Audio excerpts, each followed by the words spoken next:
Welcome to Golden Age Radio, rumble.com/C/GAR. Visit veteransradioministry.com for more videos like this.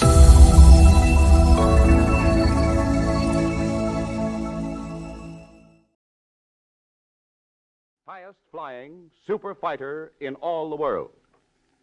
And during the following program, Mr. Hall Hibbard, Vice President and Chief Engineer of Lockheed Aircraft Corporation, will bring you the inside story about this great new plane.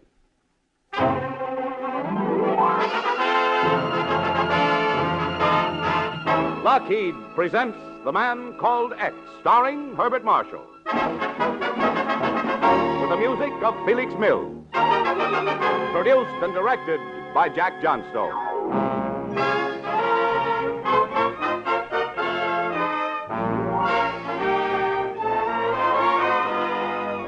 The makers of Lockheed Airplanes present Herbert Marshall as the Man Called X, international troubleshooter who flies the ocean at the drop of a hat, who charms the ladies but is death on crooks.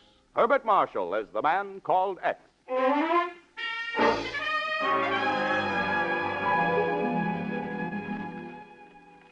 Listen to this, Chief. London, February the 13th, Associated Press. The Moscow radio quoted Stockholm reports tonight that the mayor of Berlin, Ludwig Stieg, had been shot to death for cowardice. Yeah, Ken. One report says that he tried to leave Berlin, but was recognized, arrested, and executed. Yeah. The tougher the going, the tougher Himmler and company will have to get, even with their own bigwigs. That's okay with me, Ken. They're just doing some of the dirty work we'd have to do. Right, Nancy. But unfortunately, some of them are going to slip through. Some of the worst. For instance, Chief? Well, for instance, we've got a tip that Schweitzer's going to try to get out. Schweitzer? Yep. Reichsbank, economic minister. Why, he probably has more vital information in his head than any other man in Germany. Can't let him get away, Chief. Yep. If he gets out, it's just too bad. Yeah, it's too bad somebody can't go into Berlin and help him escape. Great idea, Ken. Kind of ridiculous, too. Oh, I was just speculating. It's out of our jurisdiction, too. Anybody who did it would have to be in a zone. Yeah. Yes, well, Nancy, let's go. See you later, Chief. Okay, Ken. I'll have something else for you to do in a few days. Bye, Nancy. Bye, Chief. Oh, and don't strain yourself looking for another assignment for Ken. Berlin, huh? Well, you heard the Chief. It's out of our jurisdiction. Well, don't let it get you down. What would you like to do today, darling? Oh, I don't know. How about dropping in on Harold Annis? All right. Haven't seen Hal for ages. Oh, what's he doing now? Nothing much. Colonel with the ATC. Yes. Oh, that's what... Wait a minute. What did you say? Yes, darling. Colonel Harold Annis of the Air Transport Command.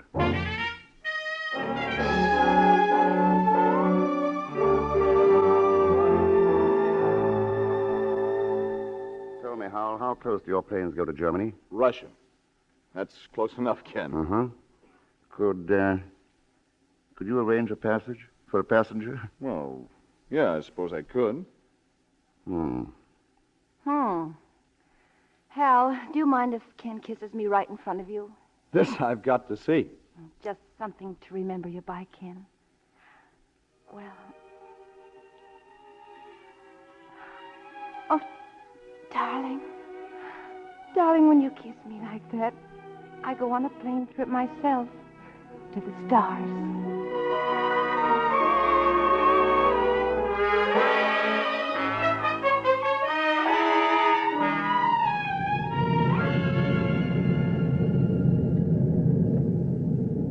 You like flying for the ATC, Captain? Sure, Mr. Thurston.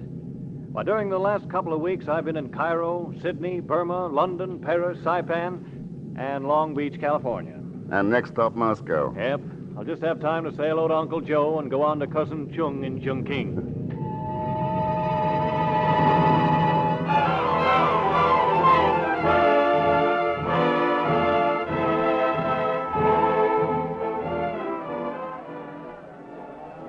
Transport from New York arriving at ramp 2. Planes leaving ramp 7 for Leningrad, Stockholm, London.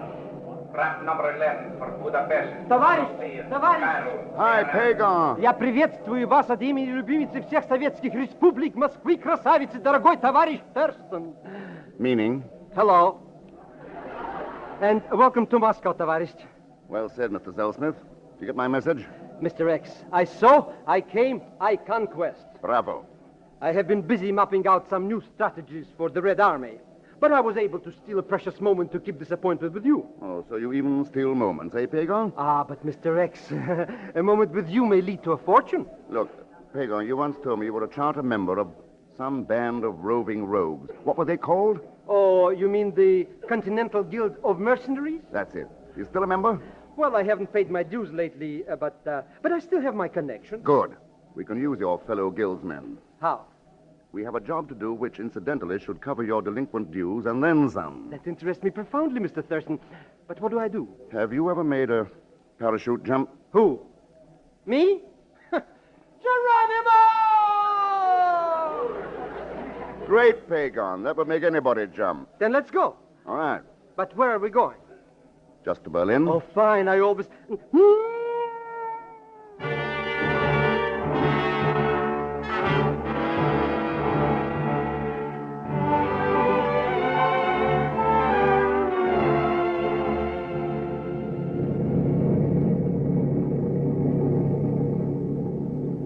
There you are, Mr. Thurston. If you drop now, you'll land on the forest. Thank you, Major Malinoff. It is smart of you to pick a place where we wouldn't have to dodge enemy flak. In this new plane, we could dodge anything. You better hurry and jump, or Marshal Zhukov will be in Berlin before you are. Okay. You ready, Pagon? Don't you think, well, maybe perhaps we can wait a little while? Just close your eyes and jump. You first, my dear Thurston. After you, Pagon. But I insist. Okay, but Major, you'll take care of my friend, won't you? To your entire satisfaction, Mr. Thurston. Good luck, Tovarishch. Good luck to you. So long. He did it. He did it. It's very simple. Now watch. I will show you a little trick.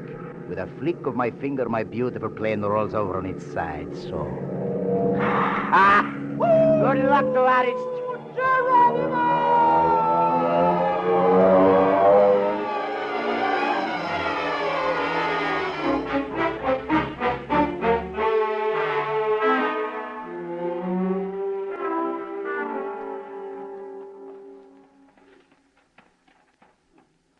From here on, we'd better go separately, Pagon. My miserable life is on your head, Mr. X. Don't worry about my head. Just use yours. Mix in with the refugees on the road. Now, here's our plan. I'm going to make a little call on Schweitzer. Not old money bags. Yeah. The head man of the Reichsbank. Oh, are we going to rob the bank? We've got something more important to do. But first, we've got to decide on a meeting place. Now, let's see. Oh, Putzi. Putzi? Haven't I told you about Putzi? A 32nd cousin. Oh?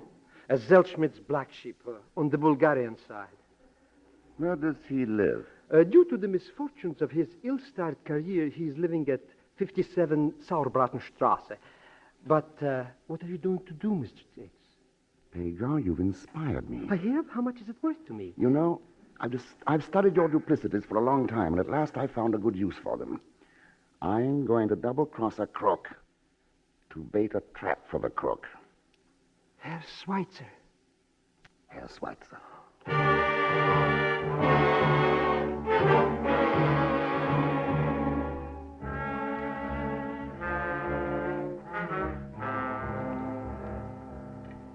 How did you get in? I don't know you. Who are you? Herr Schweitzer, you're planning to try to get out of Germany. Who are you? Oh, call me X. X? What is this? Some joke? These are hardly times for joking, are they? As I was saying, you want to get out of Germany. But it seems impossible, doesn't it? Get out of here. Look here, Herr Schweitzer. You're a shrewd man. A wise man who would like to save his own skin. Don't move, whoever you are. I don't think you want to shoot me, Herr Schweitzer, because, you see, I can get you out of Germany. You? Just what makes you think you... The shelter! Quick!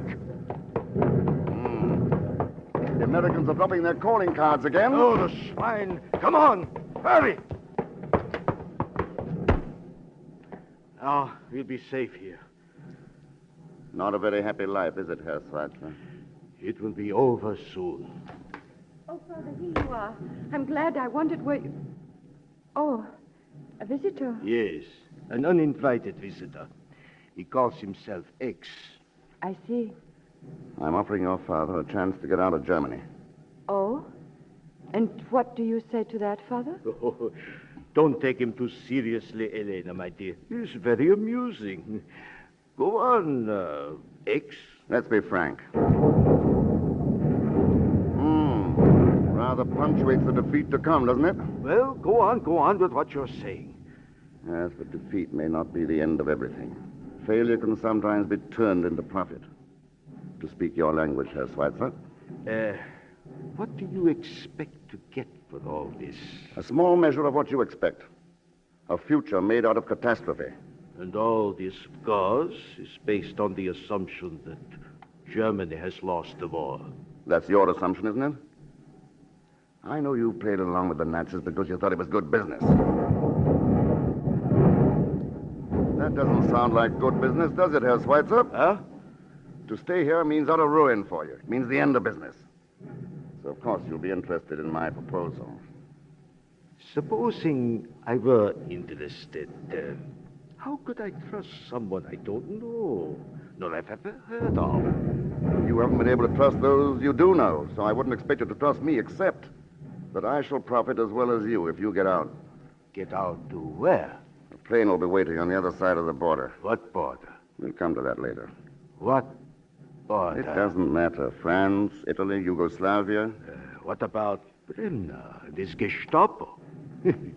You must think they are fools. Not for a minute. But there are some things that even Bremner can't stop. What do you say, Herr Schweitzer? I shall report you to the Gestapo. Won't Bremner be a little curious about the fact that you've been approached with this kind of proposition? Bremner's a suspicious man, you know. In case you shouldn't report me to him, you'll meet me at 6 o'clock this evening? You are very bold, aren't you? Maybe just foolish. I've offered your father a deal. I don't know whether he'll buy. May I expect to see you this evening, Herr Schweitzer? Perhaps. 57 Sauerbratenstrasse.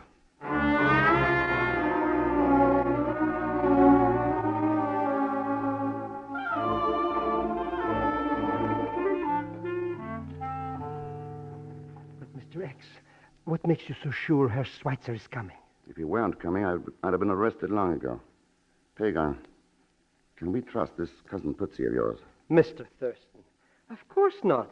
He doesn't even trust himself. That's why he will be so useful. A true Zelsmith. Thank you, Mr. Thurston.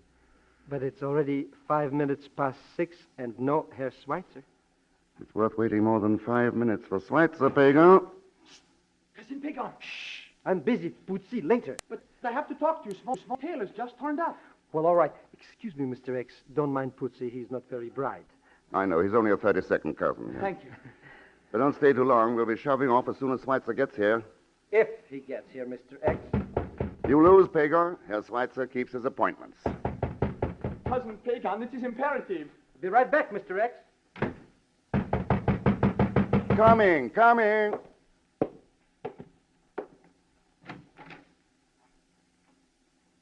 Oh. Yeah, Mr. X. It's a Gestapo. You are under arrest as a spy.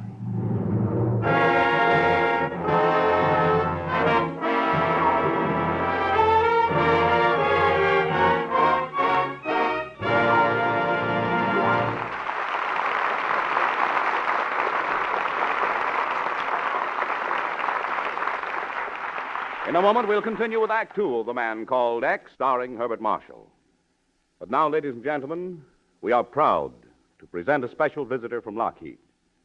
He is Mr. Hall Hibbard, Vice President and Chief Engineer.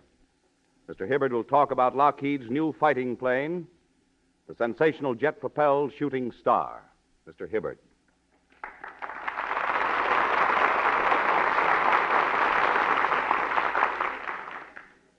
Thank you, ladies and gentlemen. I am glad to be able to tell you about the Shooting Star because I believe it to be more than merely a weapon of war. It is a significant airplane, significant in war and significant in peace. First of all, it may now be revealed that the development of jet-propelled aircraft in this country has always surpassed that in enemy countries. In fact, Lockheed has been working in this field for many years. Some months ago, then, when the Germans introduced jet planes in the European theater, both the United States Army Air Forces and we here at Lockheed felt that we had something better. We had the jet-driven Lockheed Shooting Star, which had been secretly test flying for more than a year. The Shooting Star is an extremely fast, maneuverable, and high-flying airplane. It is the fastest plane in the world. We are naturally gratified to have designed such an airplane. But more important, the Shooting Star reaffirms the fact that American skills and American ingenuity can always turn out superior weapons. And now, a word about the future. In my opinion, the Lockheed Shooting Star introduces an entirely new chapter in the history of flight. It is just the beginning.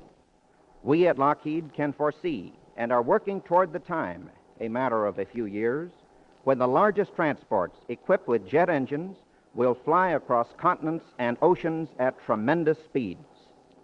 Today, our job is to help maintain air supremacy for the United Nations. Tomorrow, with the knowledge thus gained, we hope to aid in maintaining a full and lasting peace. Thank you and good night.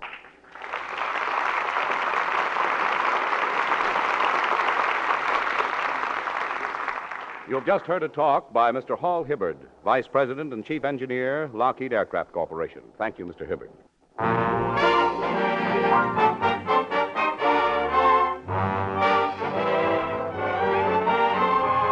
Now to return to Lockheed's man called X, who has managed to get into Berlin, where he has been trying to kidnap one of the highest officials in all Nazism by helping him escape from Germany.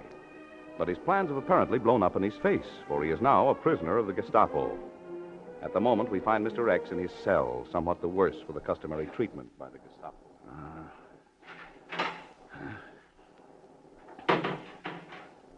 Well, what are you going to use this time?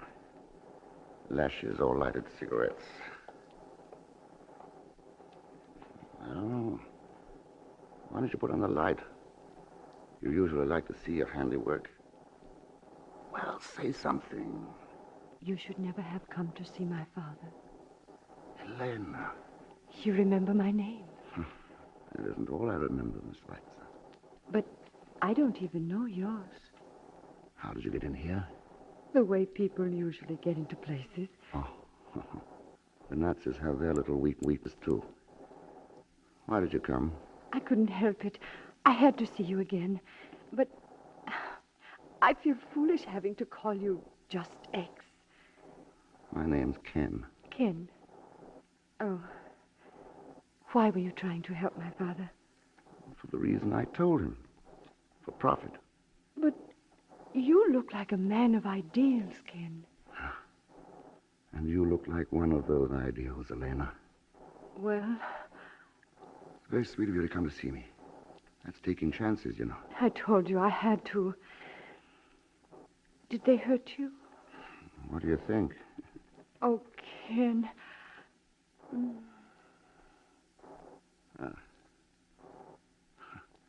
My mother used to tell me that a kiss would take away a hurt. She was right. That isn't why I kissed you. Elena, you tell me something? Yes? Did your father call the Gestapo? No. No, I did. That's what I thought. I still don't know who you are. You're still X, but you're a traitor to the Fuhrer. You would have made my father a traitor. I would kill him first. And me. Oh, the Gestapo will make you wish I had killed you. So this is the woman of the future. The Fräulein modeled after her Fuhrer. The essence of Nazi superiority. Heil Hitler. Heil Hitler. Fräulein Schweitzer. I have been expecting you, Herr Bremner. Our friend here is quite susceptible to lovemaking, but he says nothing. Perhaps lovemaking isn't the right method. Then I bow out in your favor, Herr Bremner. Leaving so soon, Miss Schweitzer. Auf Wiedersehen, Elena. Not auf Wiedersehen. Goodbye. Lovely specimen of your womanhood, Herr Bremner. We shall not talk of women, Mr. X.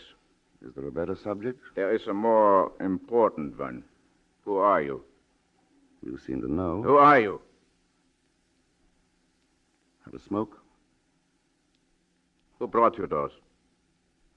You're Gestapo, of course. What do you mean? Oh, now, wait a minute, Herr Bremner. You know as well as I do. You can buy anything.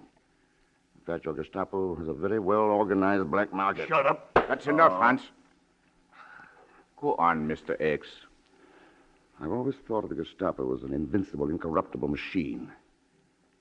It's very interesting when you see it from the inside. Oh, so? Everyone a prisoner of everyone else. All linked together in a chain. But the chain is held together only by fear. Fear of each other. Stop. You will not tell us who you are. But we do not need to know. We know enough. You are a spy. And spies are shot. When do you plan to give my little party? In the morning, Mr. X. Also, what mit?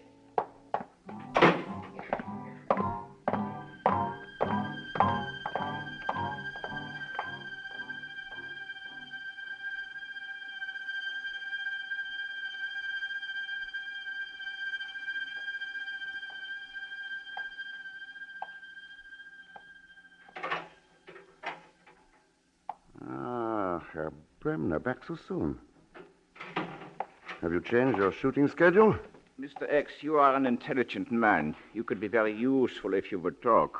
Apparently I've talked too much. I know, of course, about your attempted negotiations with Herr Schweitzer.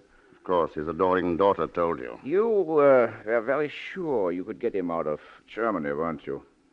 Yes? I see, but unfortunately, you will be shot in the morning. Yes, unfortunately.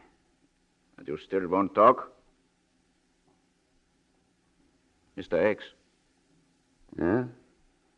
Mr. X, can you get me out of Germany?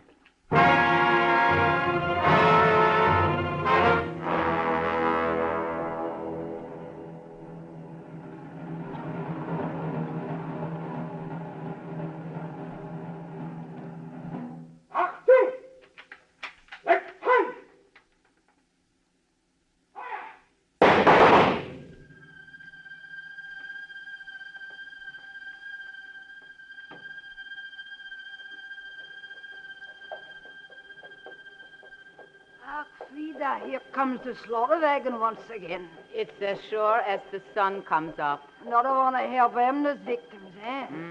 I wonder who it is this time. Driver, is it another field marshal you're burying? Sorry to disappoint you, old woman. All I've got today is an American spy. American. Come along, Frida. A very bad character. Mr. X. Mr. X, are you dead or alive? I'm pinching myself, Pagan. Bremner promised to put blanks in the gun, but I still have to sweat it out before that wall. But how could you know he would really use blanks? Only because he was saving his own skin with them, or so he thought. Have Putzi and his mercenaries paved the road out for us and our celebrated companions? A regular fortune it cost, Mr. X. The road is paved with gold and silver. Yes, Pagan. But there's a rainbow at the end of it.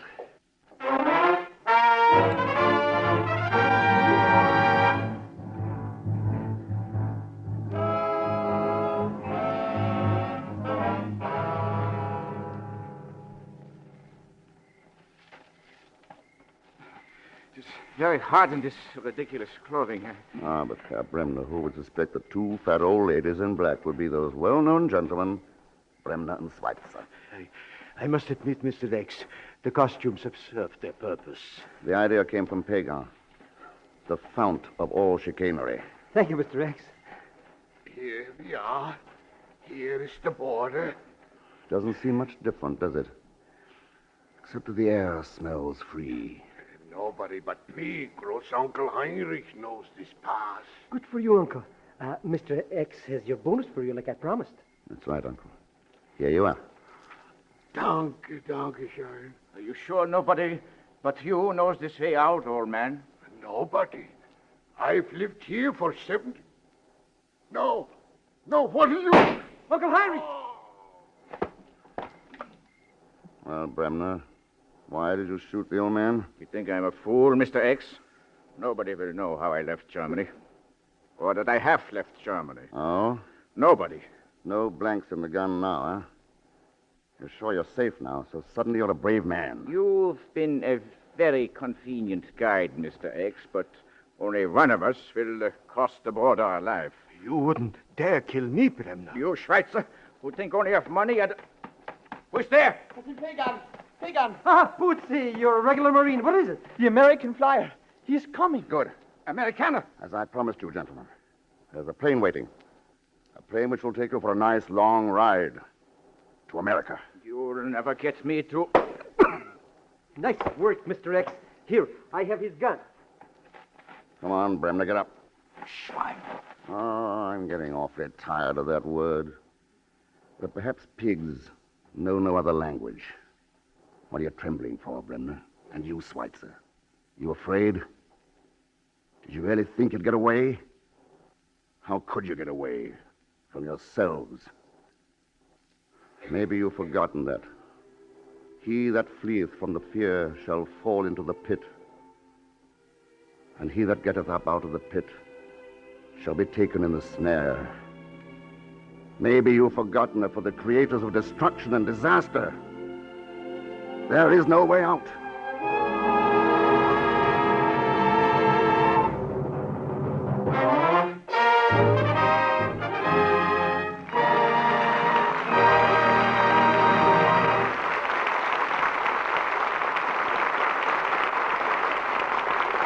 Ladies and gentlemen, the jet-propelled Lockheed Shooting Star is the fastest plane ever built. Trim as a bullet, highly maneuverable, armed to the teeth, this sensational new plane is capable of fighting at high altitudes, striking, disappearing, bringing fear and terror to the enemy. The jet-propelled Shooting Star. With it, Lockheed has again established new standards in the field of aircraft design and manufacture. Again, Lockheed originality, Lockheed science and skill have helped maintain air supremacy for the United Nations. This time with a plane so superior that it may revolutionize all flying, be it for war or for peace. Yes, ladies and gentlemen, Lockheed leads in jet propulsion. And in the great age of flight to come, you may well look to Lockheed for continuation in this leadership. Lockheed, makers of the new jet-propelled Shooting Star. Years ahead in the science of flight. And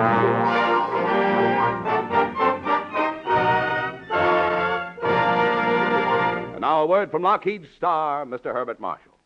Ladies and gentlemen, this is our last program in the present series. So I'd like to say a very sincere thanks to the men of Lockheed Aircraft Corporation who have given every possible assistance in making this show as good a show as we could make it. And, of course, my thanks to my favorite company of artists and technicians. Felix Mills, our superlative music master. Milton Merlin, author of tonight's exploit and most of the stories in this series. Francis Farrago, writer. Thor LaCroix, our excellent engineer. Floyd and Monty, our sound effects wizards. John McIntyre, our grand announcer. And the cast. Gigi Pearson, who plays the charming Nancy Bessington. Leon Belasco, who is my rascally shadow, Pagon Zell-Smith. And of such fine actors as Bea Benaderet, Lucille Meredith, and Jeanette Nolan. Frank Graham, Theodore Von Eltz, Will Wright, Joe Granby, Charlie Lung, Bob Bruce, Vic Rodman, Ed MacDonald, and my many other friends in the cast.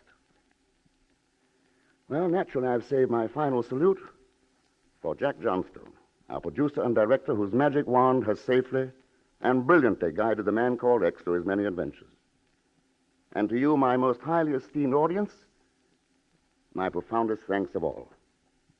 So until we meet again on the air, good night.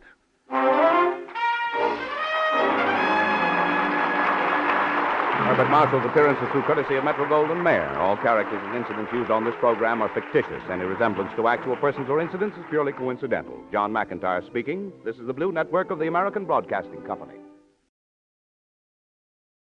Welcome to Golden Age Radio. rumble.com/C/GAR. Visit veteransradioministry.com for more videos like this.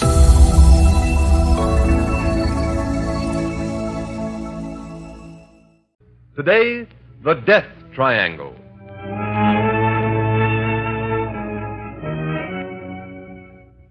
Ladies and gentlemen, the Shadow will be with you in just a moment. In the meantime, I'd like to remind you of a well-known fact. Coal-colored blue means better heat at less cost. For when you buy blue coal, you're getting the cream of all Pennsylvania anthracite. The harmless blue coloring with which blue coal is trademarked is your guarantee of clean, even, safe, dependable heat all winter long. Such heat ensures the health of your entire household. So when you order coal, specify blue coal. Ask for it by name. Phone your order to your nearest blue coal dealer tomorrow.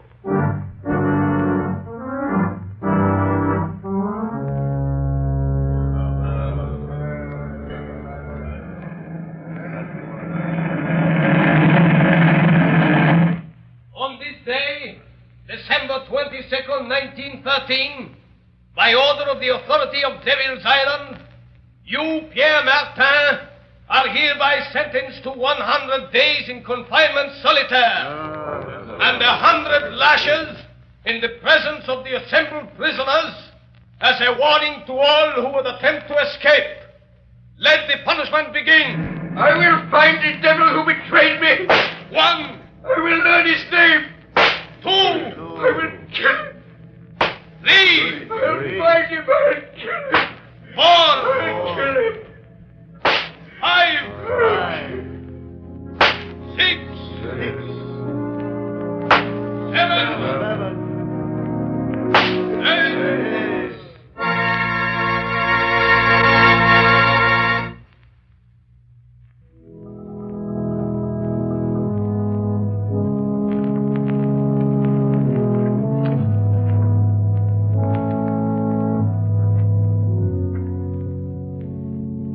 Ladies and gentlemen, we interrupt this program of organ music to bring you a special news flash from our affiliated press service. New York, December 12th, 1937. The Shadow has been found. Dr. James Evans, world-famous child surgeon, told reporters this afternoon that a wounded man who claimed to be the Shadow forced his way into Dr. Evans' private clinic and at the point of a gun forced him to remove a bullet. The wounded man then revealed that he was none other than that mysterious character who has waged a one-man war against crime, the Shadow. Before Dr. Evans could report the case to the police, however, the Shadow mysteriously disappeared. The famous surgeon believes the Shadow has little chance of surviving his wound. Our organ recital now continues.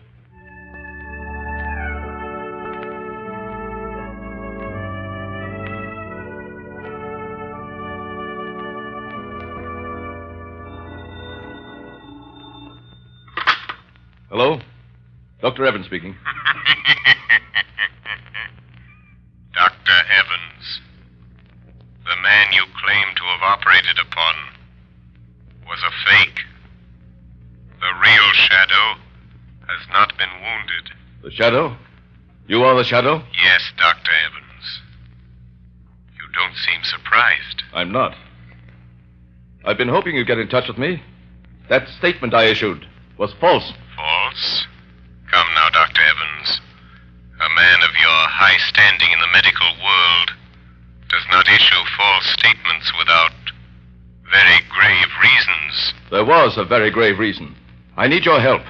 An old acquaintance of mine, Raymond Dubril, the financier, has received a death threat. Have him notify the police. No, he refuses to do that. Then let him take the consequences. Unless... Dr. Evans, have you also received a death threat? Yes, I have. Before I made this call, I investigated your past, Dr. Evans. My past is a matter of public knowledge. You were once a political prisoner on Devil's Island. You escaped 20 years ago with 3 other men. Raymond Dubril, the banker, and Pierre Martin, the concert pianist. Yes, but our convictions were reversed by a high court a year after we escaped. I know it was proved that you 3 were innocent. But what about the 4th man who escaped with you? A Jacques Cauvet. He was caught and sent back to Devil's Island. After the escape, one of you betrayed him to the police. I don't believe that. Why else should he mark you for death? Then you know Cauvet escaped from Devil's Island a second time 6 months ago? Yes, Dr. Evans. Then you're interested. You'll help? Yes, I will help. But only because your life is in danger, Doctor. The world can ill afford to lose the skill and genius that has saved the lives of countless children. You overestimate my importance, Shadow. But will you help? Yes. When and where does Cauvet's warning say he will strike first? At Dubreel's Long Island estate tonight. How do you know this warning came from Cauvet? Dubreel received a miniature music box in the shape of a coffin in the mail this morning. A musical coffin? Yes. And when the lid of the coffin is raised, the music box plays a tune. A tune Dubreel, Martin, Cauvet, and myself whistled as a danger signal when we were planning our escape from Devil's Island. Where is Dubreel, Dr. Evans? At his Long Island estate. Martin is staying with him, and I am driving out there to spend the night. I had hoped you'd come and help. I will help you, Dr. Evans. Tell Dubreel and Martin that the shadow will be there tonight.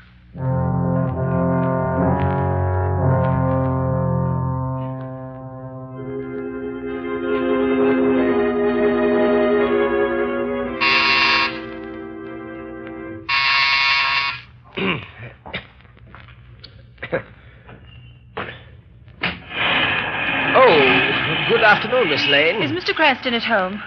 No, Miss Lane, he's not. Do you know where I can reach him? Well, he may be at his club. No, I've tried there.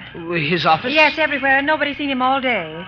Is there anything I can do? Be sure and stay here in case he comes home. I'll call you on the phone later. Yes, miss. I've got to find him. I've got to. I've just got to.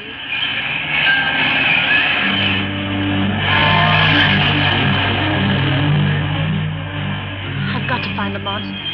Maybe Dr. Evans knows more than he told the newspapers. His office said he might be at home.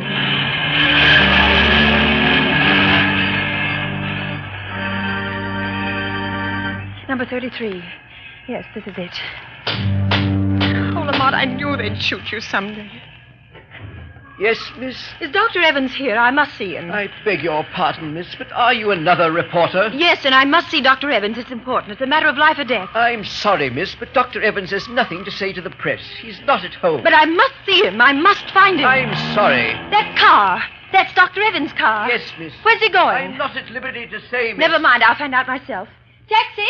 Taxi! Okay, miss. Where to? Follow that big black limousine, the one with the green cross on the license plate. Well, it's a doctor's car, miss. I may have to break a lot of traffic laws if it goes through red lights. Never mind. I'll pay the fines. Don't lose sight of that car for a minute. Okay, lady. But this is going to be one fast ride.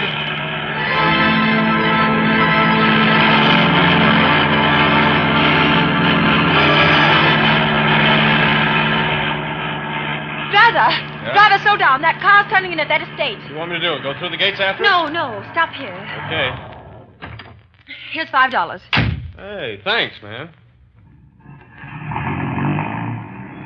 I wonder if this is just a wild goose chase. Lamont couldn't be way out here, not if he's wounded, dying. That car, it sounded like... Oh, but it couldn't be. It is. It's Lamont. Lamont! Margot, what in heaven's name are you doing here? Oh, Lamont, then it wasn't true. You weren't shot. Dr. Evans didn't operate on you. Oh, so you heard that news flash, too. The papers are full of it. I tried to find you out the office, at home, at your club, everywhere. I'm sorry, Margot. I should have known you'd worry, but I've had a very busy afternoon. How did you get here? I followed Dr. Evans' car. He just drove through those gates. What's happening, Lamont? Are you trying to find out why he said he operated on the shadow? Is someone impersonating you? No, Dr. Evans did that, knowing I'd get in touch with him. He needs my help in a very special manner. But why? Is someone after him, threatening him? Yes, also the owner of this estate, the banker Dubreel, and Martin, the concert pianist. And you're going to help them? I'm interested in helping Evans. He's a great doctor and a great humanitarian. His life is in danger. Lamont, now that I'm here, is there anything I can do? Yes, Margot. Wait in my car. Keep your eye on the house. If you see a light go on and off twice in one of the windows, drive to the nearest payphone and notify the state police to come to the Dubreel estate. I'll watch for the signal. Fine. I suppose there's no use my asking you to be careful. No, Margot, but I'll try. I'll try to avoid really putting Dr. Evans to the trouble of removing a bullet from the shadow.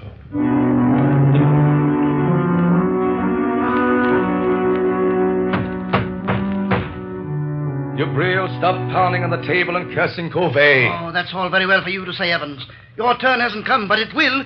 If we three sitting here, you or me or Martin, don't get Covey when he comes here tonight, you will be the next on his list. You or Martin. Don't concern yourself about my fate, Jubril. I am not afraid of Covey. Oh, you'll change your mind if he manages to kill me, Martin. I wonder what it's like to die. What do you think, Jubril? Or do you ever think of anything but your fat stomach and your money? Gentlemen, this is no time to argue. I have something more important to tell you. What is it, Evans? I hear you had quite an experience today.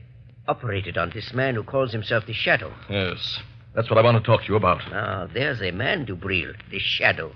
He might save you from Covey. What could he do? I've had the best private detectives in the country trying to find some trace of Covey ever since he escaped from Devil's Island again 6 months ago. By the way, Jubril, I've always wondered who tipped off the police when Covey was hiding after he helped us escape 20 years ago. Covey was a murderer. We were innocent men. And also, who betrayed me, Jubril, the time I tried to escape alone the first time? Martin, Jubril, now listen to me. A moment ago, we were talking about the Shadow. Well, he isn't dying. I didn't operate on him. I announced that, hoping the real Shadow would get in touch with me. And did he? Yes. And he's coming here tonight to help us. I've always been curious to see this Shadow. You won't see him. No man has ever seen him, but he'll be here. Oh, Evans, for a man of intelligence, you're talking like a fool. The age of ghosts and mystic presences is You're past. wrong, Jubril, you're wrong. Because I am a doctor, I can readily accept the fact that the Shadow is a master of the powers of mental suggestion, of mass hypnosis. Recent experiments have proven conclusively that... Rubbish. Allow me to convince him, Dr. Evans. Hey, what was that? Who spoke then? The Shadow, Jubril. You do not accept the theory of my power of invisibility, but perhaps you will accept the fact, for I am here. Sit down, Jubril. You look rather pale. If I am to help you, you will all sit down. Sit at that table there. I understand there is little time to lose.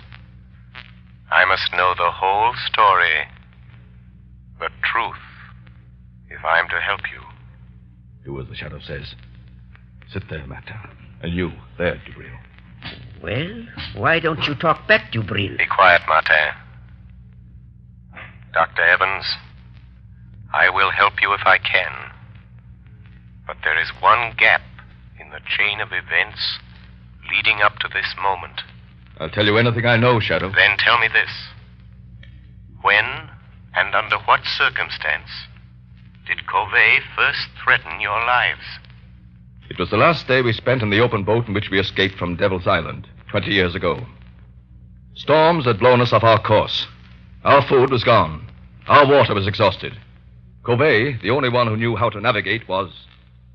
Well, he was slowly dying from hunger and thirst. He'll remember his cry. Water. Water. Oh, be quiet, Covey. There is no water. The cask is empty. You lying, Jubril. All of you. You've been drinking my share. Give me that bucket.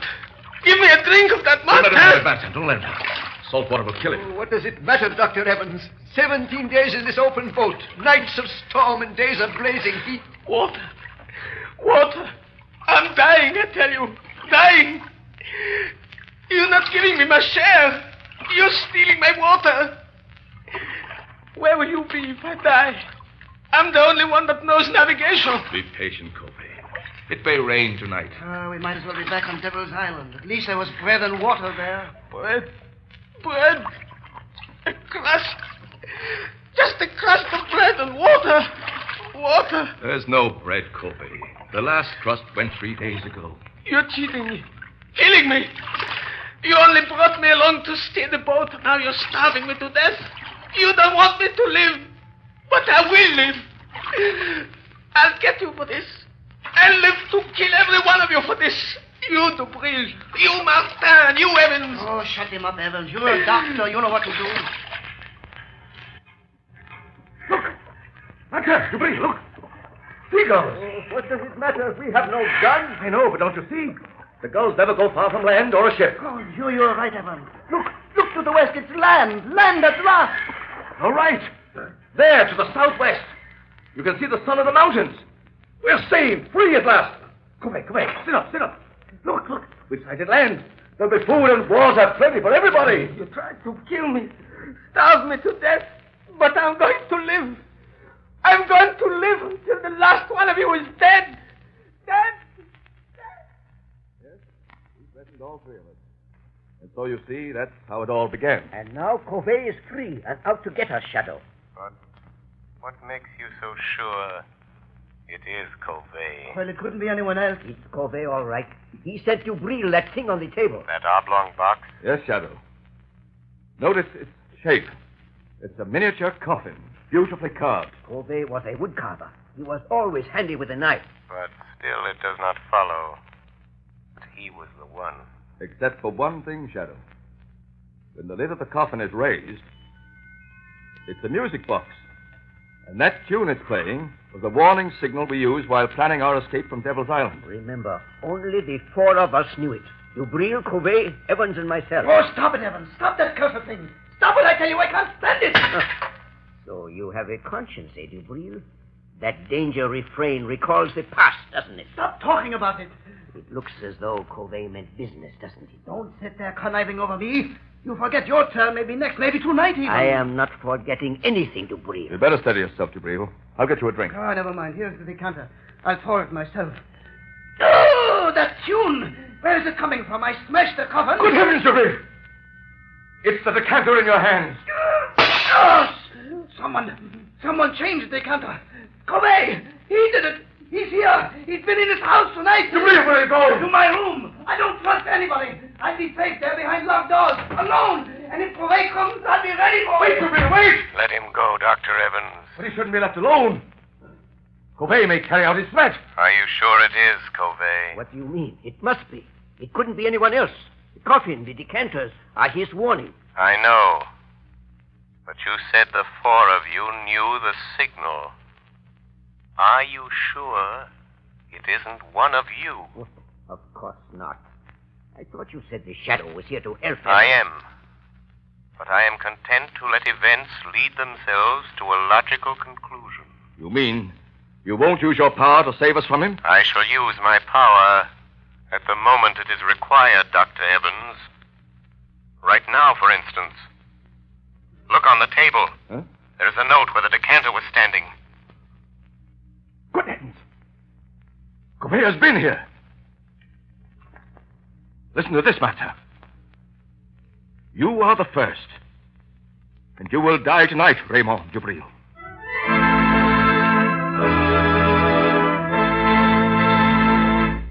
Ladies and gentlemen, the Shadow will return in a moment. There are thousands of families living around snowbound Buffalo today who are as snug as a bug in a rug thanks to blue coal. You have read how the whole city of Buffalo has been literally snowed in. In that entire area, business practically came to a standstill for several days. But those families who laid in their supply of blue coal kept comfortable. The icy, biting winter blowing outdoors made no difference to them. These storms are reported to be coming eastward, so take a tip and get ready. Put in a supply of blue coal tomorrow. It is the most economical fuel that you can use. Furnaces, parlor stoves, and cooking ranges in New England were designed to use anthracite. And blue coal is America's finest anthracite. Blue coal is mined by the Glen Alden Coal Company and is especially prepared for home use. It is available in all domestic sizes: egg, stove, chestnut, and pea. Every carload of blue coal is laboratory tested for purity and sizing before shipment from the mine. Blue coal burns steadily and evenly, sending a full supply of heat to the living quarters of your home, even in the most severe weather. Get set for winter tomorrow by ordering blue coal. You will find the name of your nearest blue coal dealer in the Where to Buy It section of your classified telephone directory under the name Blue Coal.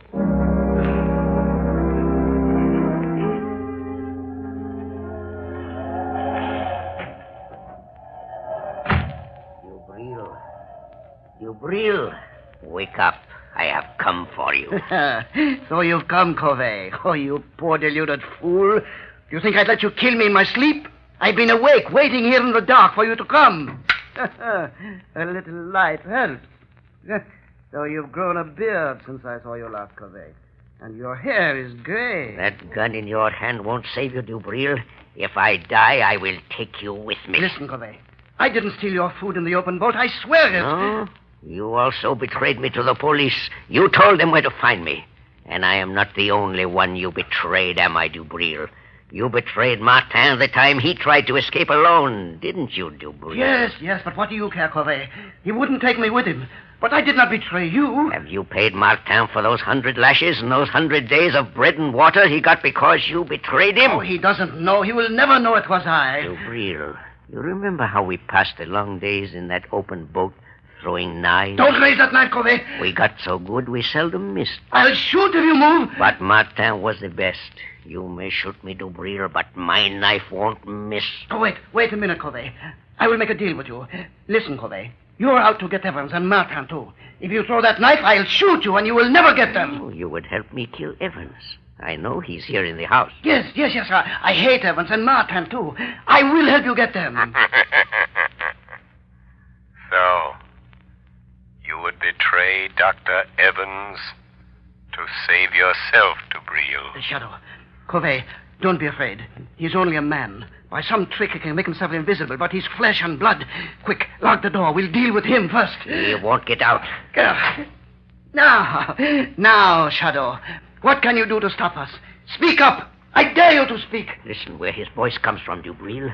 Then shoot quickly. No. The shot would bring Evans and Martin. Throw your knife, Covey. Make him speak. I won't miss. Speak up, Shadow. We will find you anyway. You can't get out. I am here. In the corner. In the far corner. Throw your knife, Covey. I heard him. Oh, you missed. But he was there. No. Only my voice was there. Ventriloquism. He's there in front of you, Dubril. Shoot! Yes, I will shoot now. Yes, I will shoot. But not the Shadow. He came here to help us catch you, Covey. And he has your knife. It's gone. Now, Covey, you are helpless. And now I'll deal with you. Treacherous snake. You fool. You think I carry only one knife? This one is for you. Oh, you devil. But I take you with me, Covey.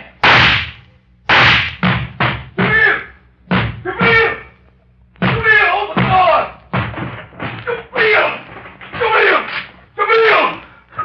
Dubril is dead, Dr. Evans. Yes. Covey's kept his word. Where is he? Look there, on the floor by the window. Covey? That Covey? Dubril tried to save his life by promising to help that man kill you. Dubril? Dubril offered to help Covey kill me? Look closely, Dr. Evans. Remove the gray wig and the false beard. Wig? Beard? It's Martin! Yes. Martin, disguised as Covey. He's still alive, breathing. Get away from me, Evans. Don't touch me. I hate you. I hate you both. Why did you do this, Pierre? Why? I hated Dubril because he betrayed me on Devil's Island. I hated you, Evans, because you have got the things that I always wanted. Success, fame, glory. It was I sent the musical coffin. The warning note. I knew you'd think it was Covey. I've got Dubril, but Covey will get you, Evans. He's after you. He will get you. He will kill you. He will... Martin! Stop breathing. He's dead. Yes, Dr. Evans. He is dead. You are quite safe now. You forget Covey. No, Dr. Evans. I knew, even when I phoned you today, that it was not Covey who sent the musical coffin. What? I knew it was not Covey. It had to be Martin or Dubril. Why didn't you stop them? Martin and Dubril were both criminals plotting to kill you. If I'd stopped them, your life would have been in danger as long as they lived, hating you always for having attained the things that life denied them. But you forget, Shadow. Covey may find me. Succeed where Martin failed. Never. I learned the whole history of all of you before I saw you. Yes? Everything, Dr. Evans. Your escape from Devil's Island after Dubrille's betrayal of Martin that resulted in the 100 lashes, and his resolve for vengeance. And from the authorities at Devil's Island, I learned the truth about Covey's last escape. Yes, I see now. I see now why he hated us. But what about Covey? You are safe now, Dr. Evans. Safe from Covey. The chain of logic is complete.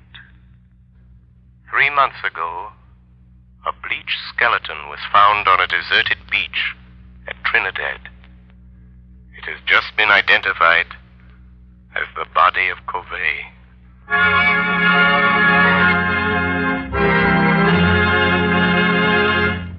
Before we tell you of the Shadow's next exciting adventure, here's John Barclay, Blue Coal's famous heating expert. Ladies and gentlemen, Mr. Barclay. Good evening, friends. While you're doing your Christmas shopping, why not get a gift for your own home? Something will not only make it a cheerier, happier place in which to live, but also make it easier to run. To my mind, the perfect gift for any home is a Blue Coal heat regulator. This marvelous thermostat provides the last word in comfort. For example, there's no running up and down stairs to open and close dampers. The Blue Coal thermostat does that tiresome job automatically. Keeps your home at just the temperature you want from morning till night. It can be attached to any kind of heating equipment. Steam, hot air, hot water, even a parlor heater. It will give you more uniform heat, more economical heat than you can get with the most expensive oil burner. In fact, this Blue Coal heat regulator will completely modernize your present heating equipment. And yet it costs only $18.95 plus a small installation charge. You'll be amazed at the amount of fuel it saves you. So this Christmas, give your family the gift of a lifetime, a Blue Coal heat regulator. Your nearest Blue Coal dealer will be glad to give you complete information regarding it. Phone him tomorrow. Thank you, Ken Roberts. Thank you, Mr. Barclay. And friends, take Mr. Barclay's good advice. Make this Christmas a memorable one by having a Blue Coal heat regulator installed in your home. You'll save at small cost time and time again in fuel consumption, and you'll make your home a happier, healthier place in which to live. So don't wait. Phone your nearest Blue Coal dealer tomorrow.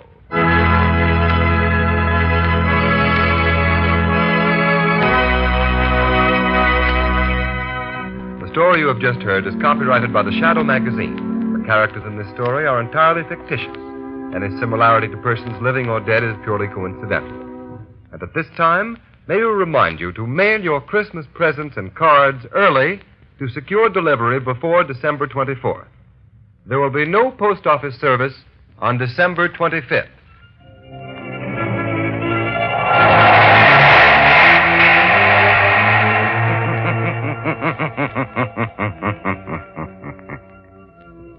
The weed of crime bears bitter fruit. Crime does not pay.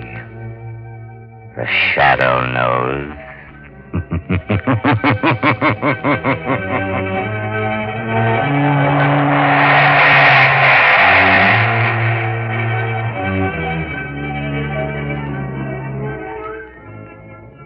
Next week, same time, same station, Blue Coal, America's finest anthracite, will again present another thrilling adventure of the Shadow. Be sure to listen. Don't forget, next week, same time, same station, another thrilling adventure of the Shadow, presented by America's finest anthracite, Blue Coal. And be sure to burn Blue Coal, the solid fuel for solid comfort.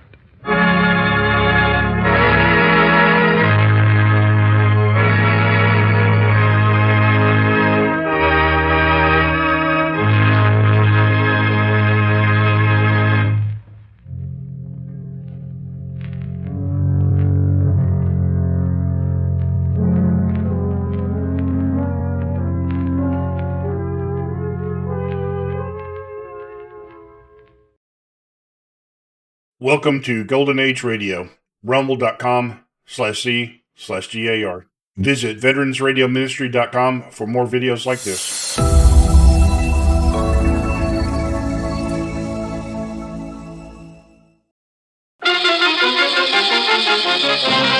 Baghdad, Martinique, Singapore. At all the places of the world where danger and intrigue walk hand in hand, there you will find Steve Mitchell on another dangerous assignment.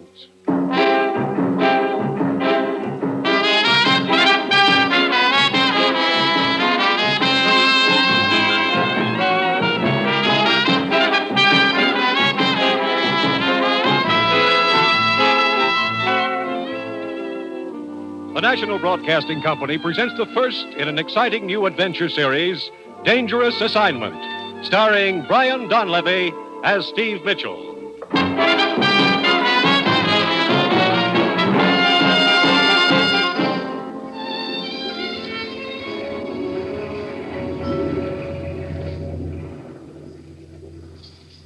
Steve. You're going to run this pretty little boat right onto the rocks if you don't put your hands on the wheel. Automatic pilot. W5, WRS, calling W2BYR. I should have known you'd have one of those on your boat. So help me. First time in my life I've ever used it, Evelyn. Eloise. Hello, sure. W5, WRS, calling W2BYR. Steve. Why don't you turn that radio off? I never should have turned it on. What's all that W stuff? Who's that silly woman trying to get, anyway? Oh, W5, me. WRS, calling W2BYR. That's the ship-to-shore operator. Brother, you know them all. What does she want with you? I'm afraid I know. Well, I guess I better answer before they send the Coast Guard. W5WRS from W2BYR. Go ahead. Stand by, W2BYR. I have a call for you. Go ahead. This is Ruth, Steve. The commissioner wants to see you right away. Over. Now, look, Ruth. I said only call me in an emergency. Over. The commissioner says this is an emergency. Over. But I'm in the middle of a big deal, Ruth. I'm tied up. Over. Just a minute, Steve. He says untie her and get into the office. But tell him... Oh, okay. I'll come back. Out. Eloise, I'm afraid And we'll... for this, I broke another day. Now, look, Eloise, I'm sorry. So what do? I go out and buy a new sunsuit. And it's a very nice sunsuit. I even fry some chicken. For the first time in my life, I fry some chicken. But this probably won't take long. What am I supposed to do in the meantime? And what am I going to do with all that fried chicken? Well, keep it on ice for me, huh?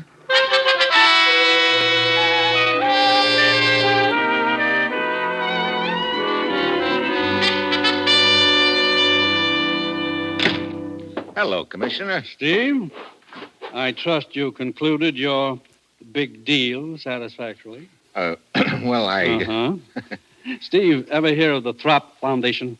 Throp Foundation? Sure. That's the private charity that's been sending a lot of relief shipments to Europe. Right. They've done quite a job over there. Tons of food and medical supplies. Yeah, that's the outfit. What about them?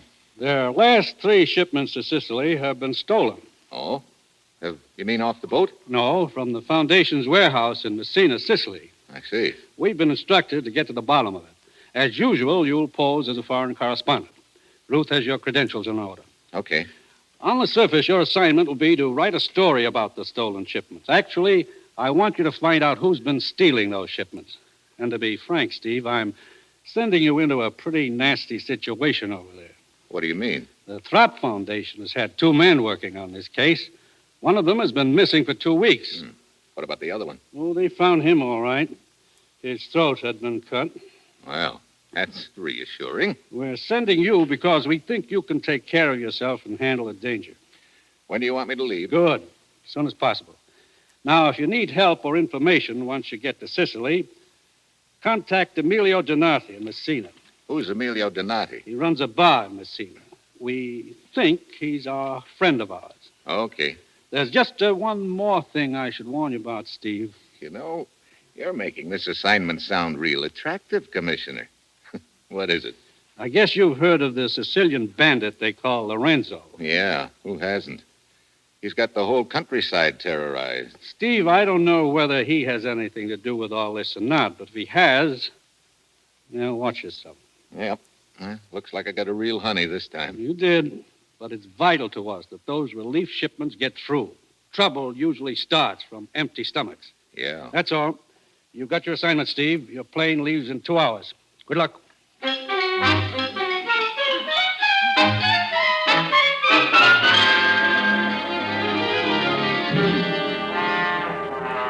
Eduardo, this is Dino speaking. The American just landed. See. Report it to the chief at once.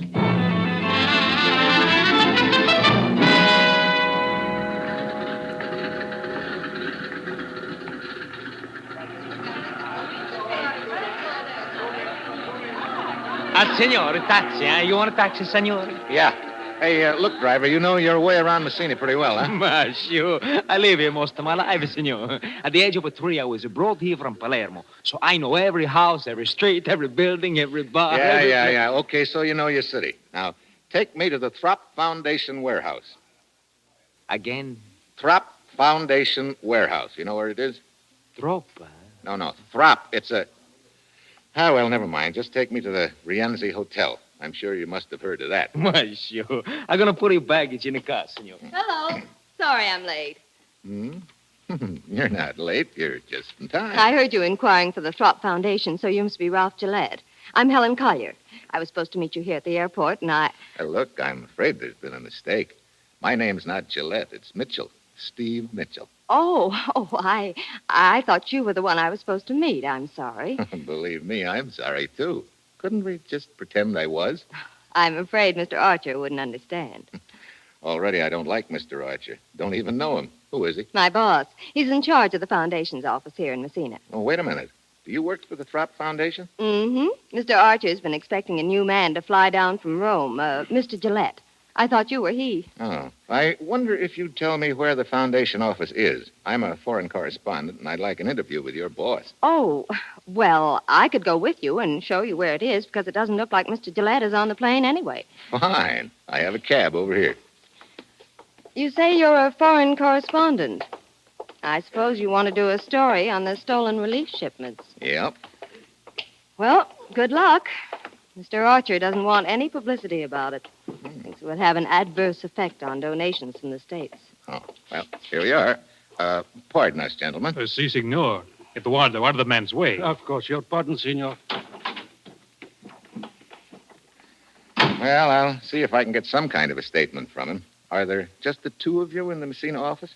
Yes, right now. There were 3 of us. Paul Wainwright was the 3rd, but he got fired a few days ago. At the Hotel Rienzi, no? No. Throp Foundation. Troppa? Troppa? Oh, Via Delgada. Oh, si, signorina. Hey, you must have the magic touch. This Paul Wainwright, he was fired by Mr. Archer? Yes, 3 days ago. Senor, you ready, huh? Si.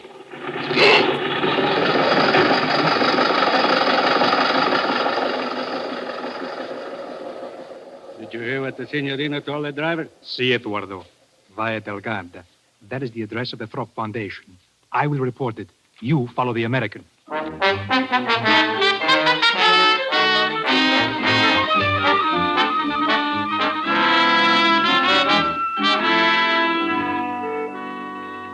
Mr. Mitchell, you must understand my position. It's not that I don't want to cooperate with you and your press association, but at the same... The stolen shipments are news, Mr. Archer, and news is my job. Well, I know all that, but just stop and think what's going to happen if the news spreads around back in the States.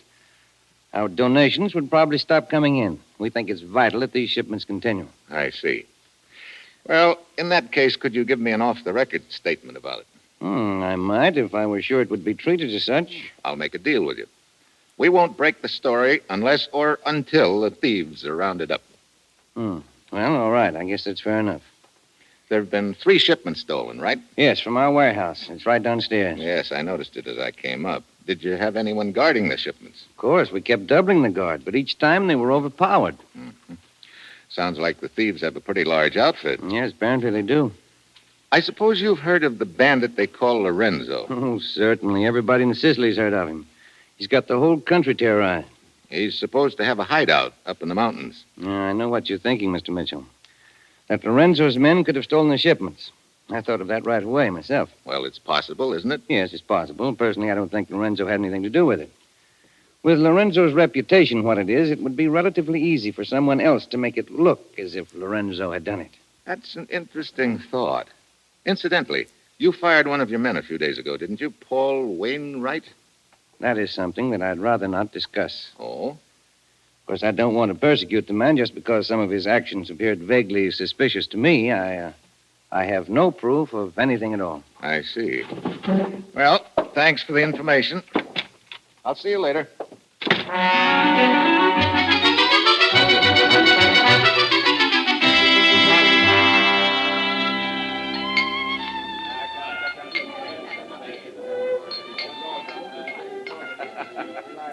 You wish a table, senor?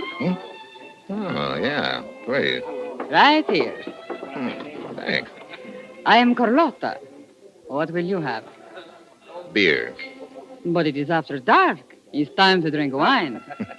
Emily Post may not like it, but I still want beer. Anything you wish. I will bring it. Look, is the boss in, Carlotta? Emilio Tomati? See, he's here. Why?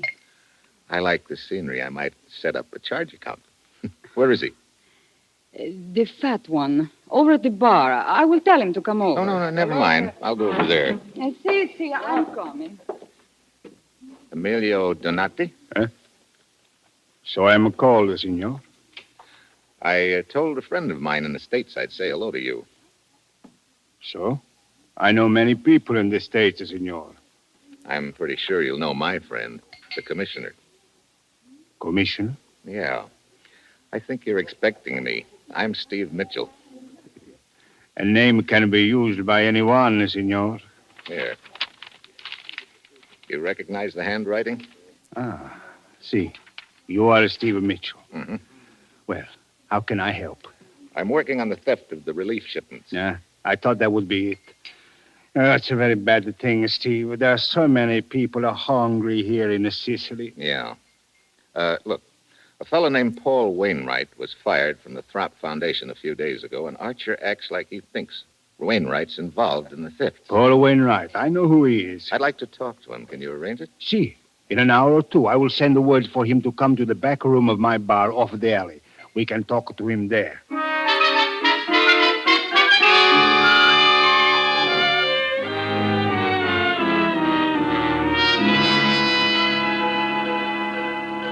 Quarter after 11. Wainwright ought to be showing up pretty soon, hadn't he? See, he should have been here by now, Steve.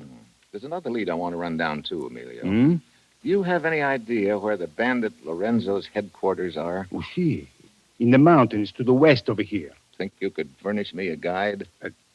A guide? Yeah, just to get me into the general area. After that, I'll go it alone and do a little reconnoitering undercover. Steve, you must not try a thing like that. Look, it's the quickest way of proving whether Lorenzo's involved in these thefts or not. If he is, he's probably got a lot of the supplies hidden away in those mountains. His men would capture you. He has lookouts all over the mountains. Why, just last month, an entire division went up there and...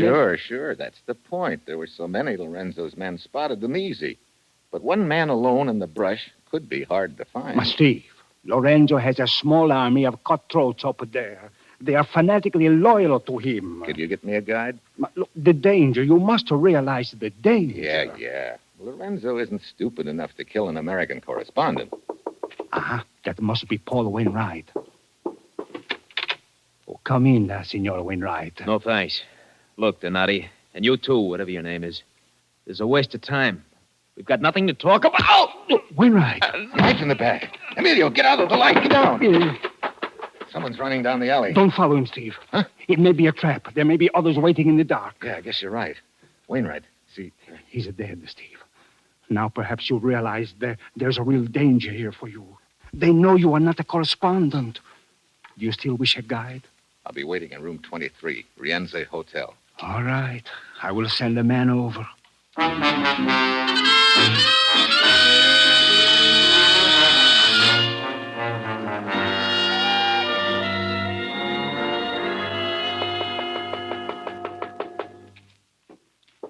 Signor Mitchell? Yeah. Who are you? Casella. Casella? That's supposed to mean something to me? Emilio Donati sent me to you. Oh, you're the guide. Si, signor.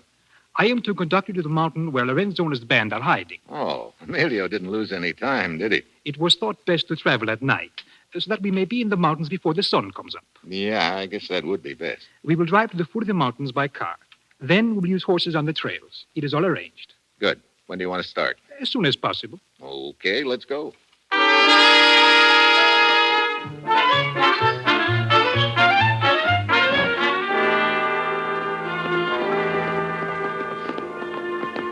Hey, pretty narrow trail up here, Casella. Si, signor. About time for sunrise, isn't it? But a few more minutes and it will be light. You say you think Lorenzo's hiding out somewhere on that mountain up there ahead of us? Si, that is what I have heard. Okay, let's stop here a minute. I'll go it alone from here, Casella. There's no point in your going any farther. Thanks very much. Si, signor. You're right. There is no point in going any farther. Put your hands in front of you. What? Do as I say, signor. I am going to tie your hands. Look, what is this anyway? Hey, wait a minute. You're one of Lorenzo's men. So true, signor. It will do you no good to resist. Do not try to escape. There's a man blocking your trail. See? He has a gun. Okay, I'll try it through you. Stop! Come on. Stop! I'm coming through. Eduardo, quick! Come and help me! Eduardo, help! Okay, Casella. That's for the double cross, bub. Senor, I have a gun. I said stop. Okay. Looks like you win. Good. Now I tie you. Hold your hands up. Okay. Here's one of them. All right, senor. I will use the gun this way. So, Senor Mitchell. Casella, are you all right? Si, I think so. Except my nose. It is bleeding. Fool, you deserve it. Come, we'll take the American to Lorenzo.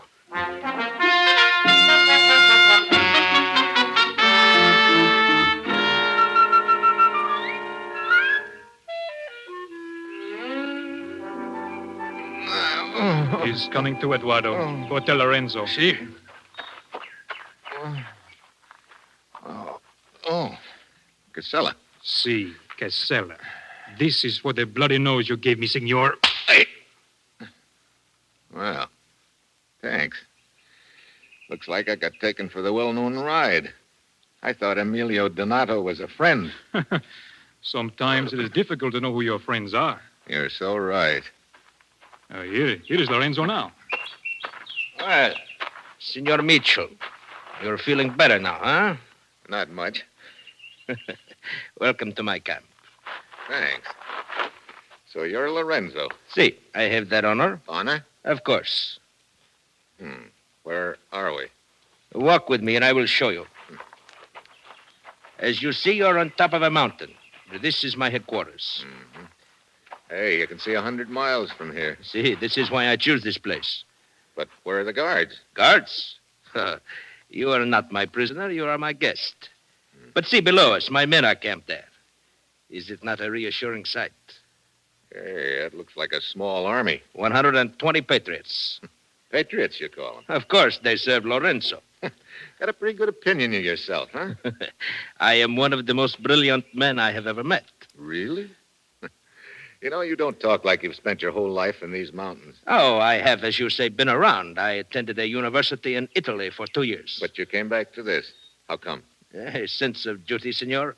I rob the rich and give to the poor. Yeah? That sounds pretty, Lorenzo.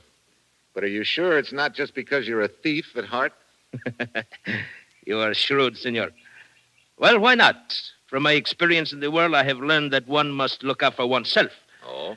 Consider the recent war. Nobody won it. Consider the peace. Again, nobody wins it. Everyone quarrels and fights. Now, is it not much more clever to take what one wants, to be concerned only with oneself? You know, your kind of thinking isn't helping things any.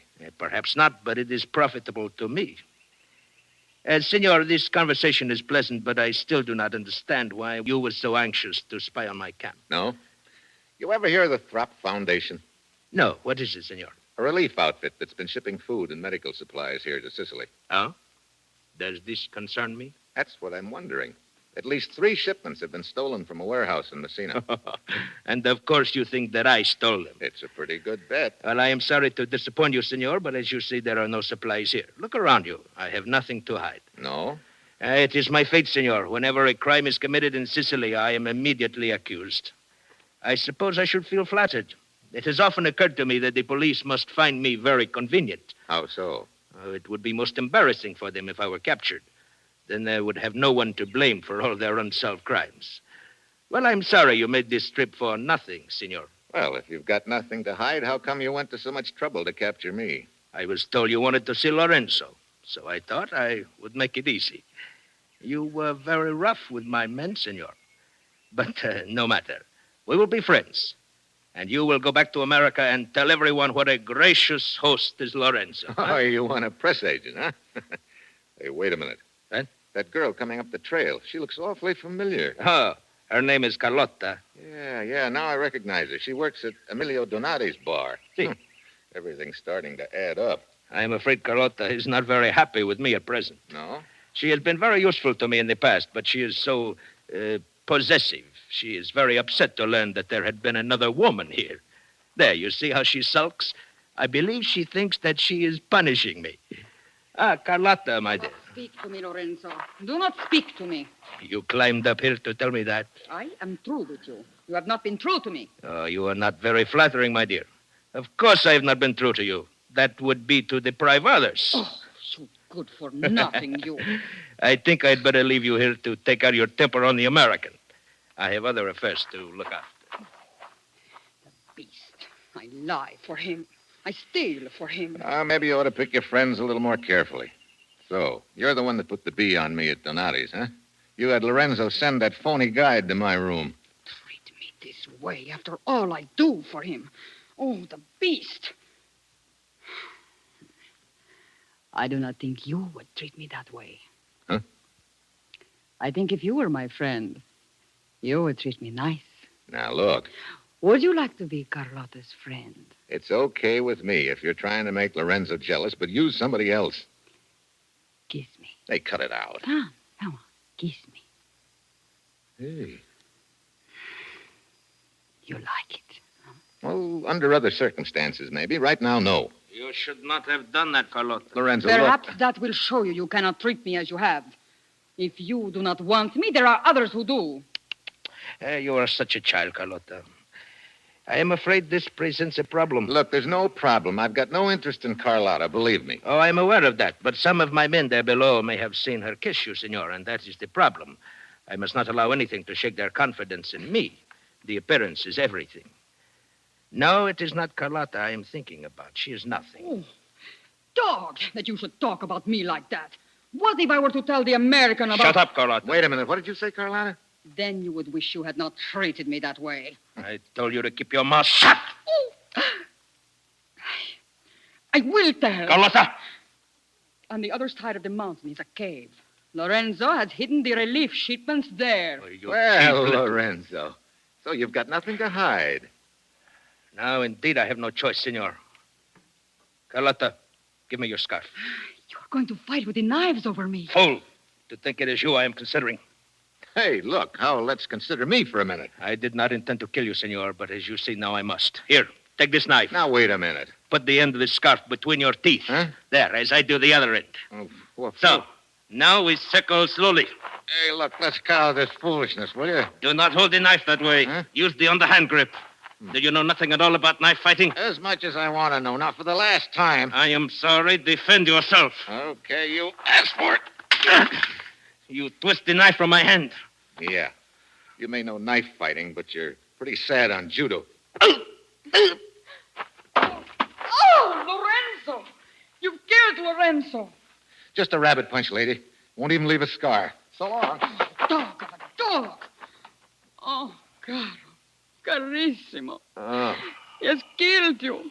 Oh, Lorenzo. Lorenzo. Will you stop that silly babbling? Lorenzo.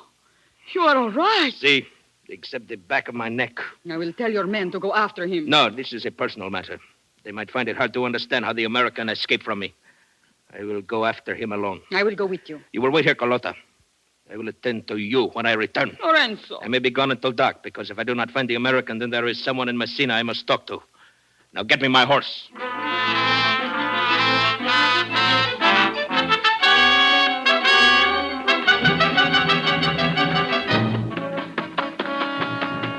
Oh, boy, my wind is shot.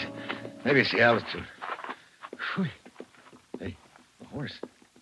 Ahead of me somewhere. I better play it safe. Hey, Donati! What? Over here, Emilio. Steve Mitchell, you are safe. Yeah. I sent the guide to your room the first thing this morning. He said you were gone. Yeah, one of Lorenzo's men got there first. Your waiter, Carlotta, tipped him off about me. Carlotta? Yeah. Think that horse of yours can carry both of us? Lorenzo's men, they will be after you. Yeah, that's a good reason for not hanging around here any longer. All right, come. I'm going to help you up. Wait, listen. My horse is coming. Come on, get your horse into the brush here. Cover up his nose so he won't whinny.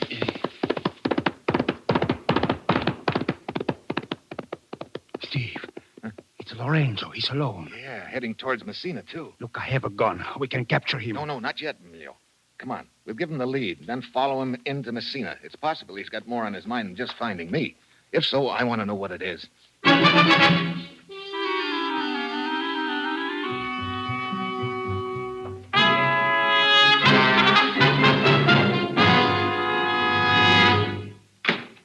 Lorenzo. Senor Arch. Why, you fool coming here to the Foundation office. My secretary will be back any minute. The American escaped. What? How could he? We will not go into that. Oh, you stupid fool. You've ruined everything. Mitchell must know all about the stolen shipments now. See, he knows I stole them, but he does not know that you are involved, Archer. He might as well. We're through now, Lorenzo. Through. And all because of your stupidity. Do not talk that way to me, Archer. I'd planned it so well. Even when Paul Wainwright became suspicious, I fired him. Then I had his mouth shut permanently. And now you ruined it, you blundering half-breed. You keep your mouth shut. This will help you.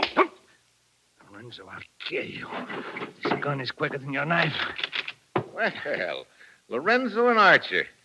The Gold Dust twins. Mitchell. Very neat. So you two did work it together, huh? You're wrong, Mitchell. I've just captured a notorious bandit. You lying dog. It was you who arranged me. Get back, Mitchell. Give me that. That gun's safer with me, Archer. You've got nothing on me. You mean because Lorenzo can't talk? If you want to put it that way. There's one witness you overlooked, Archer. Carlotta. Yeah. When she finds out you killed Lorenzo, she'll sing plenty, and it's a song you're not going to like.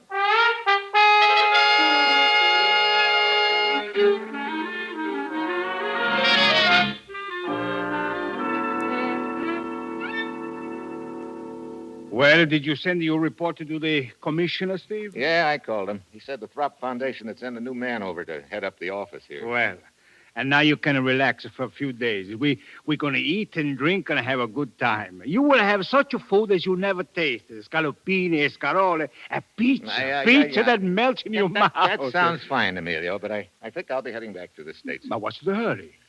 Well, someone back there is keeping some fried chicken on ice for me. Well, fried chicken? Yeah. It's got to be eaten on a boat, too. Steve, I don't understand. What's so special about eating fried chicken on a boat? Well, you see, she's not the chicken. That is, Oh, well, just take my word for it, huh? So long, Emilio.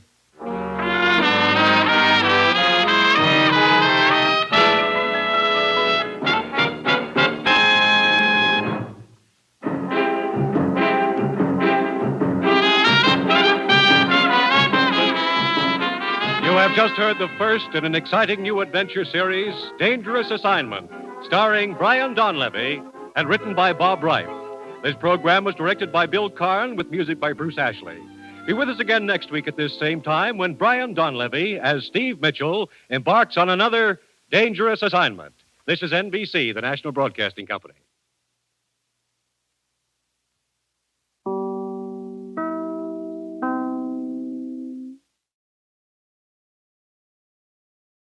Welcome to Golden Age Radio, rumble.com/C/GAR. Visit veteransradioministry.com for more videos like this.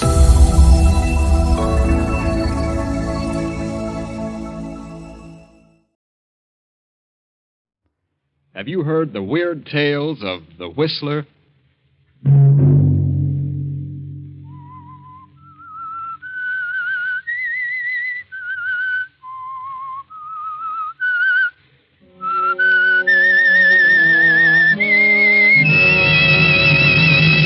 I'm the Whistler. Gentlemen, we 7 scientists have banded together because the government of Austria is in deadly peril. We have evidence that Austria is being dangerously undermined by the Nazis, and that nothing is being done from the standpoint of the law to prevent it. We have therefore resolved to take measures into our own hands and prevent this chaos. At our next meeting, we shall present the names of those in high places who attempt to divide and conquer, and shall decide then as to what action shall be taken against them. And such was the organization in which Hans Minkler, the young, mild-mannered biologist of Vienna, suddenly found himself a member. Hans Minkler, whose whole life was dedicated to the preservation and the saving of human life. Hans Minkler, referred to by his classmates as the man who couldn't kill a fly. Saturday night, and again CBS presents The Whistler.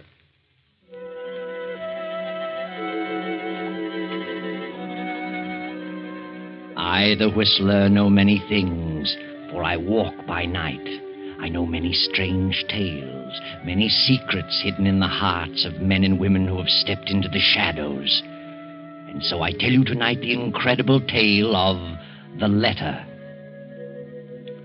Hans Minkler, the young biologist, only half heard the speech of the leader of the 7 scientists, for Hans was dreaming of his beloved experiments. His experiments and the pretty niece of Monsieur Gallet, the lovely Viel, who had been living in Vienna these past 4 years. Kindly Monsieur Gallet was interested in Hans Minkler's theories, and Hans was hoping Gallet might finance them. Well, Dr. Minkler, I've studied the outline of your proposed experiments, and I've come to the conclusion that you can accomplish great things. Oh, well, that makes me very happy, Monsieur Gallet. How much do you think you'll need to carry on? I feel quite sure that I could get along for a couple of years on 5,000.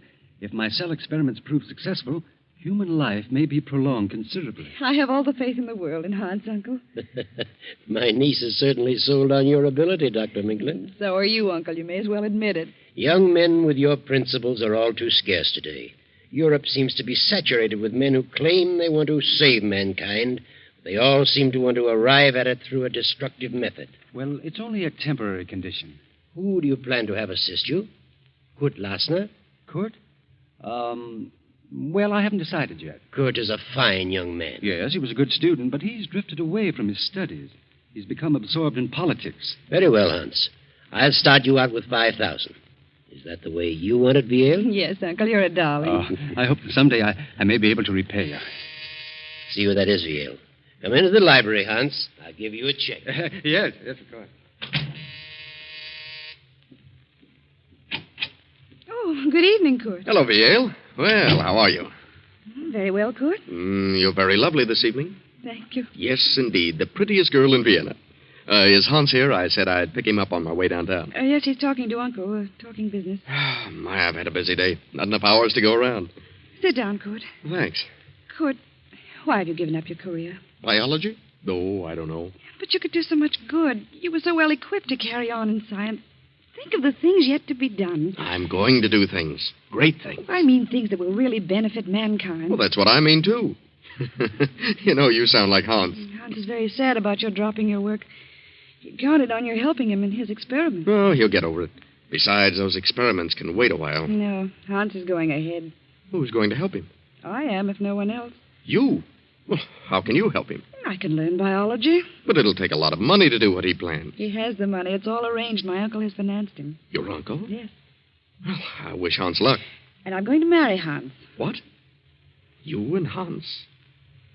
Well, what a surprise. Yes, I've made up my mind. I see. Well, I guess... Good evening, Kurt. Glad to see you. Good evening. Hello, Kurt. Oh, have you heard the good news? Yes, Viel just told me. And I wish you both good luck. I hope you'll be very happy. And when's the wedding? Wedding? What wedding? Oh, yes. Me, of course. Typical absent-minded professor. See, look, I have the money for my experiments. Well, Hans, it's 7:45. We better run along. We have an appointment at 8. Oh, yes, the meeting. I'd forgotten. Yes, I'll be right with you. Goodbye, monsieur. Bye. Good night, Pierre. Darling. Good night, Hans, dear. I'll see you in the morning.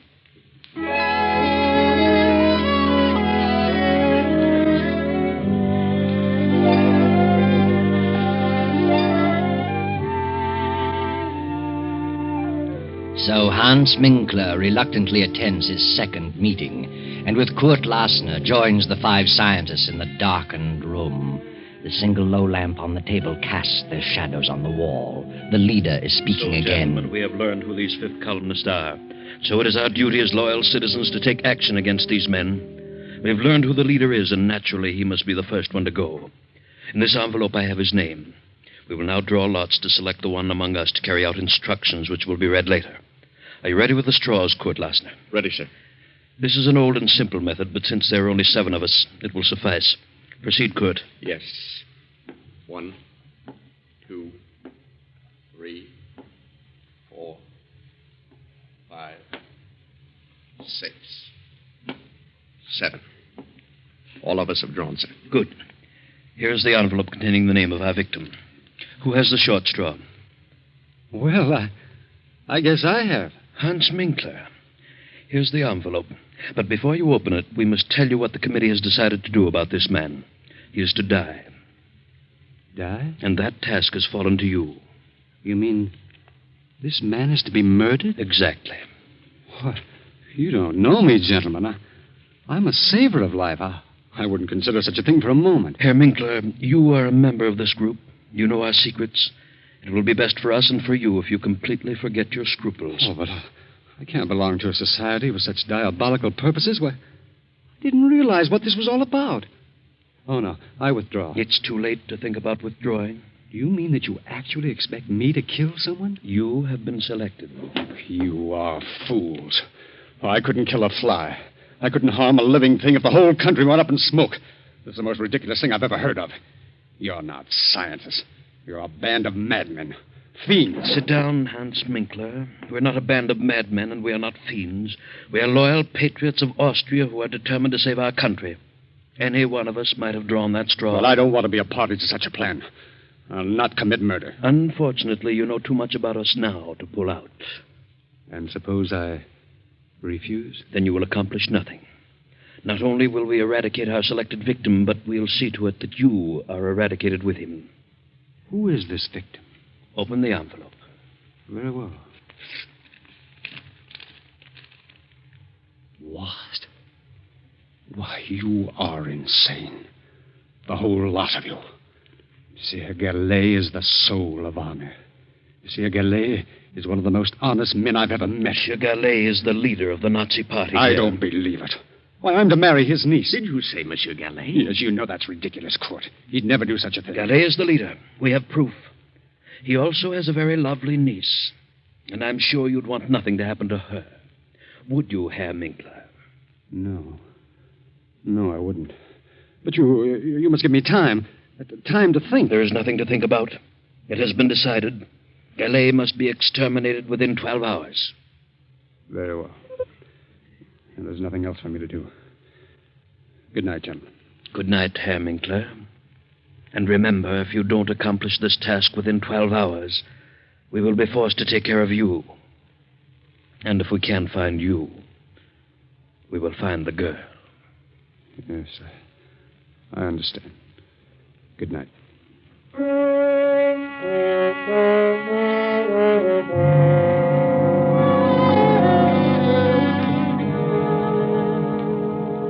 Well, Hans, what are you going to do about it?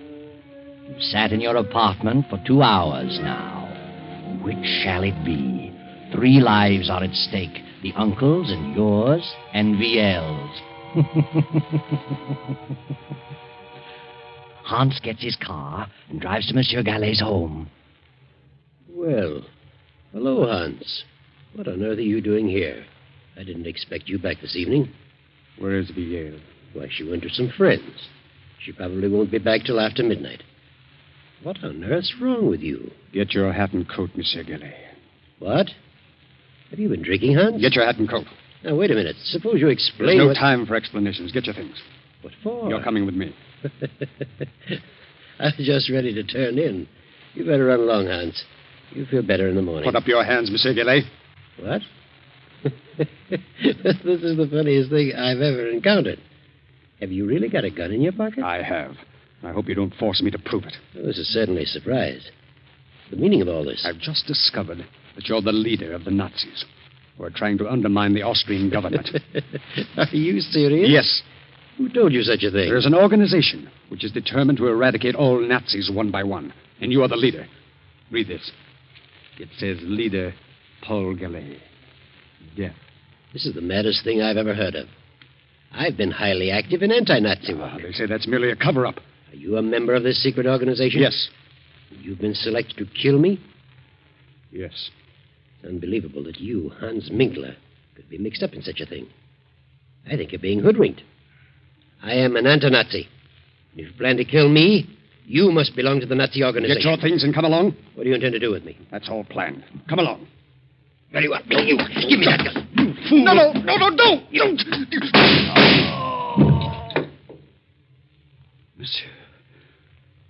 Monsieur. Good Lord.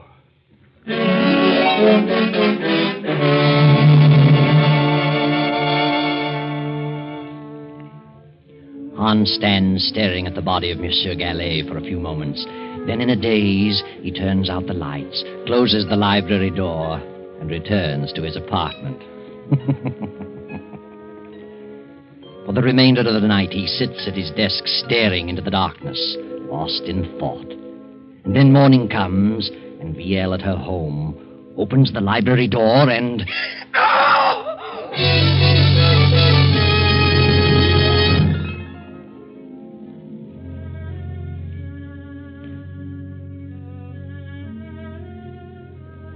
Well, he's been dead about 8 hours, Fräulein. Who on earth would do such a thing? He had no enemies. He was quite active in anti-Nazi work. Yes. Here's something we found on the library floor. A pipe? Yes. The bowl is hand-carved, has initials on it. As you see, the stem is broken. Have you ever seen this pipe before? Well, I don't remember. There's something else we found, a note, which reads, Leader Paul Gallet, death. Do you recognize the handwriting? No. Do you know anyone whose initials are HM, the initials carved on the pipe bowl? Yes, the pipe belongs to my fiancé, Hans Minkler. Your fiancé. What time did you return home last night? I attended a party and got here about 1 o'clock. I supposed Uncle was in bed. I didn't look in the library. I went straight to my room. What is Hans Minkler's address? I'm sure Hans had nothing to do with this. Are you? He lives at 13 Cronhead Street. I'll run over there. Please don't touch anything in the library. I won't. Good morning.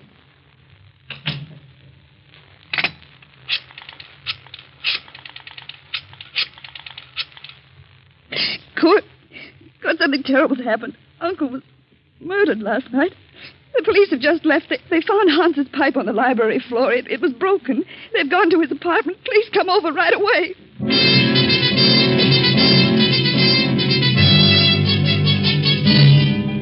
Hello, Hans. This is Kurt. The police found your pipe in Gallet's library. They're on their way to your place. You've got to get out of the country immediately. Don't wait a moment.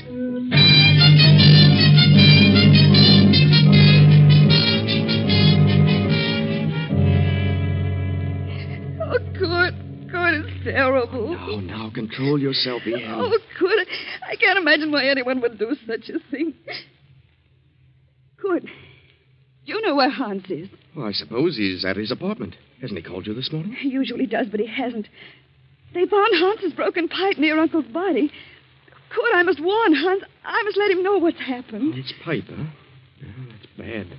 By all means, phone him at once. Oh, you call him. Of course. It's Kronigstadt 4347. Right.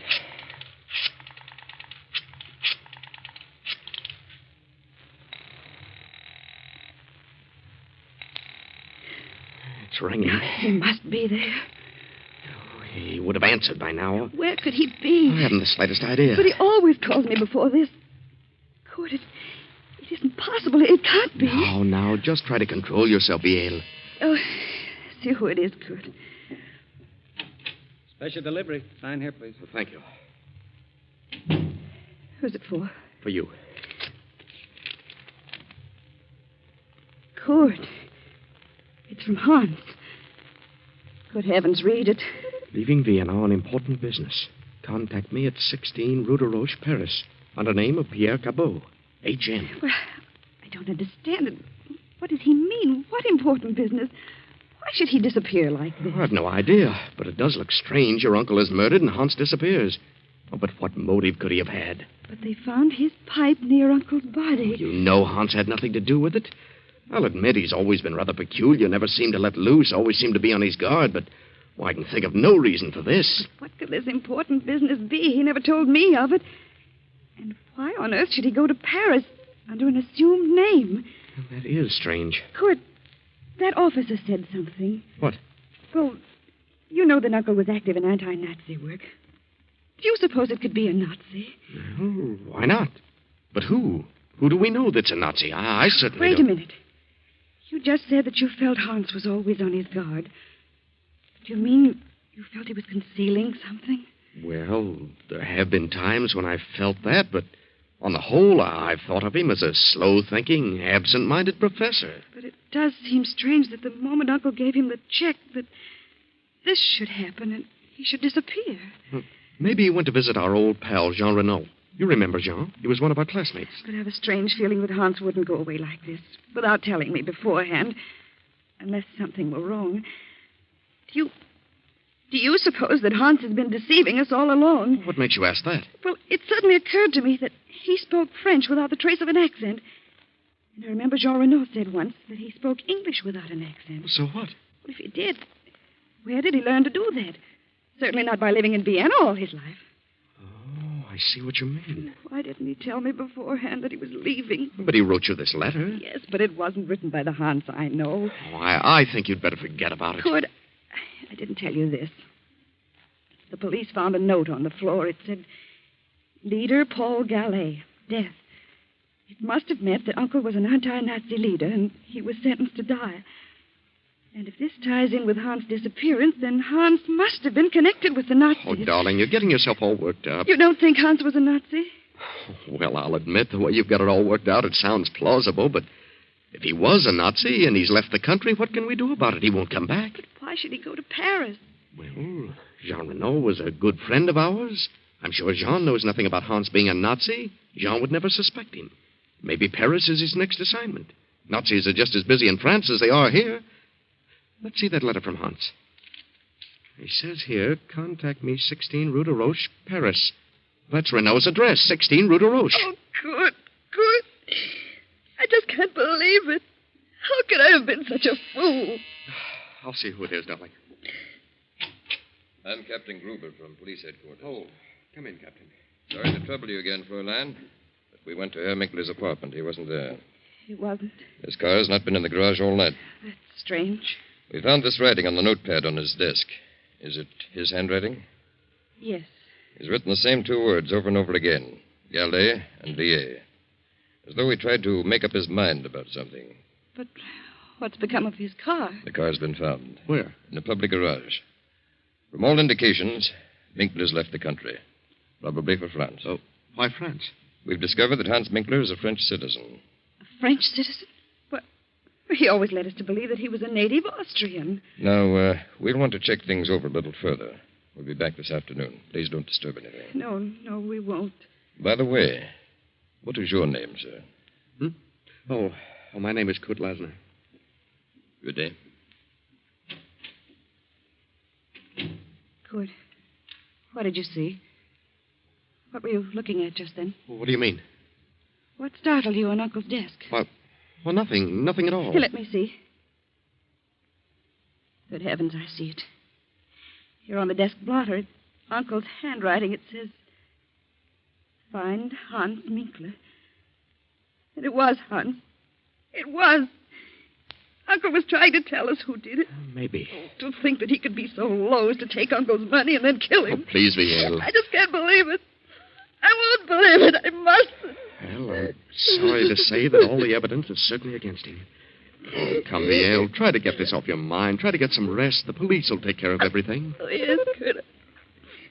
I guess you're right. If Hans did do it, he'll pay. He's the one who'll do the suffering. Believe me.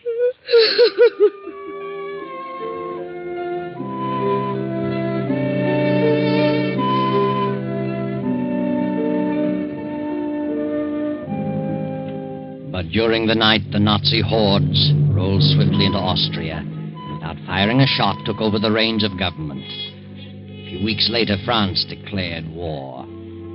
Then one night, Hans Minkler makes his way through the maze of Paris traffic and knocks at the door of number 16 Rue de Roche. Oh. Yes? Oh, good evening.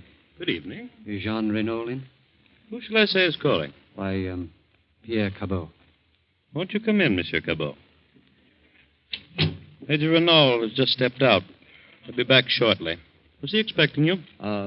No. Did you say Major Renault? Yes. Since war has been declared, he's gone on the active service list. Oh, I see. I've been phoning for a week, but no one answered. You haven't seen the Major in some time. No, I haven't. I've been in Austria for several years. Renault and I went to school together in Vienna. Oh. Are you by any chance Hans Minkler? How did you know that? Why are you traveling incognito? Well, where is Renault? I regret to inform you that Renault has been in Africa for some time. He's due back in a few weeks, however. Did you know Monsieur Gallet in Vienna? Yes. Who are you? I'm Monsieur Deveau, of the French Sûreté. Oh, police. Yes. Did you ever accept any money from Monsieur Gallet? Why are you asking me these questions? You never accepted money from Gallet? No. Search him, Laurie. No, just a moment. Sorry, Minkler. I'll take the bill for Laurie. Yes, sir. I don't understand all this. You understand, all right. Well, so you never received money from Gallet. What's his check for? Well, that's to help carry on my experiments. Undoubtedly. Monsieur Gallet was helping you and quite a number of others to carry on experiments. Others? I suppose you say you're new at this game. Game? I don't know what you mean. I had nothing to do with his death. Nothing. Yes, I believe that. Why should you kill one of your own? Oh, I don't know what you're talking about. If you were intending to carry on experiments in Vienna, why is this check drawn on the Bank of Paris? Well, maybe he had a surplus of funds here. Indeed, he did. How did you know I was coming here? We knew. Just what were your plans? Oh, this is ridiculous. I'm not a spy. I was engaged to marry Gallet's niece. Really? Some way I got mixed up with an organization which planned to rid Austria of all Nazis. They claimed that Monsieur Gallet was the leader in Vienna. I denied it. But nevertheless, I was selected to murder. Oh, I see. And told that if I refused, they'd also kill me and my fiancée as well. I decided to get them out of the country. I went to Gallet's home. My fiancée was not there. I knew there was no time to lose. So I tried to take him away by force. He was suspicious of me. We suddenly got into a scuffle. And then someone behind me fired a gun. I don't know who it was. And Gallet fell dead. I see. I went to my home. Next morning learned that they were looking for me. I got out of the country, and in a roundabout way, I came to Paris. A good story. But it doesn't hold water. Gallet was a Nazi leader, and there's too much evidence against you, Minkler. Come on. Let's go down to headquarters.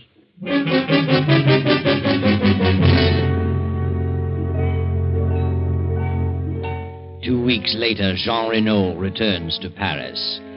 Then, 6 weeks after Austria surrenders, Kurt and Viel escape from the Nazis and make their way to Paris. Jean Renault meets Kurt on the street and asks him to bring Viel to visit him at 16 Rue de Roche. Come in, Kurt. Well, Viel. It's been a long time. How are you? Excellent, thank you. So you two are married. Well, my congratulations. Though I didn't expect it to work out quite this way. No? Why not? Well, I always had an idea that you might marry Hans Minkler. Well, one never knows. No, Kurt. One never does. By the way, have you seen Hans? He's in Paris, been here for several weeks. Has he? Yes. Don't tell me you haven't seen him. Well, he told us he was coming to visit you. Oh, yes. He's in Paris. I wasn't here when he arrived. He left several notes. I found them when I returned. But do you know where he is now? Yes. Would you like to see him? Yes, I would. Hans is dead. Dead? What? Dead? Yes. He was executed as a Nazi spy. A Nazi spy? Yes. I got here too late to help him. They had conclusive evidence against him. Why, that's ridiculous. Hans is dead, nevertheless. But what happened? Well, it seems Hans got into some trouble in Vienna and came to Paris to see me. In some way, the Sûreté here was informed that he was a Nazi, was coming here to carry on. But who on earth would accuse Hans of such a thing? I wonder. But they received a letter from Vienna accusing Hans. The Sûreté found a check on him from a high Nazi official. There was nothing that could save him. A check from a high Nazi official? Who was the official? Paul Gallet, Vier's uncle. What? Didn't you know about your uncle? I don't believe it. Whether you do or not, he was a Nazi. The Secret Service has known it for years. He may or may not have given the check to Hans for Nazi purposes. But the evidence was against Hans. Then the letter came to the Sûreté saying Hans was a Nazi agent.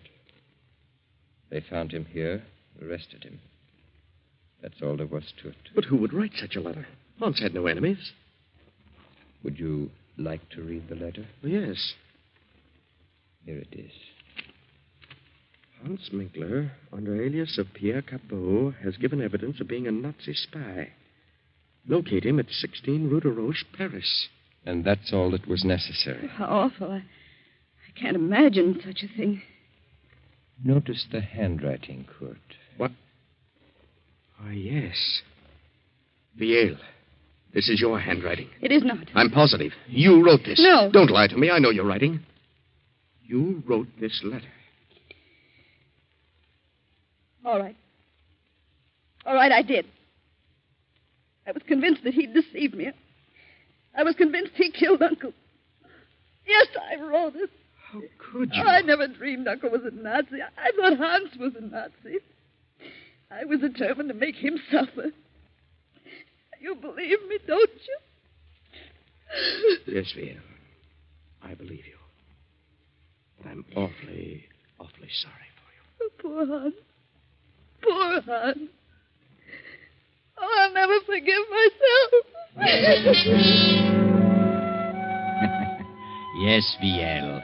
What a terrible injustice you have done. But someday, perhaps you'll learn what really happened to your uncle. It wasn't Hans who killed him. Hans didn't even have a gun, just a pipe. But Hans wanted to get him safely out of the country.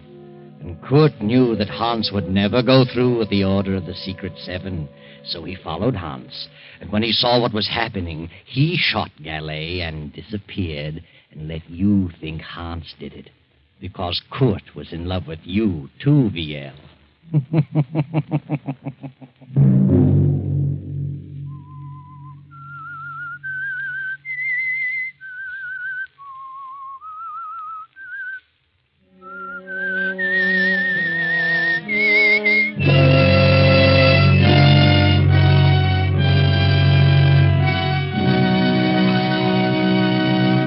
CBS has presented The Whistler. Original music for this production was composed and conducted by Wilbur Hatch. The Whistler is written and directed by J. Donald Wilson and originates from Columbia Square in Hollywood. Next week, same time, I, the Whistler, will return to tell you the strange tale of Out of the Fog. Good night.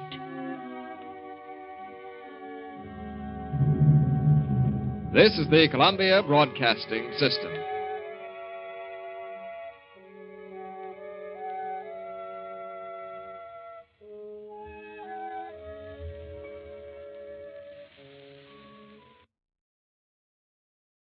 Welcome to Golden Age Radio, rumble.com/C/GAR. Visit veteransradioministry.com for more videos like this.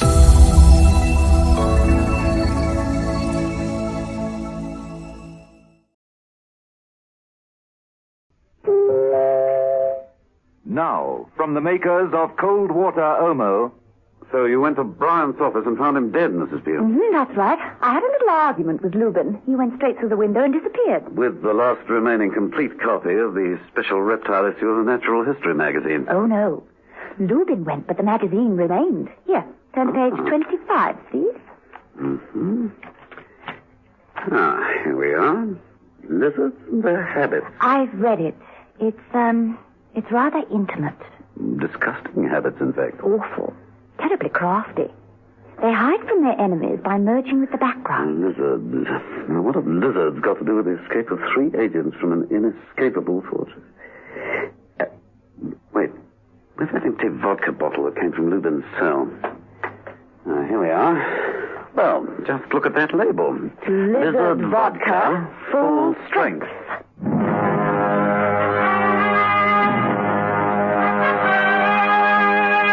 The Avengers.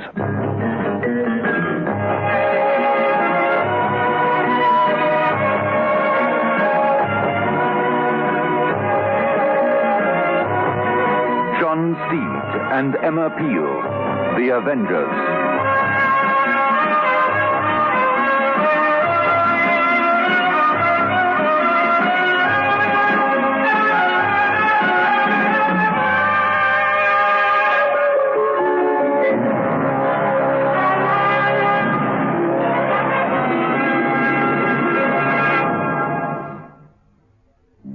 Over 1 million South African housewives are delighted with the sparkling clean wash they get from cold water Omo. Like Mrs. Connie Goldie of Finnison. Well, I found myself without any hot water one Monday morning. Yes? So I dashed out and I bought a packet of cold water Omo. And I've never been without cold water Omo since. Yes, once an Omo user, always an Omo user. Omo cleans best. Over 1 million South African housewives have proved it. Don't just admire your little girl's complexion. Share it. Knight's Castile is doubly enriched with lanolin to keep your skin soft and young. Pure, mild Knight's Castile for a complexion that never grows up.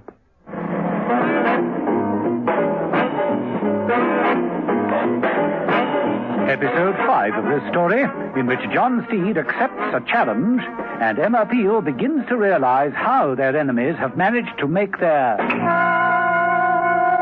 getaway.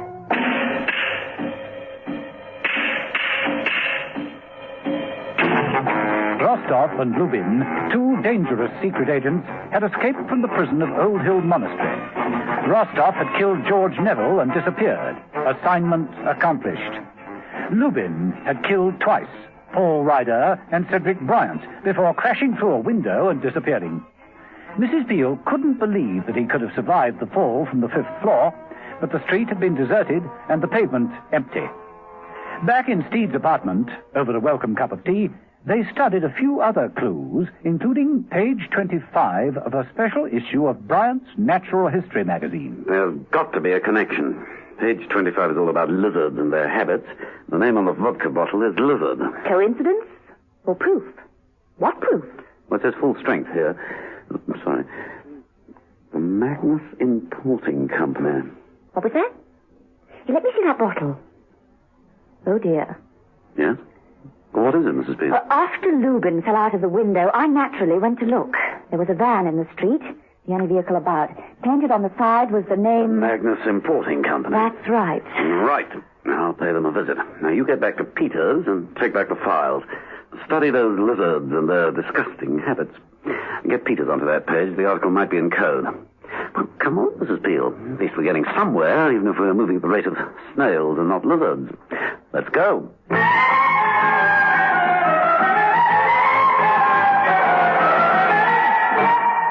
Steed found that the Magnus Importing Company had their offices in front of a warehouse near the river. Unable to make himself known at the front, Steed went round to the warehouse entrance and prodded open the back door with his umbrella.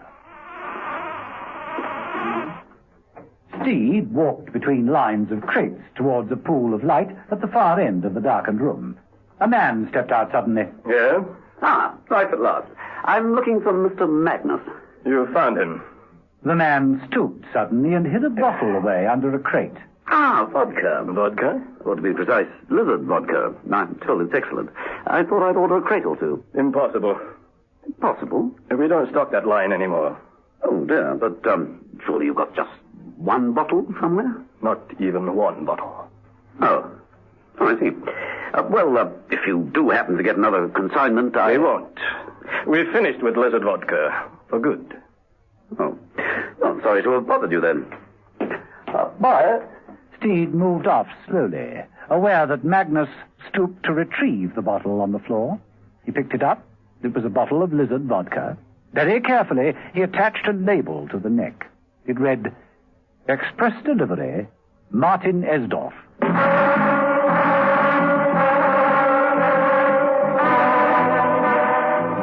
In his cell at Old Hill Monastery, Martin Esdorf paced up and down. His mood had changed. He was an impatient man. He swung round as the cell door clattered open and then slammed to. John Steed entered with a parcel. Beware of Steed wearing gifts. Oh, it's not a gift exactly, Esdorf. You ordered it. You did order this, didn't you? Lizard vodka? Yeah, that's right, I did. It's a brand I don't know. Does that mean that you would like to try it? His pleasure. Allow me. As Esdorf poured the vodka, Steed wandered around the cell. He stopped at the table and flipped a couple of pages over in Bryant's Natural History magazine. Esdorf watched him. Steed? Your vodka. Oh, sorry. You know, the secret could be in here. Steed tapped the magazine. Esdorf's eyes flickered. The secret to your character. Well, it's the saying, isn't it? Judge a man by the books he reads. Smooth. Smooth. But I would think that Colonel James would consider it a trifle on the dry side. Yes, perhaps. But I expected books on mechanics, history, even geography. I must say this one surprises me. Natural history. When a man has nothing else to do. But toads and lizards. I wouldn't have thought lizards were in your line, I thought. You're getting closer, Steve. Very close. But you will never be close enough. Perhaps the answer isn't here, in this magazine. Here, take it. Study it. Go and quote it. You will find never the answer, if there is an answer to be found. But I admire you, Steve. I really do. You're incisive, thorough, relentless, a worthy adversary. We are equally matched. We are very alike, you and I. Identical, in fact. No. There's a difference. We are both dedicated to our country, both prepared to die for it. You have killed, I have killed. There is a difference. I only kill when I have to. You, because you like it. We are merely debating with the grace on the real issue. How, Steed? How? How will I escape from here? You can't stop me, Steed. You won't be able to. And then, when I'm free, we will face each other, you and I. There will be you, there will be me. And snuggled in my hand will be a sleek, well-oiled, shiny compressor. I prefer Brown and Thiessen Magnum, myself. I remember that. Oh, yes. I remember that. You have chosen the weapons, Steed. Now you're going to turn all English and say, let the best man win. Oh, I shall, Steed. I shall.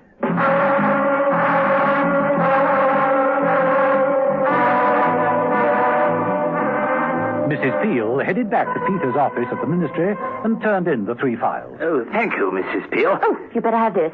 A slip of paper with the Roman numerals on it. I shan't need that anymore. I know what it means. You do? You mean you cracked the code? Oh, quite simple, really. Nothing you need worry your head about. But you might like this. A copy of the Natural History magazine. An article on lizards. Oh, how very kind and thoughtful of you, Mrs. Peel. My hobby. Yes. Other people's as well, it seems. Now, why should Rostov and Lubin be interested in lizards? I can't think. Except, of course, that they make such delightful pets. Now take this one. Here, from the aquarium. This is Alfred. Isn't he a dear? Charming little thing. And one never tires of them because they're forever changing color. Yes. Yes, of course they are. Yes, you see, Alfred is a true chameleon. All chameleons change color, of course. It's something to do with the chromophores in the skin. They merge with the background. Let me show you. Peters took the chameleon from the brown earth, where it had been standing almost undetected, and placed it on the green blotter of his desk. The chameleon began to change color. Nature's camouflage. Astonishing, isn't it? You would never know he was there, would you? He's practically disappearing before our eyes. Yes. Yes, of course. Of course, that's it.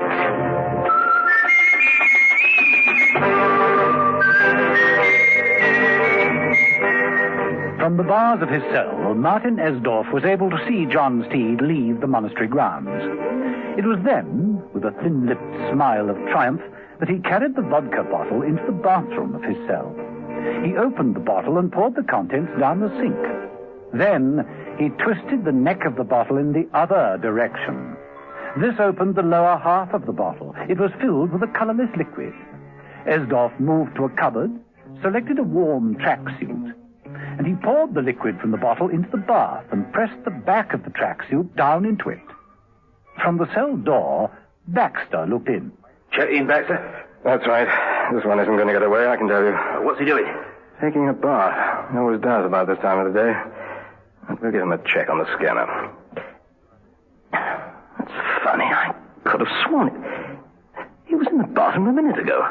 I could see the shape of him through the frosted glass. Here, let me take a look. Baxter, it looks as though the cell's completely empty. Call the colonel. Right. Colonel James, Baxter here, reporting from the cells. What is it, Baxter? What's wrong? It's Esdorf, sir. I can't see him anywhere. Price and I have been watching on the scanner. Should I take a look inside? No, hold it. No, I'm coming down. In a matter of minutes, Colonel James was with the two men in the corridor.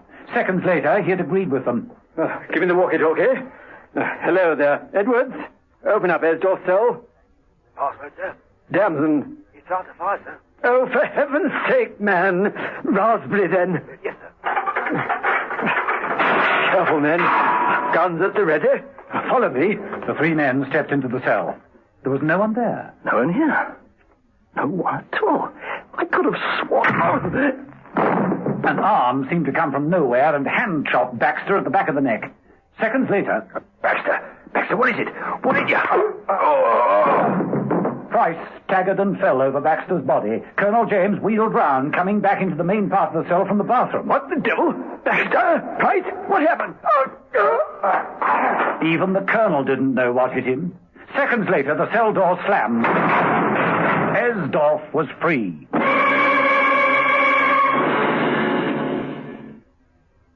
Out of the blue comes a new way to fight tooth decay for keeps. New Fluoride for Keeps toothpaste. It's the clear blue way to fight tooth decay, and it's the best anti-decay toothpaste around.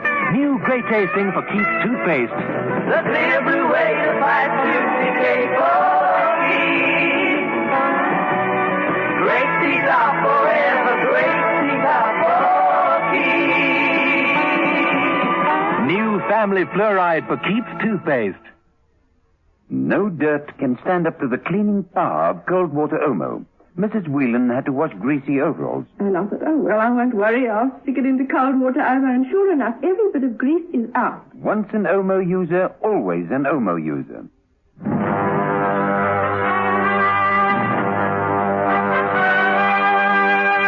The Avengers.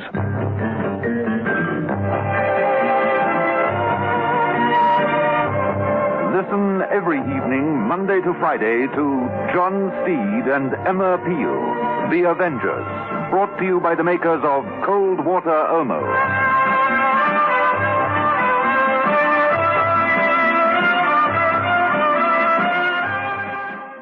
Welcome to Golden Age Radio, rumble.com/C/GAR. Visit veteransradioministry.com for more videos like this.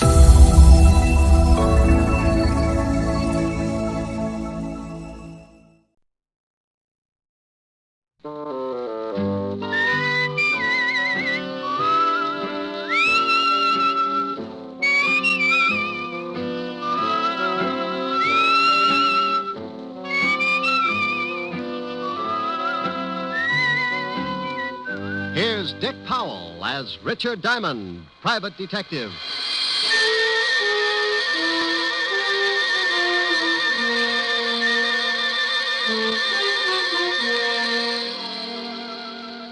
Hello there. My name's Diamond, and I'm known along the big street as a guy who manages to keep his nose pretty clean and still make a few bucks while I'm doing it. Oh, sure, it gets a little grimy, but you gotta expect that. I'm a shamus, private eye, gumshoe. To the guy who hasn't ever been worried because he tripped over a corpse in his breakfast nook, I'm known as a private detective. And to some guys, I'm known by a lot of other names. Not the kind you'd find in a book on manners and social usages. But there are times when you might turn up on your desk calendar under the heading of what I must do today. Who hires me? How do I make a living? Well, maybe this will give you an idea.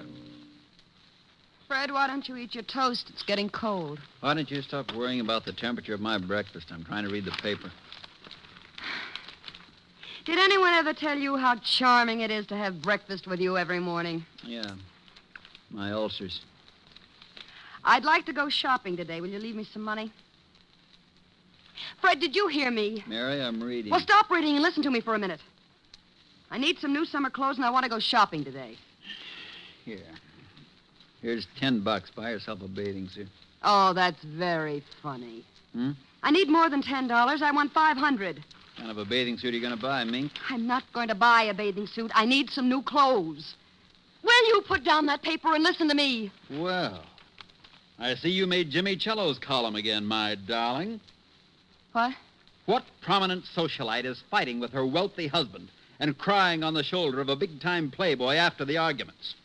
Is that's supposed to be me? Can you remember 5 minutes in the past 5 years when we haven't been fighting? Are you accusing me of running around with some playboy? Running around is right. I expect one of you to be the first to do a 4-minute mile. How dare you? How dare me? Why, you lushed-up little tramp. Tramp? Yeah, tramp. Everybody in town knows you're seeing Lorne Oliver. All right, so I've been seeing him. We're just friends. Well, that kind of friendship is grounds for divorce in this state. Why, you dirty... Shut up. I'm sick of this whole rotten mess, and I'm going to do something about it. You're going to do something about it? Why, you conceited, pompous... You're going to do something, are you? Well, you better hurry up, because I've got some ideas of my own.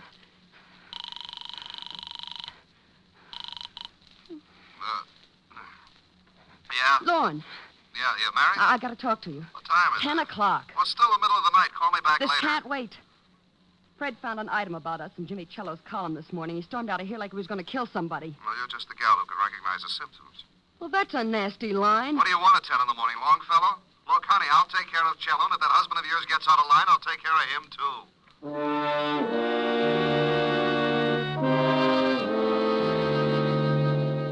You see what I mean?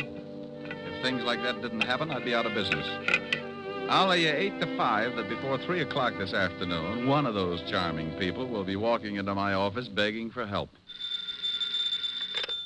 Yeah? Rick? Oh, hello, Helen, baby. Hi. You gonna take me out tonight? Sure. I'll be over later. We'll have a quiet evening. No. I want to go dancing tonight. If you don't take me, I'll throw a tantrum. But, baby, I don't have the cash. I'm tapped this week. Well, if you won't let me take you, borrow it from Francis. You told me yourself he was good in a pinch. Yeah, but he's already black and blue from those 3 lunches at Lindy's. Besides, he's not only your butler, but he's a darn good businessman. He wants security. Well, give it to him. He's already got my badge, my book on the 10 best ways to sneak through transoms, complete with illustrations, and my gun. Haven't you got something else? Yeah, but I'm saving the right eye in case of an emergency. Keyholes, you know. Look, honey, let's go take in a quiet movie and... I want to get dressed up and go to a nightclub. It's summer. The flowers are blooming, and the fox has left his lair. Is what? I've been hibernating all winter, and I want to get out into some nice, smoke-filled dance floor. Why, Helen. Why, Helen, nothing. Please, Rick. Hold it. Someone's knocking at my chamber door. Come in. Mr. Diamond? Yeah, pull up a chair. I'll be right with you. Who is it? I'm afraid to look. I haven't paid the light bill. This is a detective agency, isn't it? You, sir, have just won yourself a new economy home-size murder sampler, complete with a matching set of bodies. Me? No. I haven't got time to listen to your bright remarks, Diamond. I want to hire you. What did he say? He doesn't like my bright remarks. You won't even admit they're bright. What else? Oh, something about wanting to, Something about what? what was that last statement, sir? It sounded rather cozy. I said I wanted to hire you. What? I'll call you later, baby. Bye. Rick, wait a minute. Now, Mr. Sears. Mr. Sears, what can I do for you? I want you to follow my wife. Will I like the view? She's running around with another man. Well, if they're just running around, don't worry about it. It's when they get tired and slow down that things start to pop. There was a veiled article in Jimmy Cello's column this morning about my wife and this man. Yeah, I know Cello. So do I, but I'm not interested in Cello at the moment. Well, what do you want? Enough on your wife so you can get a divorce? Yes. Oh, well, that comes kind of high. I don't like cases like this, and I usually turn them down. If you want me to swallow my pride, it'll take a $200 retainer and $100 a day in expenses. I'll write you a check. Oh, just like that, huh? I am quite wealthy. That's why I want the divorce, Mr. Diamond. There you are. Yes, sir. There I am. Now, what's the man's name that your wife is seeing? His name is Lorne Oliver. Well, this is turning into a family gathering. You know him? Sure, runs the Monarch Club. That's right. What's your wife's name, and we're going to get a look at her? Mary Sears. You can see her tonight at the Stork. We'll be there for dinner, 9 o'clock. I'll be there. Oh, incidentally, that comes under the heading of expenses, in case you have a short memory. I have a good memory, Mr. Diamond. You can send me the bill. Oh, address and phone number? 45 East 65th Street. 45 East 65. Evergreen 41793. 41793. Now I've got to be going.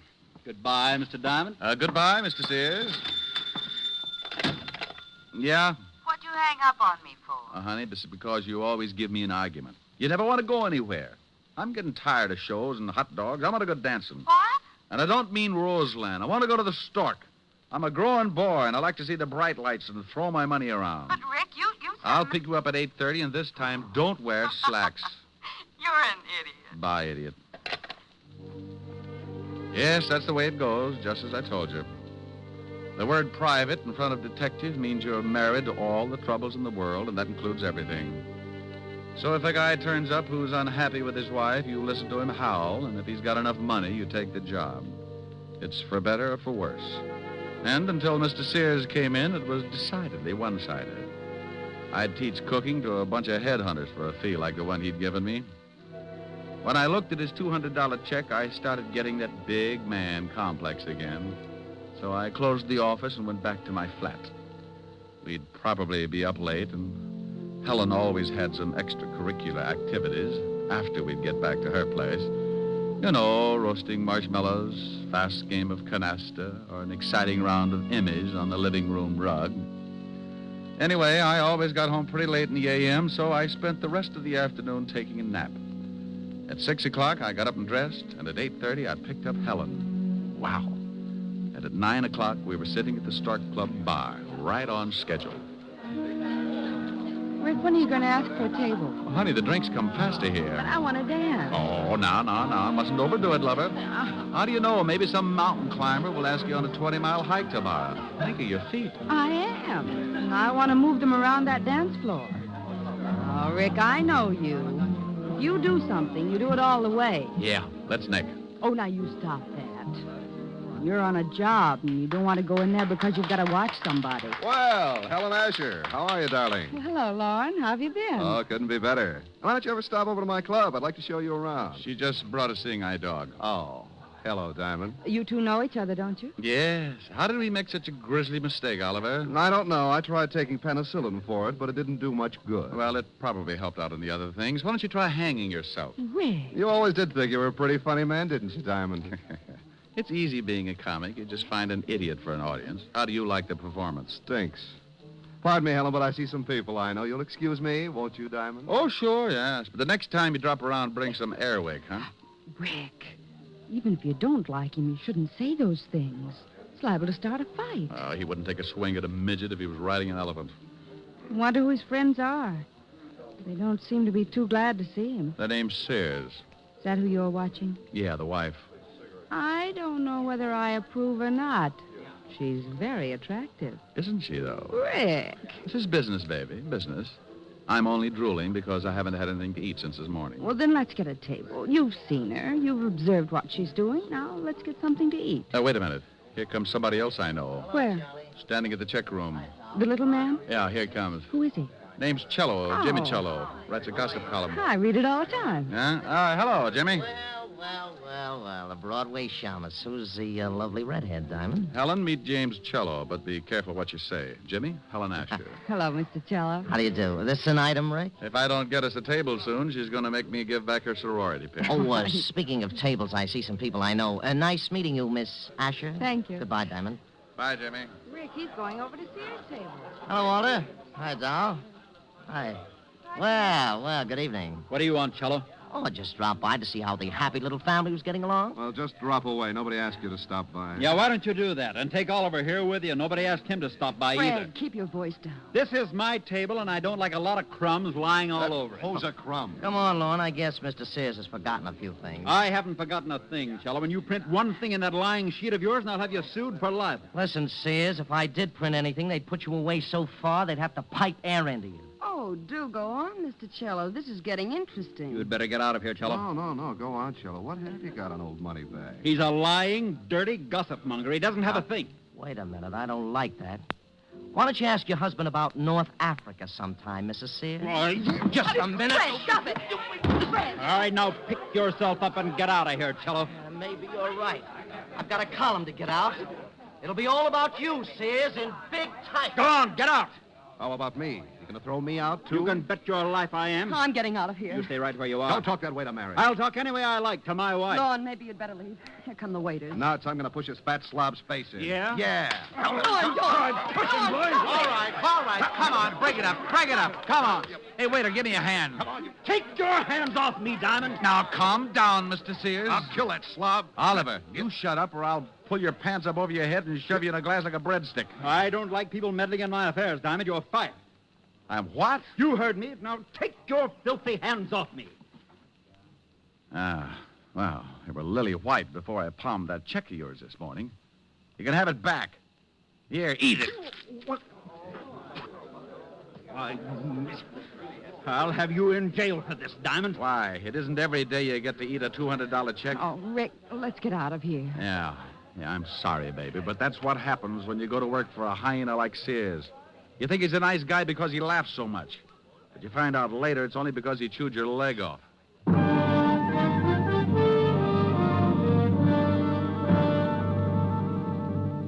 We left Sears still spitting out pieces of the check I'd shoved down his throat and headed for Helen's apartment. I was sore. When I get hot under the collar, I don't make for good company. So I dropped her off with a kiss and went back to my flat and climbed in the sack. I smoked a dozen cigarettes before I got to sleep. And when I finally did, it must have been with a big smile on my face. All night I kept dreaming that Lorne Oliver and Fred Sears were beating themselves to death with hot paper sacks.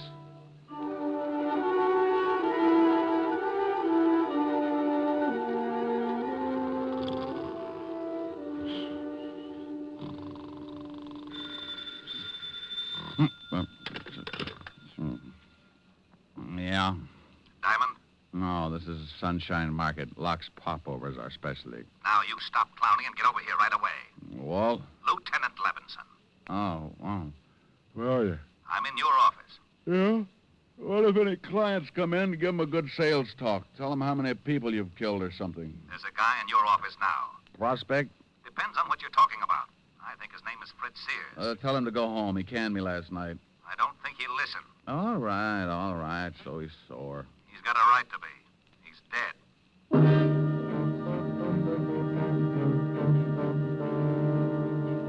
Stop acting like an idiot, Walt. You know I didn't have anything to do with it. I know you didn't, but we find the stiff in your office, and we get a report that he fired you last night, but you had a fight with him. I got to tell the commissioner something, Rick. Tell him Sergeant Otis is teething. Now, you stop that. No, what do you know about the killing? The coroner just left. He said that Sears had been dead about 8 hours. The cleaning woman found him at 9 this morning and called us. That puts the time of the murder around 1 a.m. We found this clenched in the dead man's hand. What is it? An article torn out of the morning papers. Here, read it. Jimmy Cello's column. Read it. All right, I will. Don't yell at me. Fred Sears, wealthy import-export man, is having troubles. He's finding it hard to explain about his past doings in North Africa, and at the same time, he's finding it just as hard to explain his wife's interest in the local playboy, nightclub owner Lorne Oliver. He got so mad at the Stork Club... Oh, I was there. He got so mad at the Stork Club last night that he took a poke at your columnist and then tried to beat up Lauren Oliver. Will this lead to a rematch between Oliver and Sears? We're having a whole bunch of them picked up. Walt, before you do that, give me a couple of hours, will you? Try to dig up your killer. I can't. You know what we've got to do. It's routine. Well, the commissioner's already having fits every time he hears my name. Now, look, Rick. Walt, I got a business to protect. And if he finds out the stiff was killed in my office, he'll probably haul in my license. Yeah. 1 hour, Rick. That's all I can give you. I got a job, too. Thanks, Walt. I suppose you've got an alibi for 1 o'clock? Call Helen. We were toasting marshmallows.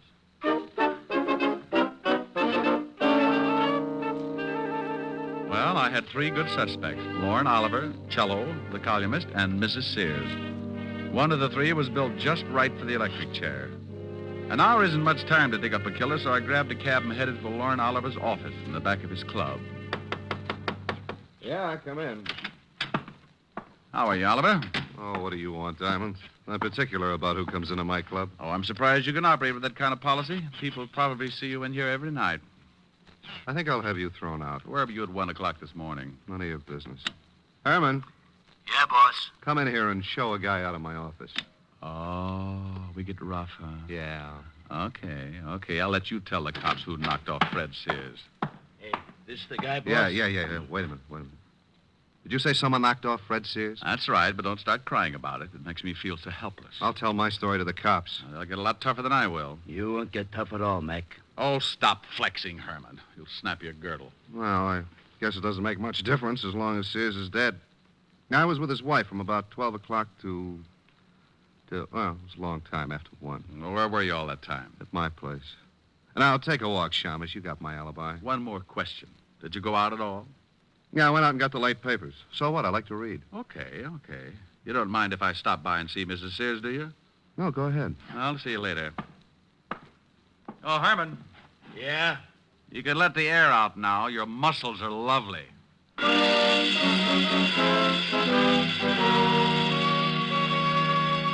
Well, Oliver had a good story if it checked, so that left me with 2 more stops.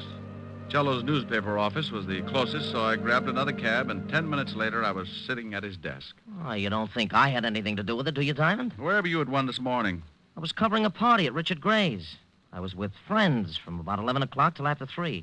You can check. Go on, check. Look, Poison Pin. Sears had your column from the late edition clenched in his hand. He did, huh?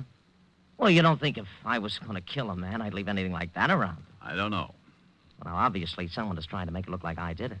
Have you talked with Oliver and Sears' wife? Oliver's got an alibi, and I'm headed for Mrs. Sears' place right now. You know the address? Yes. 45 East 65th. But Mrs. Sears couldn't kill her husband. I know her too well. No? Well, thanks, Cello. I'll check your alibi. If it stands up, then I'll have to really go to work on Mrs. Sears.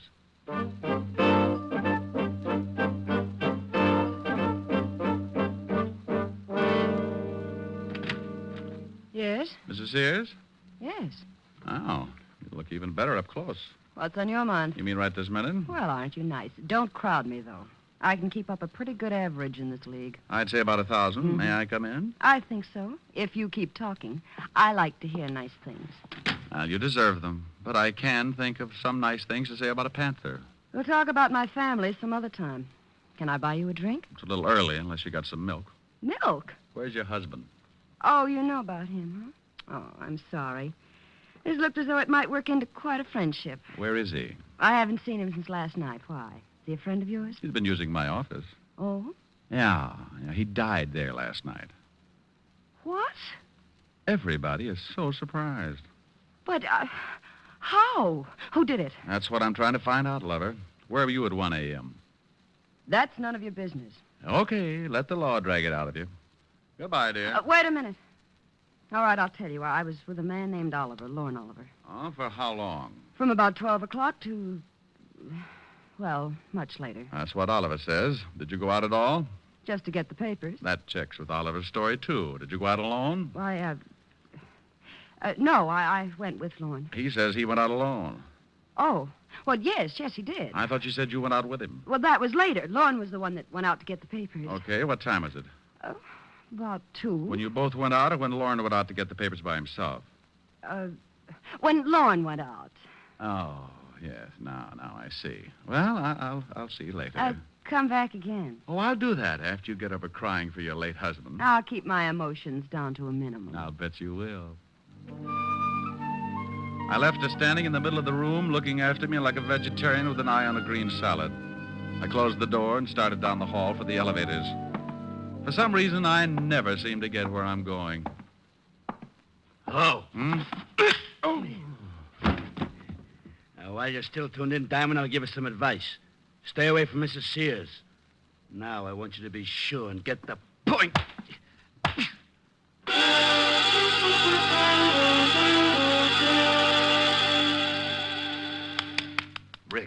Rick, come on, snap out of it.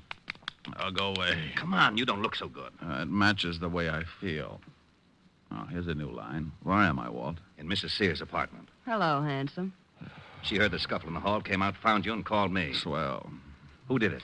I didn't see him, but his voice sounded like a thug that Lauren Oliver keeps around, a patty cake with. Oh, that was probably Herman. Lauren is so jealous. Well, your hour is up, and now I'm going to haul them all in, including this Herman. Oh, do you know Herman, Walt? Sure, Herman Sharp. Got a record a mile long. Walt, if a guy wanted to hire a killer, where would he go? You know all the stoolies as well as I do. Yeah. Mrs. Sears, what was the fight about last night at the Stork?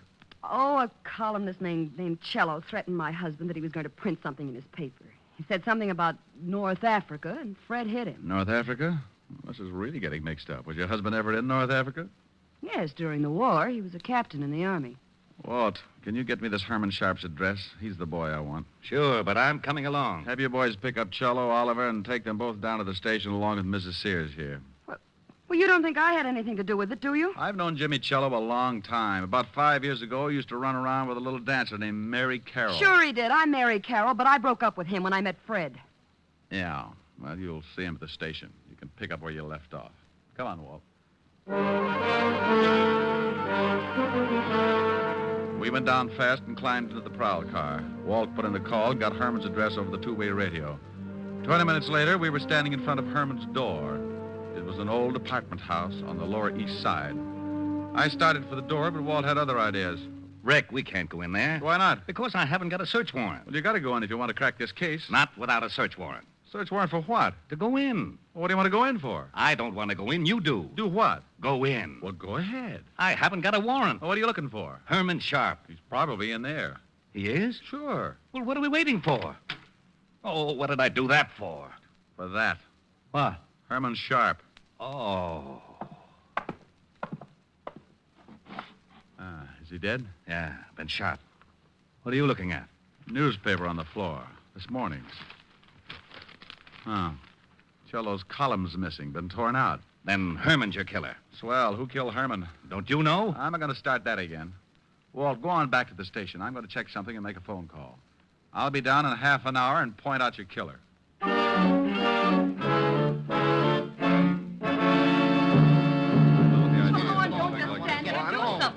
Now, calm down, everybody. This is ridiculous. I want my lawyer. You'll get one later. Relax, Oliver. They can't hold us much longer. How do you feel, Mary? I don't like this any more than you do. Well, good afternoon, and happy Father's Day. Rick, where the devil have you been? Made a phone call to Washington, Walt. Mrs. Sears, did you know that your husband had a dishonorable discharge from the Army? Why, no. You knew it, didn't you, Cello? That's right, but I kept it quiet. He got it for running a black market. What's this got to do with the death of Sears? Oliver, you told me you went out to get the papers last night. That's right. What time was it? A little after 2. You know what time the late edition comes out. How about you, Mrs. Sears? What Lorne says is correct. How about it, Lorne? Were you the one to go out and get the papers? Yes. Then, Mrs. Sears, why did you tell me this afternoon that you also went out to get the papers? Well, I... Mary, don't say anymore. You don't have to. The stories don't check, so you couldn't have been together last night. Look, Diamond, what is this got to... Oh, now you look, Oliver. You're both liars. But that doesn't make either one of you the killer. Oh, but Rick, Cello's alibi checks right down the line. Sure it does, because he was at that party. But the killer wasn't. Oh, we know that. He couldn't have been. Yeah, but the man who hired the killer to knock off Sears was. What are you talking about, Diamond? Oliver, where was your hired gun if last night? You mean Herman? Yeah. Well, I don't know. He was with me until 6 o'clock, then he left. Walt, when you find Herman's gun, ballistics will probably say that it was the one that did the job on Sears. Herman? Yeah. Cello, you hired Herman to kill Sears, and then you killed Herman. You're out of your mind. I didn't even know this Herman. We found the newspaper next to Herman's body. It had your column torn out of it. That doesn't pin anything on me. It just shows you that Herman probably stuck that article in Sears' hand after tearing it out of a newspaper. That's what you wanted to make it look like. You knew Herman. You knew about the clipping, so you killed him and tore the column out of this morning's newspaper.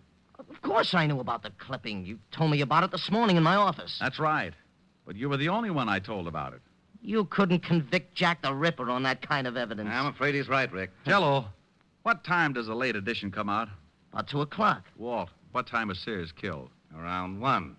Say. Yeah. The killer couldn't have gotten hold of that column at 1 o'clock. The papers weren't even out on the street. Well, then how did he do it? Only one man could have gotten that column before 1 a.m., the man who wrote it. Jimmy. He tore it out of the galley sheets. The proofs that are made up before the paper goes to press. Cello hired Herman, gave him the clippings, and then went to the party. Oh, you're doing great, Diamond. Keep it up. You're still in love with Mary Sears. You were jealous of Oliver, so you hired Oliver's boy Herman, figuring the cops would pin Sears' murder on Oliver. How am I doing? You're a good liar and a rotten detective. You knew I'd go to see Mary Sears, so you sent Herman to beat me up and make it look like Oliver was behind it. What? You tried to frame Oliver all along the line. Boy, you cheap little scandal snooper. I'll fix it so you Now, don't blame anybody. Wait a minute. Yeah, all right, break it up. Come on, break it up. Break it up. Hey, Walt. What is it, Rick? Bye.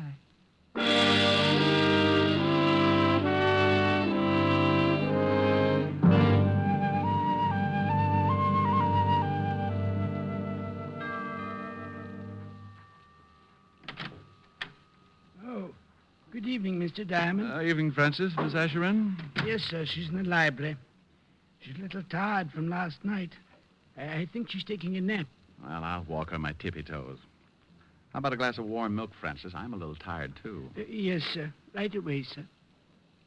Well, look at the little baby. Mm-hmm. Oh, hasn't dreaming. Poor little tired baby. The evening breeze caressed the trees tenderly. Oh, Rick. The trembling trees embrace the breeze tenderly. Hello, baby. Don't stop. All right. Close your pretty eyes. Then you and I came wandering by. Oh, wonderful. And lost in our sight were we. Ricky. The shore was kissed by sea and mist tenderly. Ricky. I can't forget how two hearts met breathlessly. Ricky, come here.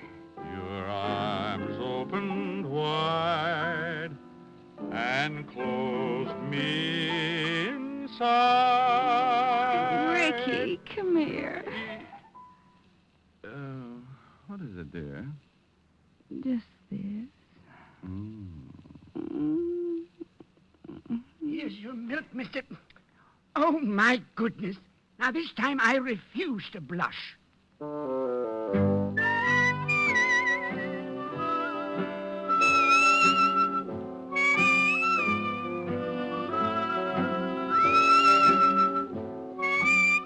You have just heard Richard Diamond, Private Detective, starring Dick Powell.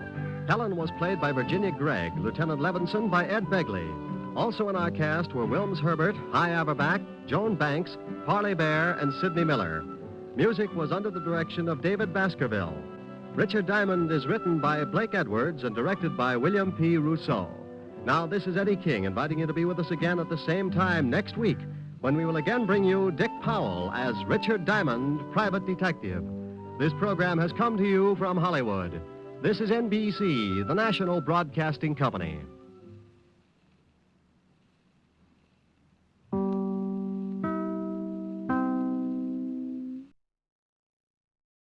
Welcome to Golden Age Radio, rumble.com/C/GAR. Visit veteransradioministry.com for more videos like this.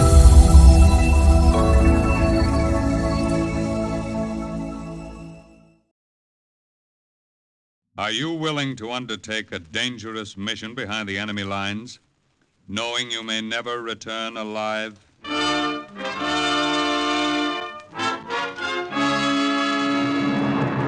What you have just heard is the question asked during the war to agents of the OSS. Ordinary citizens who to this question answered, Yes. This is Cloak and Dagger.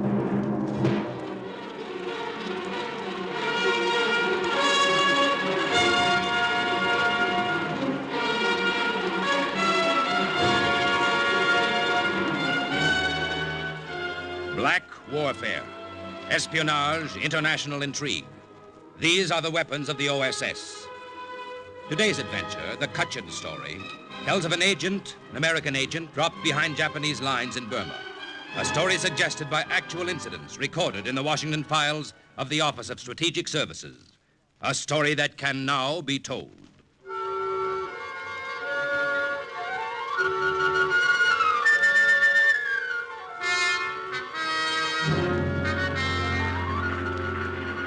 The sky hangs low over Burma.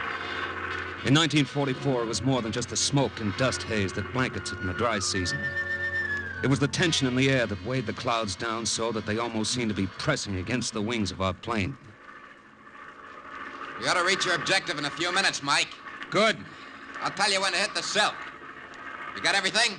Yep. Radio, supplies, I'm all set. Boy, that's thick jungle down there. Thick with Japs. That's what I mean. I looked down on the towering jungle-covered mountains of North Burma. I thought of the small band of Cutchin natives who were waiting to meet me.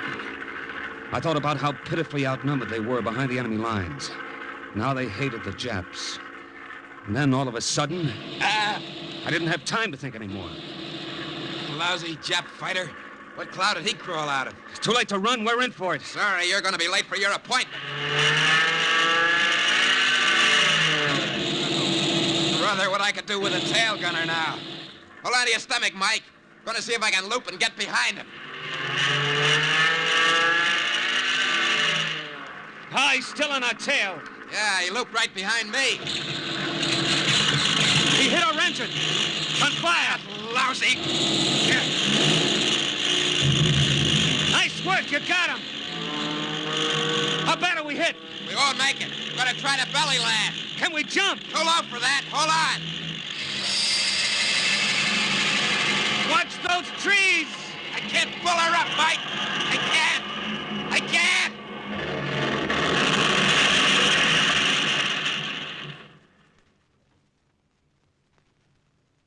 I was thrown from the plane when we crashed.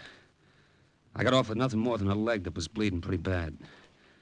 When I crawled back to the wreck, I found the pilot. He wasn't so lucky.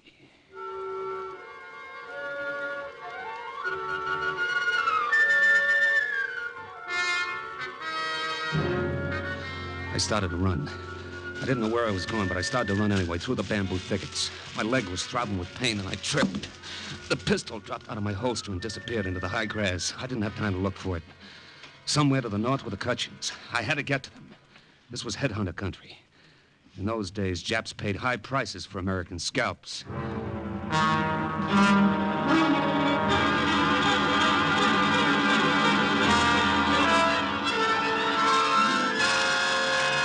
After a while, my breath gave out. I couldn't go any further. My imagination put Japs and headhunters behind every tree. I told myself I had to stop. I told myself I didn't have enough wind to take another step. But I changed my mind when behind me I heard a twig snap. There was someone following. A quiet, stealthy someone on padded cat's feet. I kept on running into the river. I didn't bother to look first for crocodiles. The numbness from my bad legs spread all over me. I could hardly swim. All I wanted to do was get away from that shadow behind me. When I reached the opposite shore, I clambered onto a sandbar. Safe. Safe.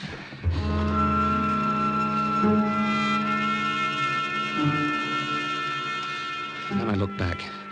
I saw that tireless shadow emerge from the bushes and flit silently across the river on a fallen tree trunk. My lungs were ready to burst. I pulled myself up again and fell over some roots and waited. Waited for that shadow to catch up with me. I just lay there and waited.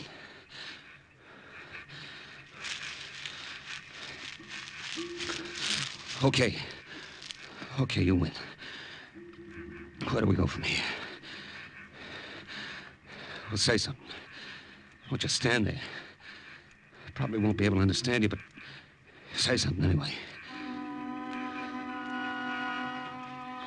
A half-naked warrior just stood there staring at me, saying nothing. I'd have given anything to have had my gun back again. And all of a sudden I did. He just reached down and handed it to me. Hey, I don't get it. What's that card you're holding? Follow this guide. He will lead you to safety. Well, now you're talking.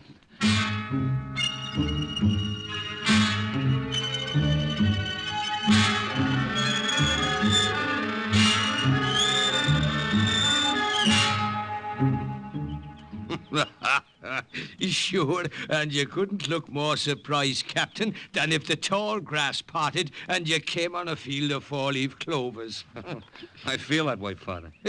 Like you turned over a stone, and there we were. Well, that's about it.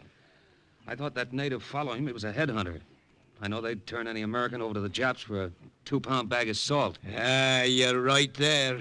Unholy savages that they are. We saw your plane fall, and I sent Ying here after you with that message written on the card. He's the fastest runner in the Cochin village. I'm sorry he put such a scare into you. Oh, forgive me, Captain Shea. Did I pull the bandage too tightly then? No, it's okay. I don't mind it too much. When I think of what happened to the pilot, I was lucky. Ah, yes. It was a pity about the pilot. Ying, the scissors, if you don't mind. Thank you. There. Oh, almost done now. Then we'll go out and you'll meet the villagers. The women have prepared a special banquet for you. Oh, that's very nice of them. Have you been a missionary here in Burma long, Father? Oh, for almost 12 years now. I hardly remember any other life. These good natives have all become sons and daughters to me. We've taught each other. I speak their language. They all speak English now. They do? As well as I. Almost. Then I have a question, Father. Yes? How come Ying over there took 10 years off my life, chasing me through the jungle? Why didn't he say something? Well, Ying didn't speak to you, Captain Shea, because he wasn't able to. What? He was a prisoner of the Japanese some time ago. They cut out his tongue. That other roll of bandage, please, Ying. Thank you.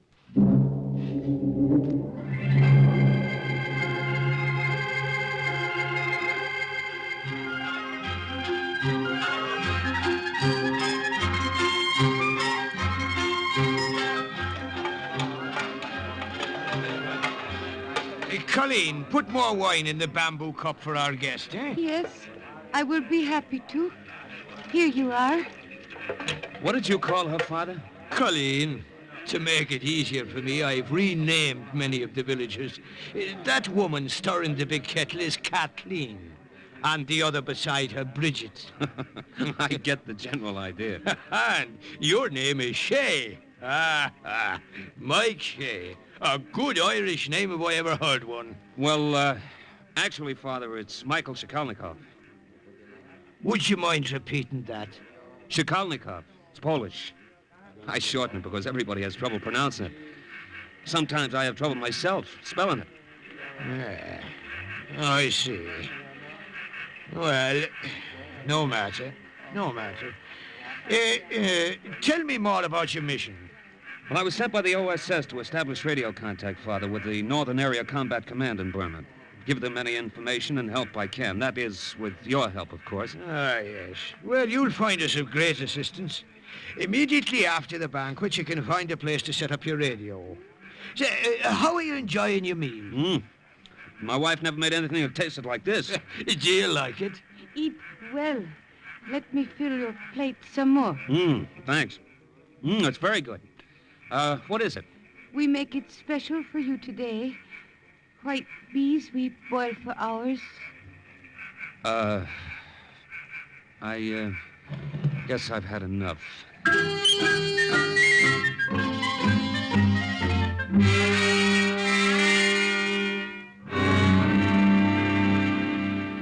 don't feel right moving you out of your hut, Father. It's quite all right. I can easily find another basher. This is the best spot for your radio. I'll even leave you the decorations on the walls to inspire you. Ginger Rogers, huh? That your favorite pin-up? Well, she's a fair lass, all right. She brightens up the basher. Well, with your permission, then, I'll stick a snapshot of my wife up with the rest of these pictures. Yeah, that does it. You know, when I think of my wife, I feel a little guilty. Why is that, my son? Oh, I don't know.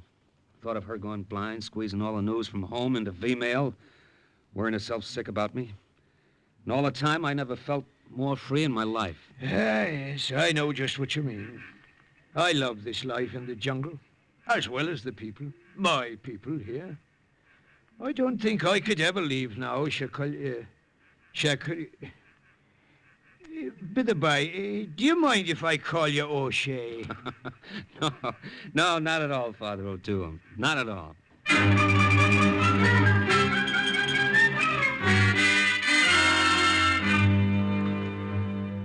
This jungle home was a far cry from the third-floor walk-up in New York and the job behind the desk in the insurance office. The Cutchin warriors aren't imposing figures. They're short, squat, with long matted hair and teeth worn to a black stub by beetle nut. They led a simple village life, eating rice, trapping wild pigs, the technique they also used in trapping wild Japs.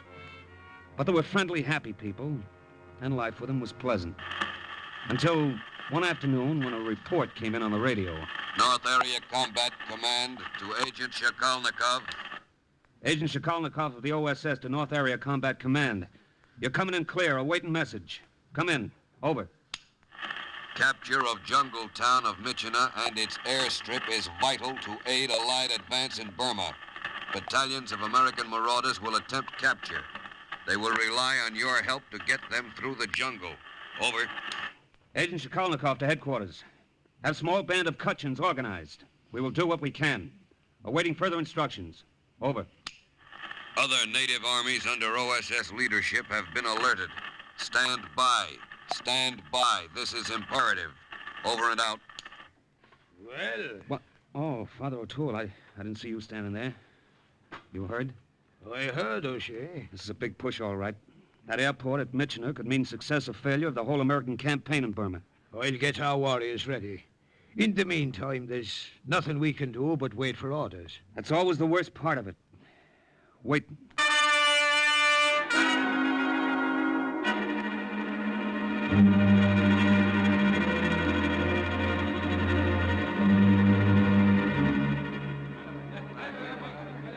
Quiet! Quiet, my children, quiet! Now, it is as I have told you. When the order comes from the Americans, we will advance upon the enemy. We leave now, Father. Catch enemy ourselves. No. That's not the way we must work from now on. The American will be our leader. We will do as he says. We will follow Captain O'Shea.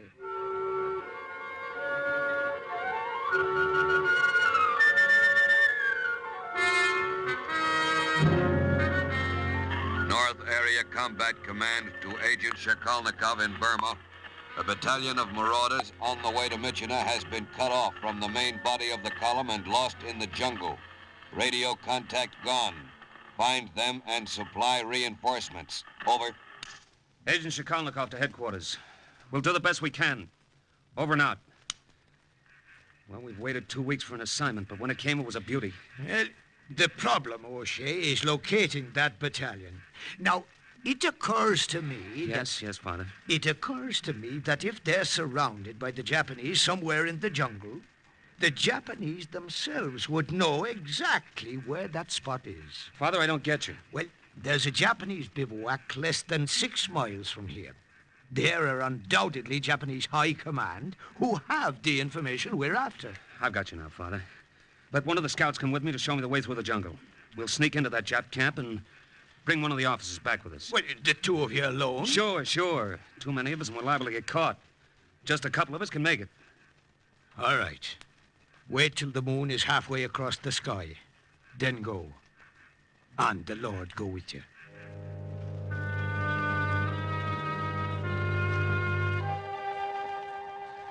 When the moon was halfway across the sky, the scout and I set out. Back through the jungle I'd come from. Only this time I was a shadow, too, slipping behind the bamboo thickets, cutting my way through the dense jungle foliage. We didn't talk much. Only what was necessary. Jap camp close now. Good. Jap camp there ahead. See through bushes. Yeah, I see. All those fires lit. Must be some kind of a powwow going on. Sentry there where finger point. Yeah, I see him. We will surprise sentry. Sneak in camp from there. Right behind you. No talk. Quiet. No talk. Noise. Bring many chaps. Okay, through the bushes. Follow me. Watch for snakes. Is that all you're worried about? What about the tigers, wild boars, Komodo lizards? Watch for snakes. Snake. You move. He strikes. What do we do? Can you get him with a stick? A rock? Gun best. Gun, they'll hear us. Gun best. Rock no good. Stick no good. If I miss, you die. Gun. Gun. Boom. I stood there like somebody who had been frozen dumb and stiff. My heart was pounding like a jungle tom-tom. If he killed the snake, the Japs were sure to come running. If he didn't... He raised his gun slow. Slow. The snake was swaying back and forth. Dead. Snake. Much dead. He killed him all right, but we didn't have time to escape back into the foliage. After that, nothing's clear in my mind. There were Japs all around us, yelling like crazy, and lots of guns going off. And the Cochin scout fell flat on his face, dead. Then somebody butted me from behind with a pistol. And the moon went out of the heavens. And the sky that hangs low over Burma came down and hit me in the face.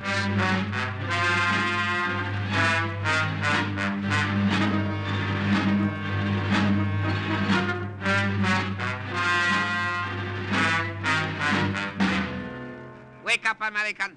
Wake up. What? Huh? What happened? Oh, my head. I am Colonel Haiichi of the Japanese High Command. I regret that we were forced to render you such stormy welcome. Colonel Haiichi, eh? You speak English pretty well. Massachusetts Institute of Technology, class 37. DeWitt Clinton High School, the Bronx, class of 33. We will get along well, I think, if we make a little trade. What kind of a trade? Your life for little information. I see. The American marauders. I want to know their numbers, their positions, their objective. I don't know. If I did, I wouldn't tell you. God. Oh! That whip was sample. We have much more in store for you if you do not agree to be more agreeable to our simple requests. I give you 24 hours to think it over, American.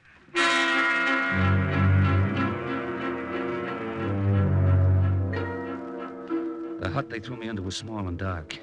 There was a sentry posted at the entrance. What I remember most about those 24 hours was the heat. Wet, sticky heat that made my skin crawl and my lips dry. It was a cute trick of the MIT graduate class of 37 to let the water drip from a pipe right outside the barred window. After a while, it begins to get you when you're thirsty. You get up. Get up. Huh? Colonel Aichi, see you now. Up, American. Up. Okay, okay, get your hands off me. What's that? Stampede. Stampede. Elephants. Oh. Good work, Ying. Good work. That's one less Japanese to worry us. Father O'Toole, where'd you come from? What is this? No time for long explanations now, lad. They outnumbered us 50 to 1, and we needed heavy ammunition. elephants were the heaviest we could find. Yeah, but how did you... Well, when you didn't come back, I sent a runner. We found the body of the scout. Come, we must leave now. Yeah, but the information I came to get. Oh, that. We'll take it with us.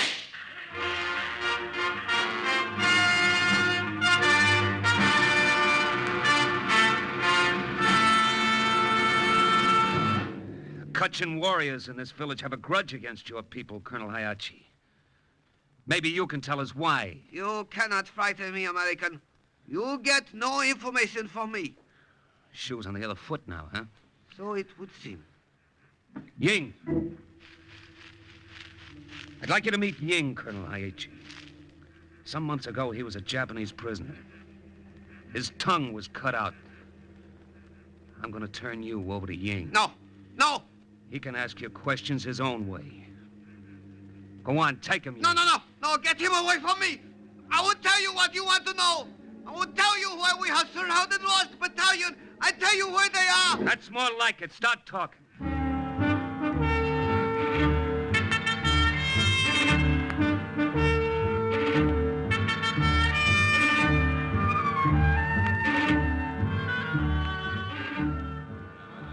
The warriors got ready to attack, and a great holiday spirit took over the village. But we must come. We always come, O'Shea, when our warriors go ambush Japanese. But this is crazy. I can't have a lot of women and kids and old men tagging along. We go.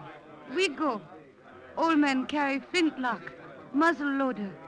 Women, we do our job also. Now, wait a minute. When battle finish, women cook big party. Samba deer, monkey meat. What, and serve it piping hot in the front lines? Nothing doing. I'm going to see Father O'Toole about this.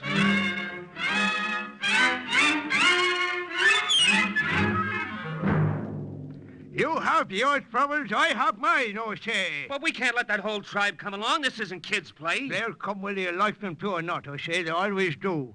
In the meanwhile, look at my predicament. Some son of Satan stole me false teeth. What am I to do without me teeth? Father O'Toole, please. We haven't much time. Haiichi gave us a map. We know where the marauders and the Jap attackers are. But we won't do them any good just sitting here. I'm not just sitting here, O'Shea. I'm trying to find me teeth.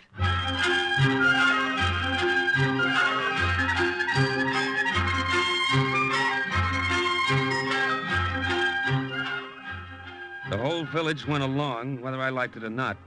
And Father O'Toole came along, too. Without his teeth. The Kutchin warrior knew the back trails of the jungle as well as I knew 42nd Street.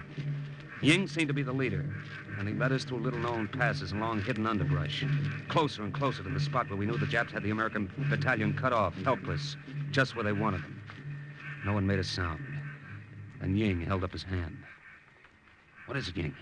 This junction of the two trails. He's not sure which one to take. That's it, Ying, isn't it? Well, why don't we split up? Half of us go one way and the No, other... no, there aren't enough of us. The Kutchins have their own methods. Why is Ying pointing at me? He's given you the honor of contributing a hair from your head. A what? A hair from your head. Here, let me have one. Ah, thank you. Here you are, Ying. Why is he throwing it on the ground? We'll go in the direction the hair points. It's not very scientific. No, but it always works. Ah, it points to the right. We'll go to the right.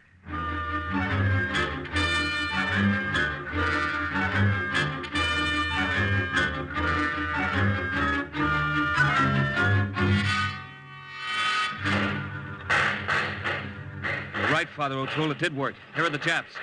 And there are the marauders dug into those foxholes. Yeah, they're surrounded, all right, poor lads. So I wonder they held out this long. Our business, then, is to attack the enemy from the rear and give the battalion a chance to hit back. We can't attack them. There's too many of them. We'll have to ambush them. Yes, true. Aye, if only I had me teeth, I could think better. Ying, some of you others, come here. Now listen, our only chance is to draw them off from the left. There's a clearing there. It'll give the marauders a chance to get out of that encirclement. We chase Jap soldier up here. We set trap for them. That's the idea. Panji! We make Panji! Panji? What's that? Hey, you want a trap set? Watch. You're about to witness the Kutchin secret weapon. What are they doing? They're whittling those bamboo poles to sharp points. Then they'll stick them at a slant beneath the underbrush on either side of the trail. When the enemy passes, our warriors will fire, and the Japanese will dive to the sides. I get it, and cut themselves to ribbons. Very effective. Very pretty. The natives worked quickly, the women helping them whittle the bamboo to razor points. When everything was ready, I took a few of our men to the left flank, and we fired. And they ran right into our trap. Very effective. Not so pretty. They committed mass harikari all along the trail. That's all there was to it.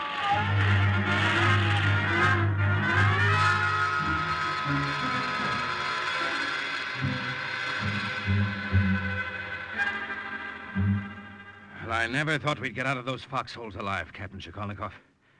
Thanks for helping us chase the rest of the Japs off. I'm glad we could help, Major.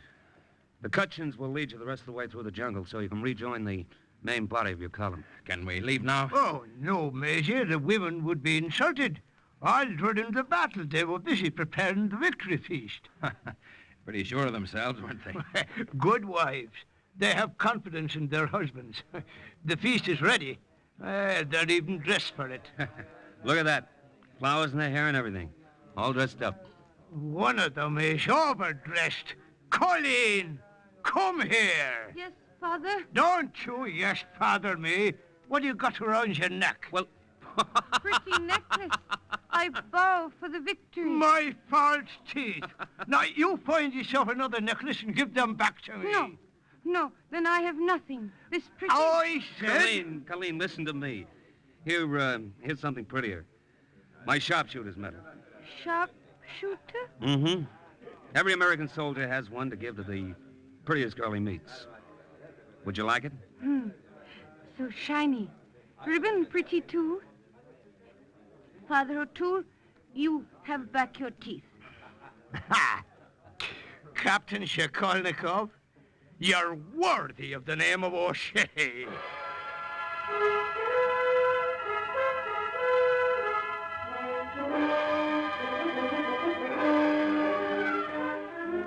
The capture of the vital airstrip and the ultimate conquest of Myitkyina was due to the combined efforts of the marauders who attacked it and the Kutchin warriors who helped them and harassed the enemy all along the way. And once more, the report of an OSS agent closes with the words, Mission accomplished. A further adventure in black warfare is next week's Cloak and Dagger.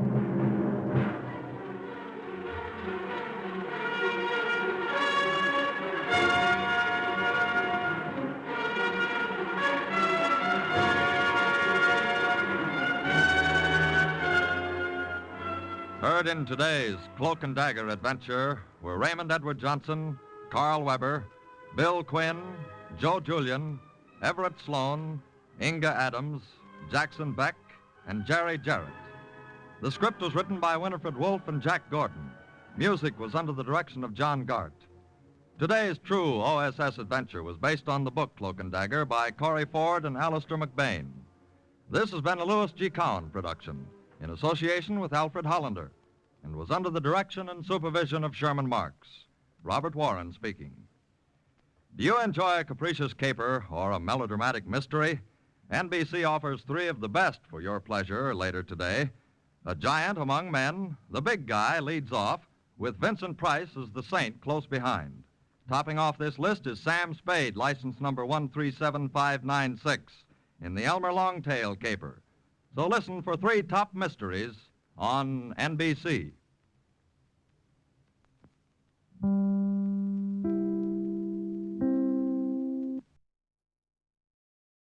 Welcome to Golden Age Radio, rumble.com/C/GAR. Visit veteransradioministry.com for more videos like this.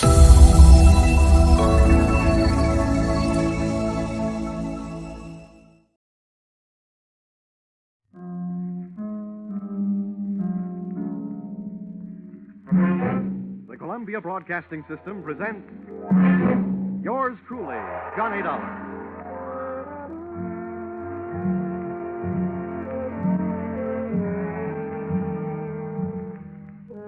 The next half hour has its baggage packed to take a trip with America's fabulous freelance insurance investigator, Johnny Dollar. At insurance investigation, he is just an expert. At making out his expense account, he is an absolute genius.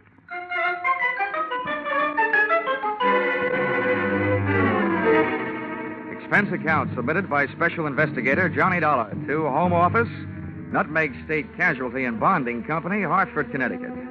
The following is an accounting of my expenditures during investigation of series of accidents affecting your policyholder, the Funfair and Weatherly Carnival shows, or how I went for a spin on a case we might refer to as Murder is a Merry-Go-Round. Expense account item 1, 25 cents. Purchase of Billboard, theatrical magazine, to check the route of Funfair and Weatherly Carnival shows. Expense account item 2, $68. Air and train fares to Talladega, Alabama. Item 3, $1.10. Cab fare and what was only a fair imitation of a cab from Talladega Depot to the dusty vacant lot which had overnight found itself wearing theatrical makeup.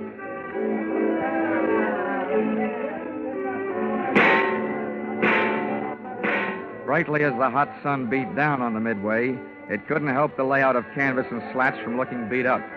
A perspiring mechanic shot sparks of profanity back at an obstinate motor as he tried to get it to roll the giant hoop of a Ferris wheel. I asked him what he knew about the accident of a week before when a car dropped off the same Ferris wheel, badly injuring 3. He was charming. Listen, pretty boy, don't go getting nosy around here. The Joe in charge of the electric scooter concession was just as sweet. On the subject of how come one of his scooters blew up a few nights back, sending a citizen to the hospital, he just didn't feel like talking. If you ain't a cop, start moving. If you are, where's your warrant?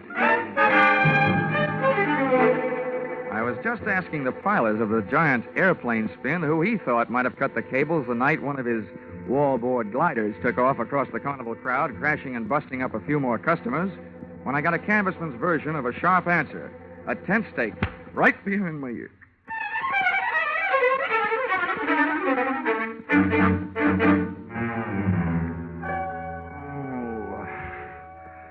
Well, those sleeping beauties waking up, huh? Who are you? I thought maybe you'd be sick of asking questions. First, maybe you better answer a few. Before you get up. Number 1, who are you? A pilgrim from Hartford. Never mind the double talk, wise guy. What's your name? My name is Johnny Dollar, but right now I feel like 2 cents. What's your big interest in those accidents you were asking questions about? Strictly academic. I'm only representing the insurance company that's paying off on those accidents. Now maybe you'll tell me who you are and where I am. Ah, thought you guys were smarter. Dollar, I'll let you in on a little secret. Next time you want to find something out on a traveling show, get to the boss first. Asking a lot of questions around a circus or carnival lot is unhealthy. Where is the boss, Miss Pepper? Louise is in the other end of this trailer. She'll be right out. Now, okay, you can get up on your feet. Oh, thanks. I hope you don't mind if I don't stay up on him. I feel more like sitting down. Go ahead. You still haven't told me who you are. My name's Brennan. Oh, yeah, Shanty Brennan. Yeah, you're the general manager of the show. They told me all about you. Louisa Pepper's right arm and strong arm. How long will she be? Yeah, she's getting dressed. Just finished taking a nap. We drove all night to get here. How about having a blast with me while you're waiting? No, thanks. I haven't enjoyed a noon bottle since I was 2. But don't let me stop you. Thanks. Oh. You sure you won't have one? I'm sure. Brennan, the insurance company's been checking up on your show. The police chiefs in the last 10 towns you've played say it's a clean one. We haven't got a pickpocket or a grifter on the lot. But plenty of trouble, huh, during those past 10 stops? At least once a night somebody's got hurt. But never any of us. It's always 1 or 2 of the townies, the citizens. Last night, a car on the whip cut loose. That sent 4 to the hospital. 4 more insurance claims for Nutmeg State Casualty and Bonding, huh? Yeah, and 1 more town we won't be able to play again for a couple of years. It's a wonder we didn't travel out of that town last night by rail, tarred and feathered. For 10 straight nights now, you've had at least 1 big accident every night. What's your guess, Brennan? Has fate taken a steady job on your show, or is somebody out to get you? Somebody's out to get us. Okay, well, do you have any idea? Oh. Why didn't you tell me we were entertaining a gentleman, Shanty? I'd have put on some more clothes. would have taken a lot more clothes to cover all there was of Louisa Pepper. She looked like an aging Cupid doll, but even in a carnival, she was no prize. I didn't like the look in her eye. It looked much too friendly. So right away, I decided to change the unspoken subject. Miss Pepper, I'm here on business, insurance. Sorry, we're not buying any. And I'm not selling any. The way things have been going, the insurance company I represent would probably like to buy some of yours back. Oh? Yeah. I'm from the Nutmeg State Casualty, investigating the accidents. Hope you find out more than we've been able to, and fast, before we go broke. The word's traveling one town ahead of us. They got us pegged for a dangerous midway. Have you been using police protection? 20 extra cops a night at $10 a cop. So, night before last, a guy winds up with a hammer to try and ring the bell and win a cigar. The top of the hammer flies off and almost brains a cop. Around this show, the police need protection. I see what you mean. How are you fixed for people who don't like you? We got many to choose from? Dollar, we treat our help fair and square. We know them all and trust them all. Fire anybody lately? Nobody. The only ones who left were floaters. But none of them had a beef. Okay, Miss Pepper. Now think back. In all your life, who do you know who'd most like to see you have a real bad time? Only one guy. And he's not around. Dead? As good as. He's in jail. Has been for the last 8.5 years. That's a long time. How long did he go up for? 10 years. What are you thinking, Dollar? I'm thinking that with time off for good behavior, maybe he's not in jail. Not in jail? Shanty, he's got to be in jail. He's got to be, I tell you. You told me you were... All right, break it up, Louisa. If Carter Lacey had a voice as sharp as yours, he could saw his way out of jail. Okay, Dollar, you made a guess. How about seeing how good it is? Sure. I'll find out if your bogeyman is still in jail, but I didn't catch that name. Lacey. Carter Lacey. And where's he been in the pokey? Massachusetts State Prison, at Charleston. What did he go up for? What's that to you? Cut it, Louisa. Dollar, we sent Carter Lacey to jail for attempted murder. He tried to kill Louisa's niece, Myrtle. Is she around? He's running the snake show on the Midway. Dollar, how soon can you check whether Carter got out? As soon as I can make a telephone call. But, Shanny, before I do, I'd like to elaborate on that guess I made. Now I'd not only guess that Carter Lacey is out of jail, but I'd also guess that he's been out a little over 10 days.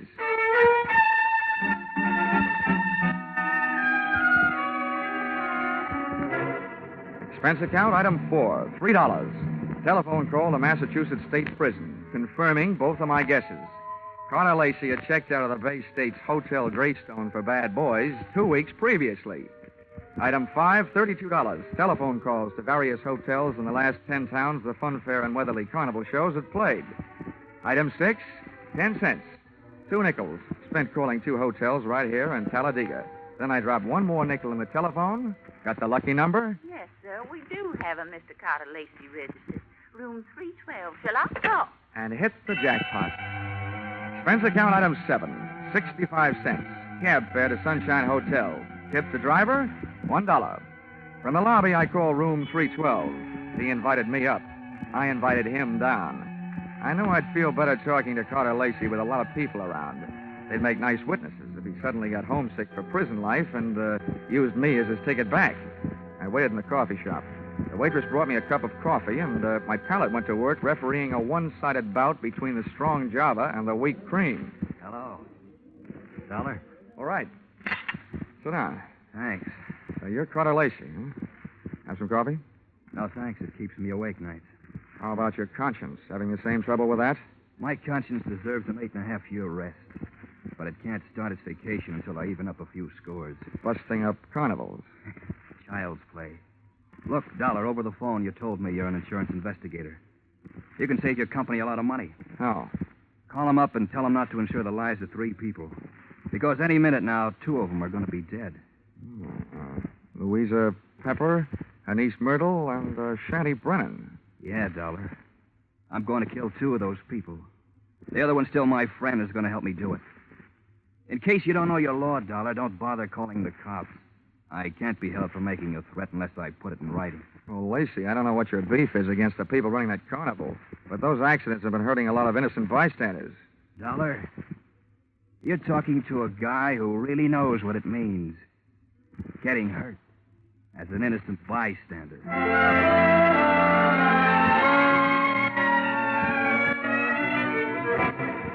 Expense account, item 8, $25. Retainer to local detective agency hiring shadow for Mr. Carter Lacey.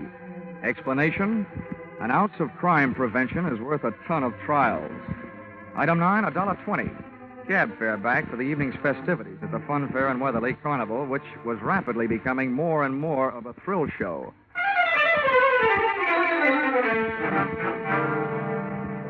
Expense account, item 10, 30 cents. Down payment on ulcer, eating supper at what the Carney people call a grease joint. I made my way among the trailers that were lined up behind the midway, and as I looked for the one housing Louisa Pepper's snake-charming niece Myrtle, the burning sensation around my heart wasn't all caused by the hot dogs I'd just eaten.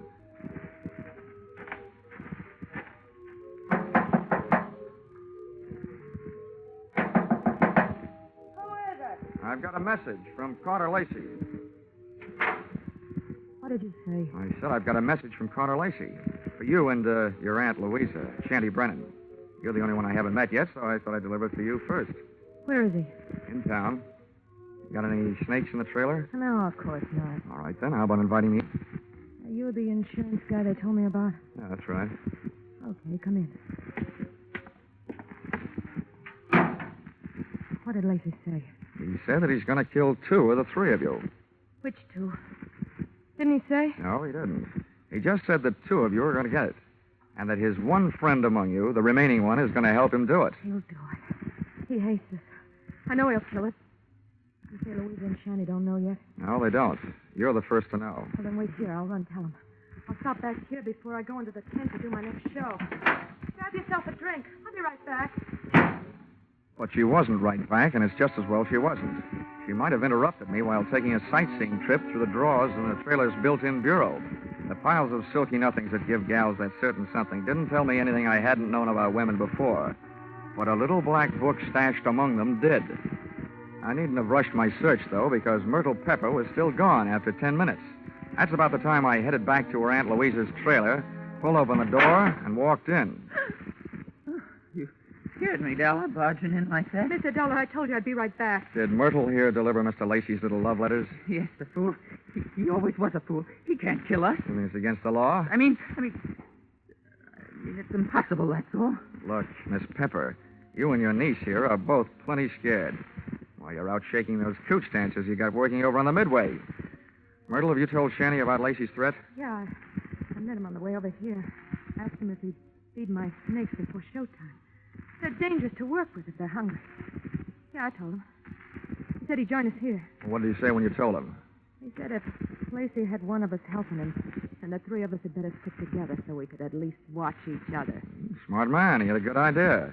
I see the 3 of you had better stick close to each other, beginning right now. Come on. Where are we going? Over to the snake tent. And when we get there, Myrtle, you'll be the only one of us who'll be among friends.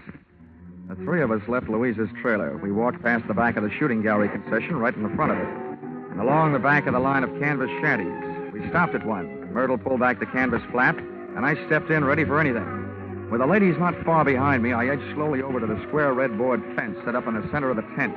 There were danger signs splashed in white paint along the outside walls of the pit. I clenched my teeth and looked down through the wire mesh top at a slithering tangle of writhing, angry reptiles. And there, lying among them with a vicious red welt splashing his forehead, was Shanty Brennan. He was feeding his snakes, all right.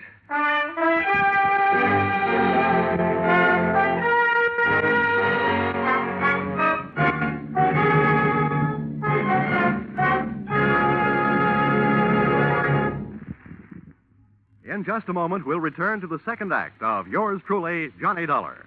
But first, here is some news. 30 minutes of new thrills will be added to CBS 10 Great Sunday Night Entertainments this coming Sunday.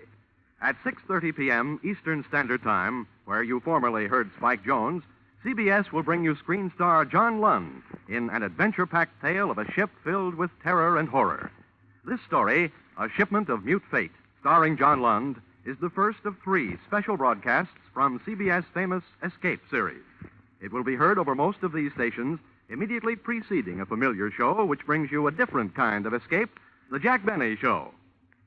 And now, back to yours truly, Johnny Dollar.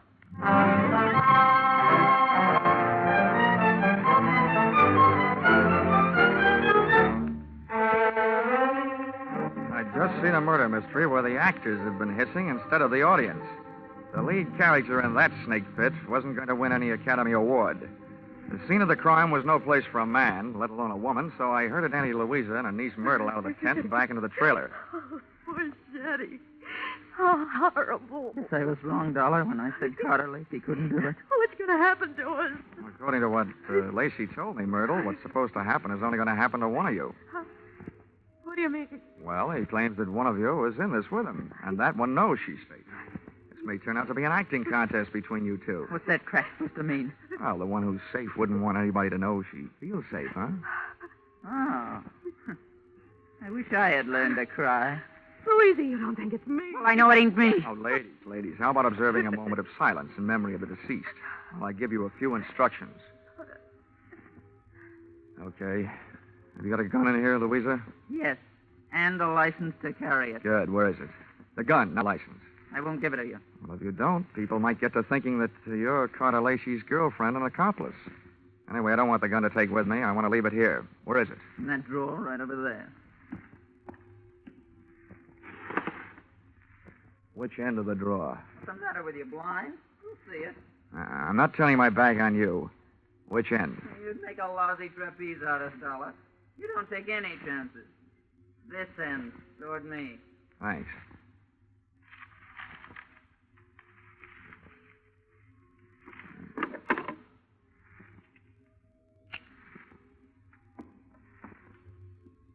Well, now where are the keys to the car I hitched to the front of this land yacht? What are they for, Dollar? Just another chance I'm not taking. With those keys in my pocket, this trailer won't be joyriding anybody off into the night. Where are they? I'll get them for you. Wait a minute, Myrtle. How come you know where Louisa's keys were? Yeah, Myrtle. How come? Well, they're laying right there in plain sight. Oh. Thanks. Now I'm going out and call the police. Louisa, I want you to get into that chair down at the other end of the trailer. Okay, General. You got the gun. And you, Myrtle, get on that bunk down at the other end. I don't understand all this.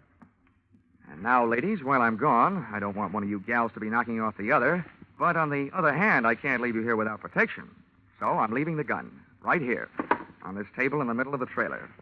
And if Carter Lacey comes knocking at your door, you can have yourselves a race for the gun.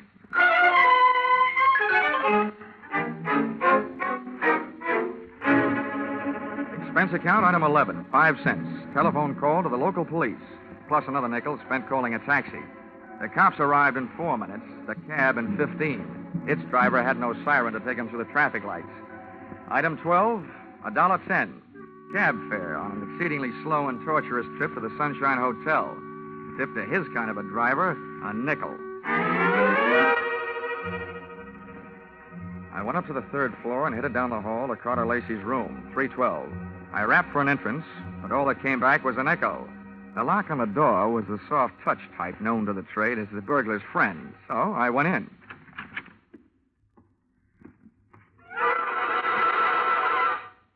Stars fell in Alabama? Oh. Stiffs fell in Alabama tonight.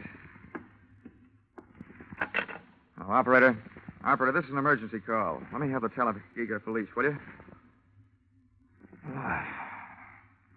Hello? Police department? This is the same guy who just called you from the carnival to report a murder. Yeah, well, you can send in the second team. I've got another one for you over here at the Sunshine Hotel. Room 312. A party's just been strangled. Yes, I'm sure. Lots of bruises and deep-set fingernail marks on the throat. Sure, I know who it is. The name of the deceased is Myrtle Pepper. Myrtle Pepper certainly has been a fast worker. She not only had beat me down to the hotel, she'd managed to get herself killed in the bargain. I dusted the room for information, which was obviously more than the floor mate had done for dirt, and came up with a kind of an eye-opener you don't drink. A pint-sized surprise in the form of some old newspaper clippings and Carter Lacey's prison release form. And what let him out let me in on something. I got out of the room into the elevator, and when I hit the lobby wondering where to start looking for him, I found him sitting there looking at me. Hi. Why do you want to talk, Lacey? I don't want to. But if you want to try and make me, what's the matter with right here? Okay. I supplied you with an alibi today. I Don't see him in the lobby. That detective? He had stomach trouble. He got kicked in it. You can reach him at the city hospital. You know, in prison, I was a trustee. I get out, nobody trusts me. Oh, with that forecast you gave me this morning, what else? Forecast? Yeah. You predicted that you'll kill 2 people. Well, tonight the 2 people are dead. Shanty out at the carnival, and now Myrtle up in your room. What does that make you? A good forecaster. Or the killer, maybe? Thanks for the maybe. Look, Dollar, I came to this town to take care of something. I took care of it. You want to yell cop? Go ahead. From now on, nothing bothers me. Well, then stop chewing your nails. You told me this morning that one of those 3 people was working with you. There's only one left. And suddenly, Lacey, I don't believe your story. Suddenly, I don't care. Shanty Brennan lied to me this morning. He said that you went to prison on a charge of attempted murder. Your prison release papers say you went up for grand larceny. You see what happens to bad little boys that tell lies? I'm not through yet. I fished a bank book out of Myrtle Pepper's trailer, a 3-way joint account. Myrtle, Shanty, and Louisa. The first deposit, $60,000. The date, the same year you were thrown into the can for stealing $60,000. To me, that spells a 3-way split for them and a frame for you. Also, to you, it spells a motive for hating all 3 of them. So I lied to you. What are you going to do, wash my mouth out with soap? From now on, I don't need any answers from you, including smart ones. But look, you'd better stick around. If the cops don't pick you up for murder, maybe the hotel will want to press charges against you for having an extra unregistered person occupying your room.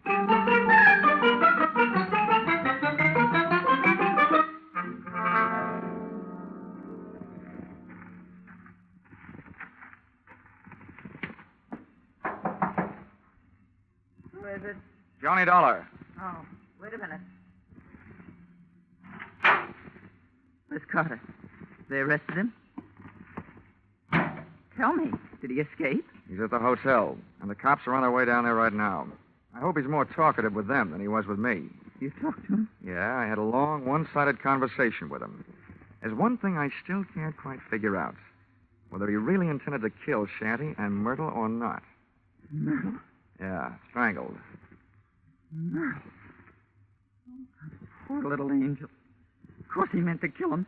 He hated him. He hated us all. Well, you can hardly blame a fellow for being annoyed, framed on a grand larceny trap by 3 old chums. But you've got the wrong idea, Louisa. What I meant was, did he ever really intend to kill him himself?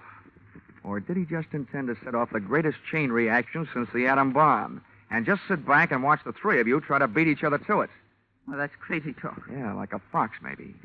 He made his threat to me knowing I'd carry it back to you. I say you because you're the only one left. You see, he set himself up as a patsy. He'd been framed by you once before.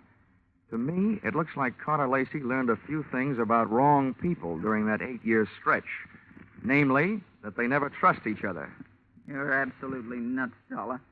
I think you'd better get out of here. Go peddle your insurance. The cops will take care of Mr. Lacey. I don't think they will, Louisa. Why not? Myrtle was strangled. That's the kind of murder a man would commit. Well? But there was a set of deep fingernail marks on her throat. And Carter Lacey bites his nails. So maybe you'd better get yourself a manicure before the police arrive. Thanks for the advice. Stand right there, Dollar. This time I got the gun. Hold everything, Louisa. Carter! This is a standoff, Louisa. Point that thing someplace else before I point mine up your snoot. Okay, Dollar, get out. What's the matter with you, Lacey? Are you cracking up? Your plan was going along fine. First, Myrtle tossed Shanty to her snakes. Then Louisa took care of Myrtle. There's only one left, and the state will take care of her for you. That's not enough. There's one satisfaction I haven't enjoyed so far. That's hearing one of these pigs squeal. Carter, we can still split the money in the show and get out of here? The only one that's going to get out of here is Dollar. Beat it. I beat it, all right. I was the only one in the trailer without a gun. I plunged into the darkness looking for something and came up with a tent rope, dashed back to the trailer door, and lashed the knob to the guide rail. I didn't want those gun-happy birds flying the coop. Just then, the season opened. I didn't know who was going to come out the worst in there, the hunter or the hunted. The only key I had to the situation was the key to the car, the one I'd picked up earlier in the day. The car churned the trailer through the carnival back lot and out into the highway. When I hit the cement, I started spinning the rubber.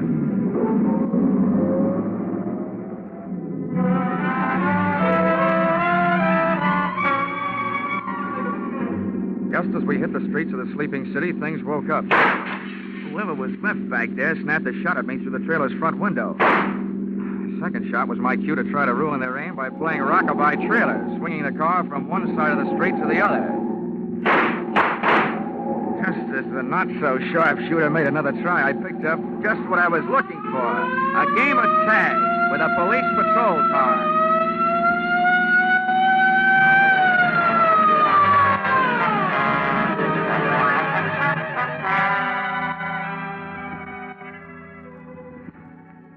Expense account, item 13, 15 cents, bicarbonate of soda. Those Midway hot dogs I'd had for supper were no thoroughbreds. Item 14, $35, cigars for night shift. Talladega police, for whom I had started things smoking. Item 15, $3, hotel bill. Oh, but never let it be said that I ever turned in a measly $3 hotel bill for myself. This was to check out of the Sunshine Hotel, the man who had checked out in the trailer at the hands of Louisa Pepper. Louisa Pepper, the only one who was a good bet to catch up with Brennan, who had been murdered by Myrtle. And Myrtle, who had been loused up by Louisa. And Carter, whom she had also carted out of this world, proving that when you start any kind of chain reaction, you should be careful, because you're never going to be sure where it's going to stop. Expense account total? What? Only $692.18. I must be slipping. Yours truly, Johnny Dollar.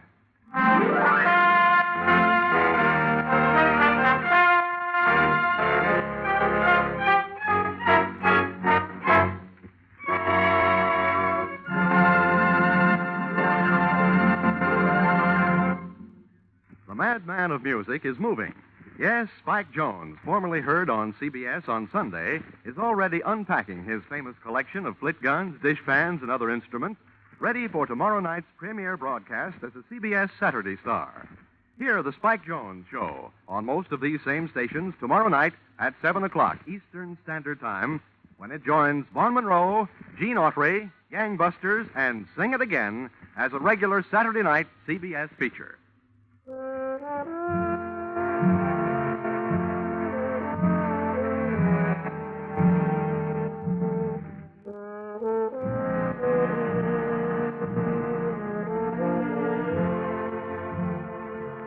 Listen in again next week when CBS brings you yours truly, Johnny Dollar, with Charles Russell as Johnny.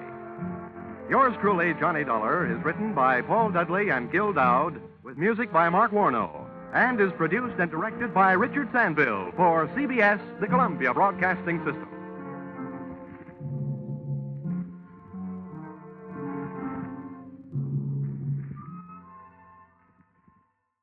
Welcome to Golden Age Radio, rumble.com/C/GAR. Visit veteransradioministry.com for more videos like this.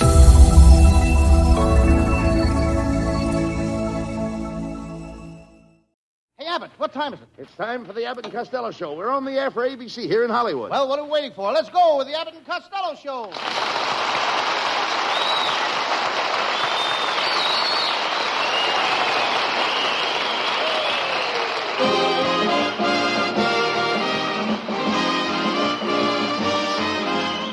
Yes, it's the Abbott and Costello Show, produced and transcribed in Hollywood for your listening and laughing pleasure.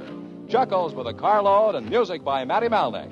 So hold on to your chairs, folks, for here they are, Bud Abbott and Lou Costello.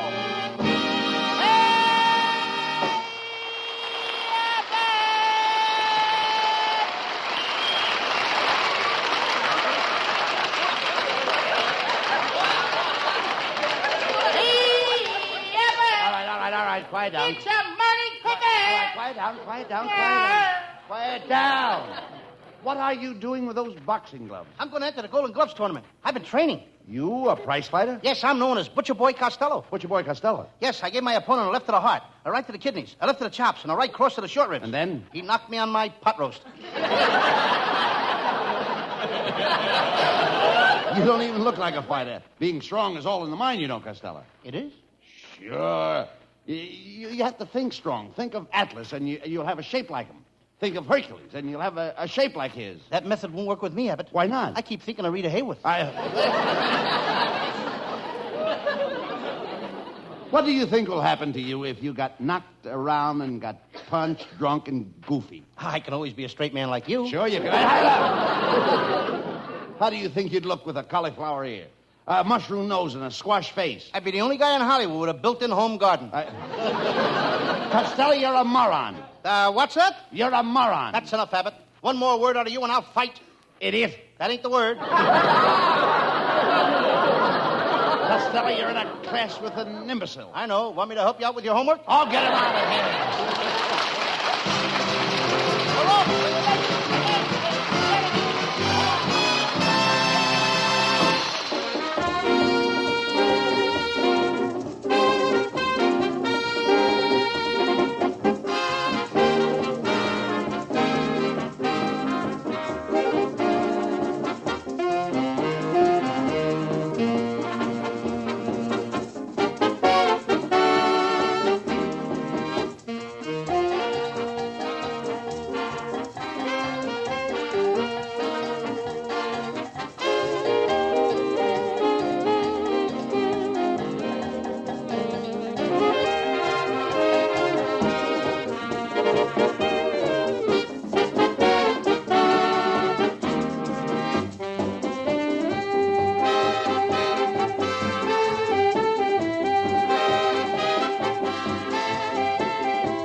Terrible. I never saw you looking so bad, Lou. What happened to you? What happened? Yeah. You know what happened. What? I don't get a chance to do nothing on the show. Oh, stop. Oh, I went to that quiz show. Truth or coincidences? They asked me a question. When I didn't give them the answer, they hit me over the head with a crowbar and ripped my clothes off and hit me in the face with a pie and squirted dirty water all over me. Well, that's terrible. Yeah, but the joke was on them. It was? Mm-hmm. I knew the answer all the time. You should quit hanging around quiz shows trying to win something for nothing. You ought to get yourself a job and go to work. I tried to. I studied to be a bartender. I went to the bartender school for 2 years, and I still can't get a job. Why not? I can't fix a television set. I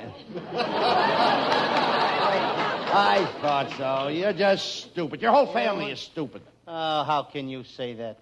My Uncle Mike is a very brilliant man. He invented the cotton gin, the telephone, and the steamboat. What about Whitney, Bell, and Fulton? Leave the Andrews sisters out of this.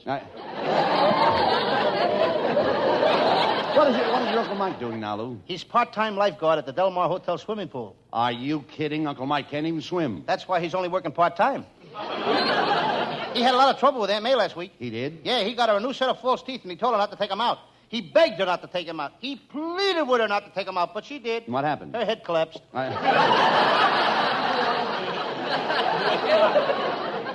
your Aunt May is quite a woman, Lou. She raised quite a family. Oh, yes. 3 years ago at the Patterson Fair, she won first prize for having the most little boys in one family. She had 15 little boys. What was first prize? A little boy. Never mind that. Whatever happened to your Aunt May's younger sister? Oh, she graduated from high school this year, and she's so excited she's going to Harvard. Harvard? Harvard is a boys' school. Yeah, that's why she's so excited. She's going to Harvard. That's ridiculous. None of your family ever went to college. Is that so? I'm taking a night course right now at UCLA. Well, no, I'm glad to hear In other words, that's UCLA. UCLA. Well, disregard UCLA. I'm glad to hear it, Lou. How are you making out? Not so good. Monday night, the teacher asked each pupil to bring something that would show what they want to be when they get out of school. Well, now, it sounds interesting. Yeah, one guy wanted to be a policeman, so he brought a button off a policeman's uniform. One girl wanted to be a nurse, so she brought a button off a nurse's uniform. Another guy wanted to be a fireman, so he brought a button off a fireman's uniform. And what did you bring? Nothing. Why not? I wanted to be married. How are you going to get a button off of that?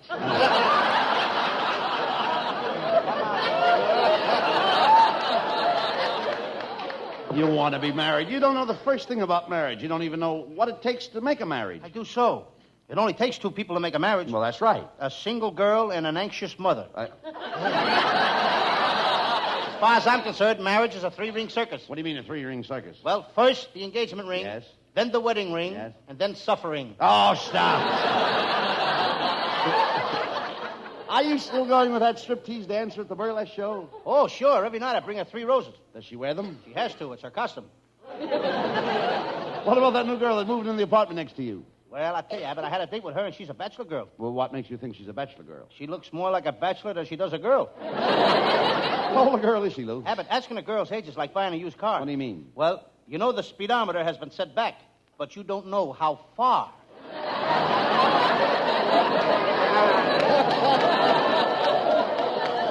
Where did you take her on the date? Well, we went to a soda fountain and had one of those fancy dishes. You know, ice cream and bananas. Split? No, I paid the whole check.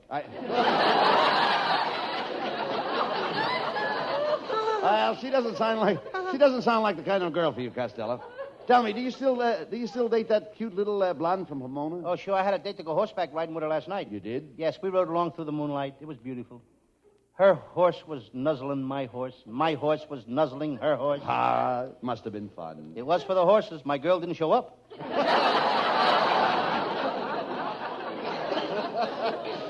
I guess she saw it in me because I bought her mother a girdle, and her mother got mad, too. Well, what size does her mother wear? Small, medium, or large? Oh, no. Women's girdles don't come in those sizes, Abbott. They don't? Oh, no. What sizes do they come in? Large, larger, and here comes the showboat.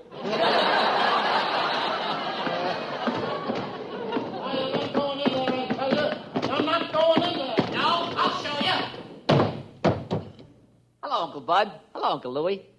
It's Abbott's nephew, folks. I left orders with the doorman not to let you in. Now, how did you get past him? I held your script under his nose and then stepped over his body.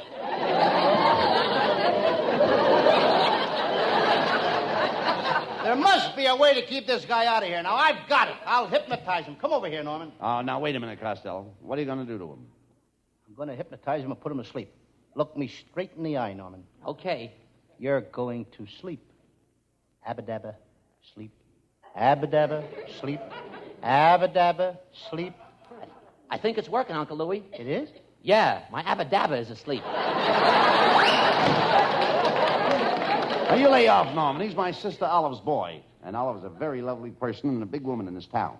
I noticed that. Your sister Olive is built like the state of Indiana. Just what do you mean? She has a large South Bend.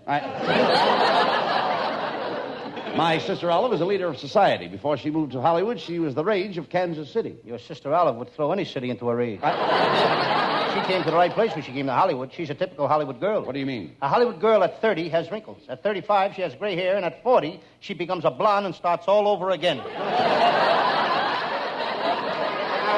Say what you want about my sister Olive, but she's a very well-educated woman. She's a college graduate. And she has a sheepskin. I noticed that. She ought to try using Jergens lotion.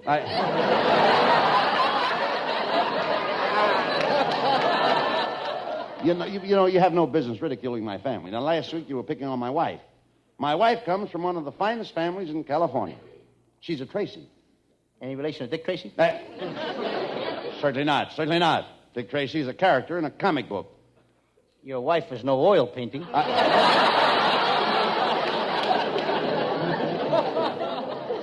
Hello, boys. Hey, look, Costello, it's our secretary, Viola Vaughn. Well, Viola, you certainly look lovely tonight. What is that you're wearing? Oh, do you like it? This is my nightclub dress. Nightclub dress? Don't you get it, Abbott? No cover. No cover. Viola, you look gorgeous tonight. You and I would make a lovely pair. We'd be just like a couple of lovebirds. Would we? Well, I'll show you. First, I put one wing around you like this. Then I put my other wing around you like this. Then I beak up close to your beak. Then I coo softly. Oh, what do I do? Don't stand there, Viola. Drop a worm in his mouth. Cut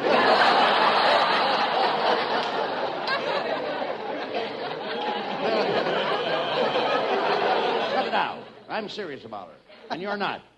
Why, Viola, I'd bring you the moon on a silver platter. Oh, that's wonderful, Abbott. How about you, Costello? Would you bring me the moon on a silver platter? What do I look like, a waiter? The moon on a silver platter is a poetic expression like they use in song. Oh, you know I wrote a song about the moon? A very beautiful thing, too. Oh, what's the name of it? I call it Carolina Moon, What Are You Doing Over Glendale? Stop, Costello. You know nothing about writing songs. Oh, I not only write songs, I sing them. Why, when I was in kindergarten, every morning I would get up in front of the class and sing Rockabye Baby all the way through. Well, that was marvelous. Yeah, there was nothing to it. I was 21 years old at the time. You know any other songs, Costello? Oh, every night I lay in bed and I sing an Irish lullaby. Did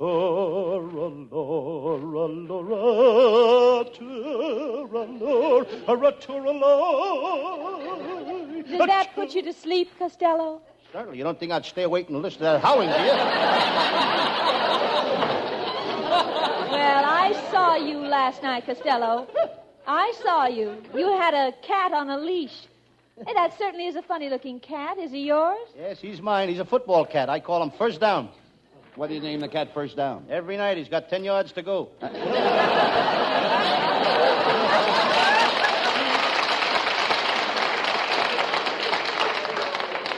Well, instead of being out walking a cat on a leash, a boy your age ought to be out with a girl. Well, I like cats better. They're smarter than girls anyway. What makes you say that cats are smarter than girls? Well, Abbott, no matter how a girl tries, she can't wash her face with her tongue. Pay no attention to him, Viola. Why don't you come over and see the preview of our new picture, Viola? Huh? I do some love scenes in the picture, and I want you to see my fade-out kiss. You mean she'll see your faded-out kisser? Anyway, Viola has got a date with me. Well, I don't think I'm going to keep it, Costello. Why not? Well, last Sunday he took me riding, and he insisted I wear a riding habit. Naturally. Monday he took me hiking, and he insisted I wear a hiking suit. Naturally. Tuesday he took me to dinner, and he insisted I wear a dinner gown. Well, why are you breaking the date tonight? Tonight he wants to take me to a birthday party.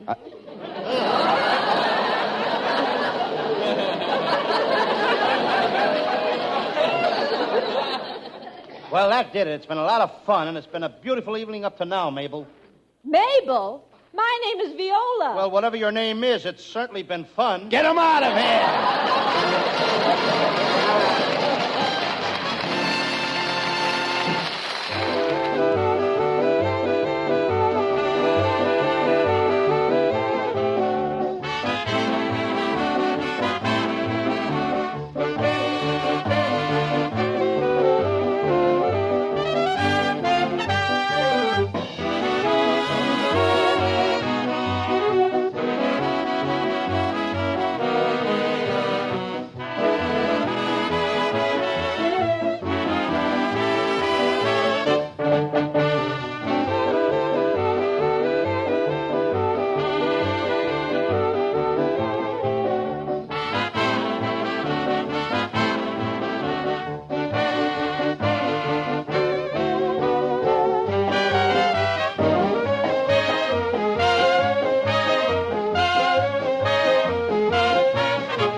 Ladies and gentlemen, Abbott and I heard a young singer in New York several weeks ago, and we liked him very much, and we brought him back to Hollywood to join our show, and here he is, and we hope you like him too, Hal Winters.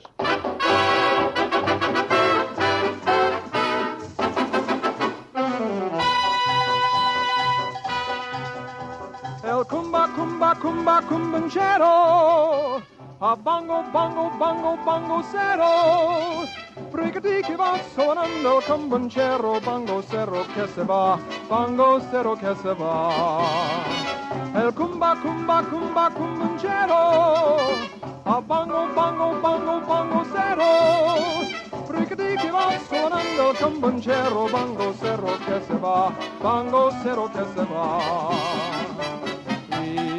Sueño ritombo brickety, bum bum bum ba.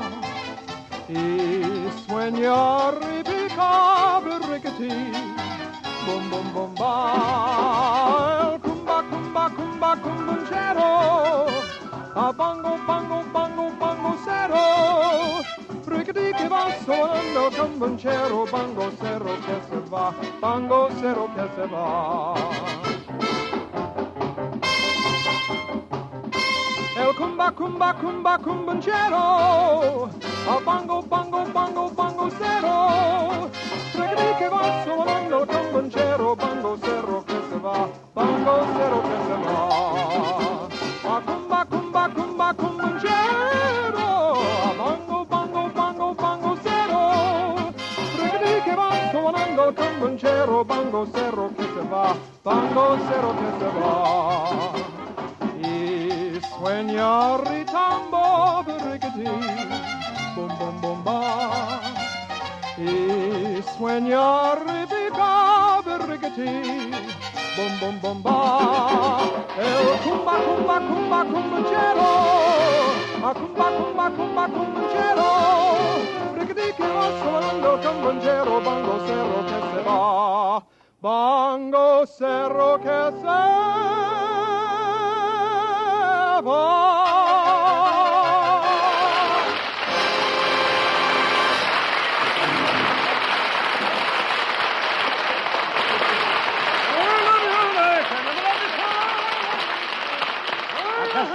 Costello, something's got to be done about the parking conditions around this studio. Tonight I couldn't see a parking space in front of the studio, in back of the studio, or even across the street from the studio. Could be worse. What do you mean? Yeah, but suppose you had a car. Yeah.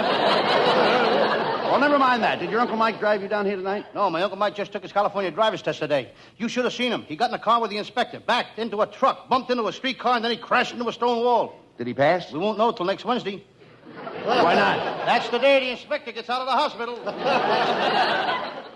Did your Uncle Mike go to see his favorite program, What's Doing, Ladies? Yes, and there was a line in front of that studio 2 blocks long. Never mind that. How did he like What's Doing, Ladies? I don't know. By the time he got in, they were through doing it.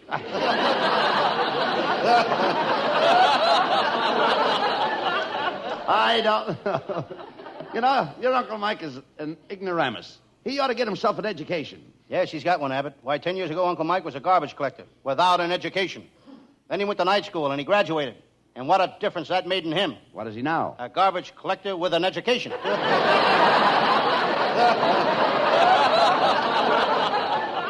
Well, never mind him, Costello. What is your Sam Shovel detective story for tonight? It's a fascinating case, Abbott. I call it the case of the curbstone murder, or Gertie, get out of the gutter. And let the water go by. Sounds intriguing. Let's get on with the case. Yeah, let's do that. And now the makers of Smudge Pot cigarettes present the further adventures of Sam Shovel, Private Detective.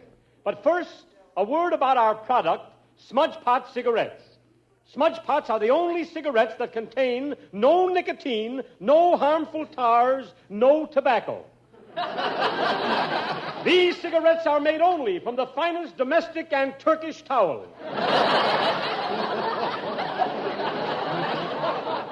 And remember our slogan, Smudge Pots are the only cigarettes that contain alum. Our slogan is, pucker while you puff. Now go to your cigar store tonight. They will give you a package of Smudge Pots for nothing. The package has no sharp edges. Take them home and throw them in your dresser. What a cigarette, so free, so easy on the drawers. And now to the adventures of Sam Shovel, Private Detective.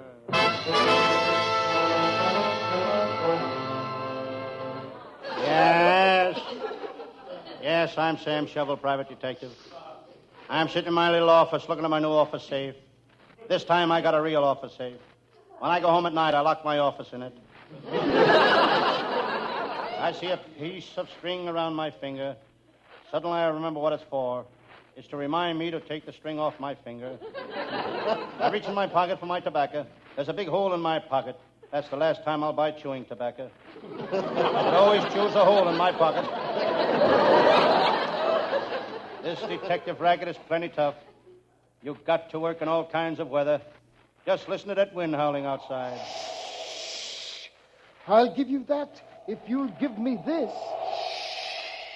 I'll give you this if you give me that. It's a trade wind.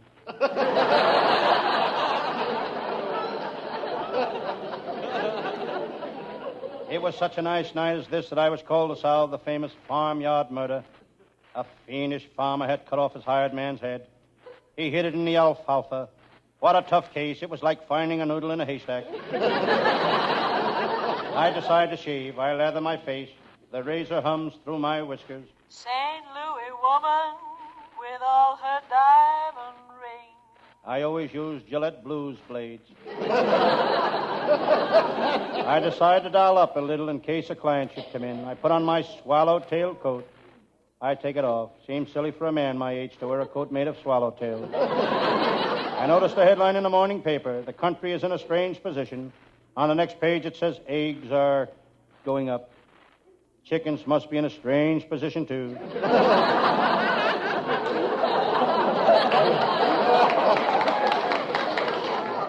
Suddenly the phone rings. Hello? Yes, this is Sam Shovel, the detective. Somebody that wants me to handle a case. Yes? No. No, I can't work that cheap. No, you know my prize. What's that? 5,000? Okay, I'll take the case. Right, 5,000. But remember, all Tootsie Rolls, no jelly beans.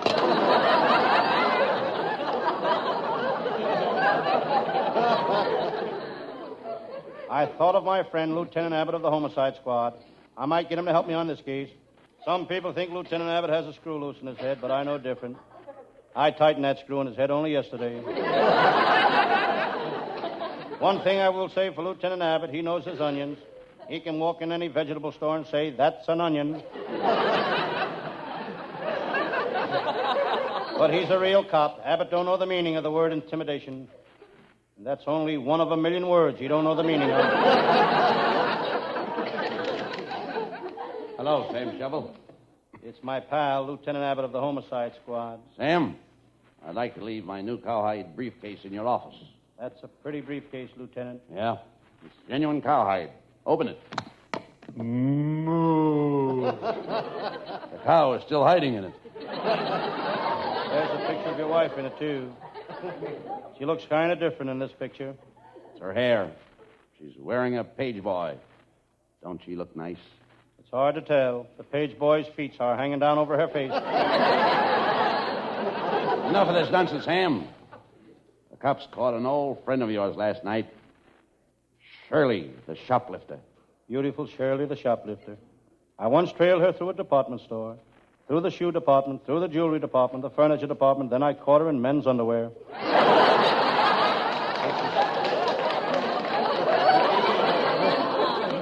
This is serious, Sam. Shirley is in the prison hospital. She's unconscious. She keeps moaning, Perry. Perry! Perry! You must be in the state of Como. Sam, if you want to see Shirley alive, we better get over to the hospital at once. Let's go.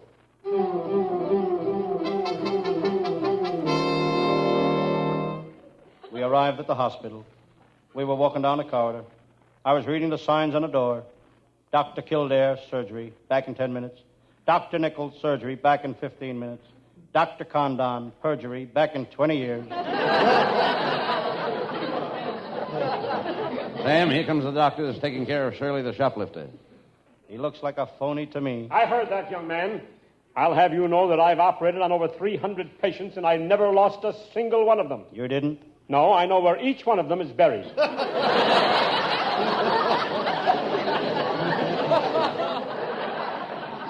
Doctor, can we go in and see Shirley now? Yes, but don't stay too long, please. The patient must not have too much excitement. Why not? How do I know? All the radio doctors say that. My goodness. Aren't you Sam Shovel, the detective? That's me. Man, from the looks of you, you need medical attention. Shovel, if you'll come here tomorrow between 2 and 4 or between 6 and 8, remember, between 2 and 4 or 6 and 8, I'll examine your head. Why can't I come between 4 and 6? That's when they're examining my head. Come on, Sam Shovel. Here's Shirley's room.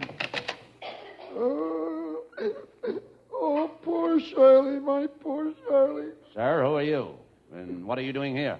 I'm Shirley's father. She's in the next room. She's got appendicitis. None of the doctors will operate on her. I'm afraid she'll die. Cheer up, friend. I will operate on Shirley. You? I thought you were a detective. Before I became a detective, I was known as young Dr. Shovel. Are you sure you can do it, Sam? Am I sure I can do it? Certainly. I'll skin out to the car and get my satchel of surgical instruments.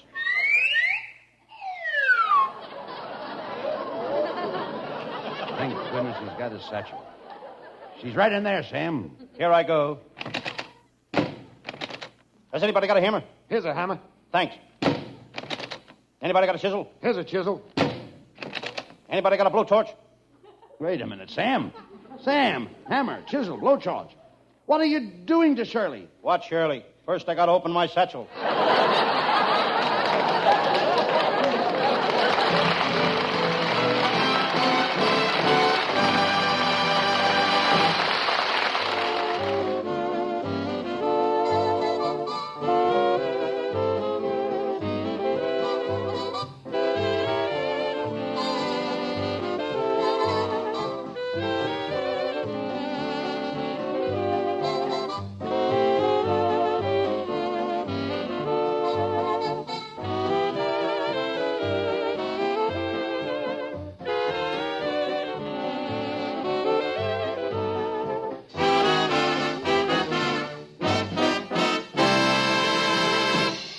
Costello, as Sam Shovel, you were really digging them up tonight.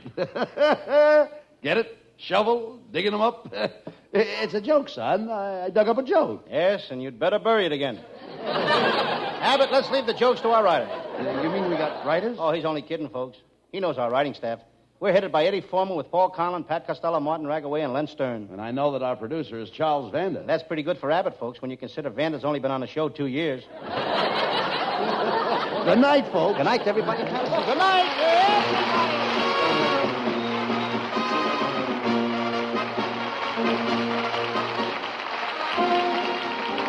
Listen each Thursday night at this time for another great Abbott and Costello show, produced and transcribed in Hollywood. Be sure to stay tuned for the outstanding entertainment which follows throughout the evening on this ABC station.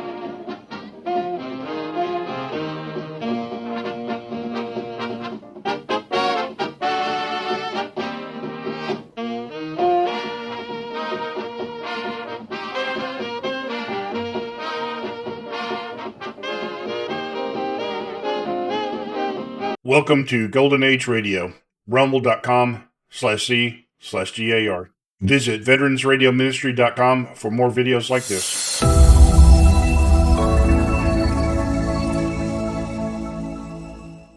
Adventures of Mr. and Mrs. North, starring Alice Frost and Joseph Curtin, and brought to you by Woodbury, Woodbury, Woodbury, for the skin you love to touch.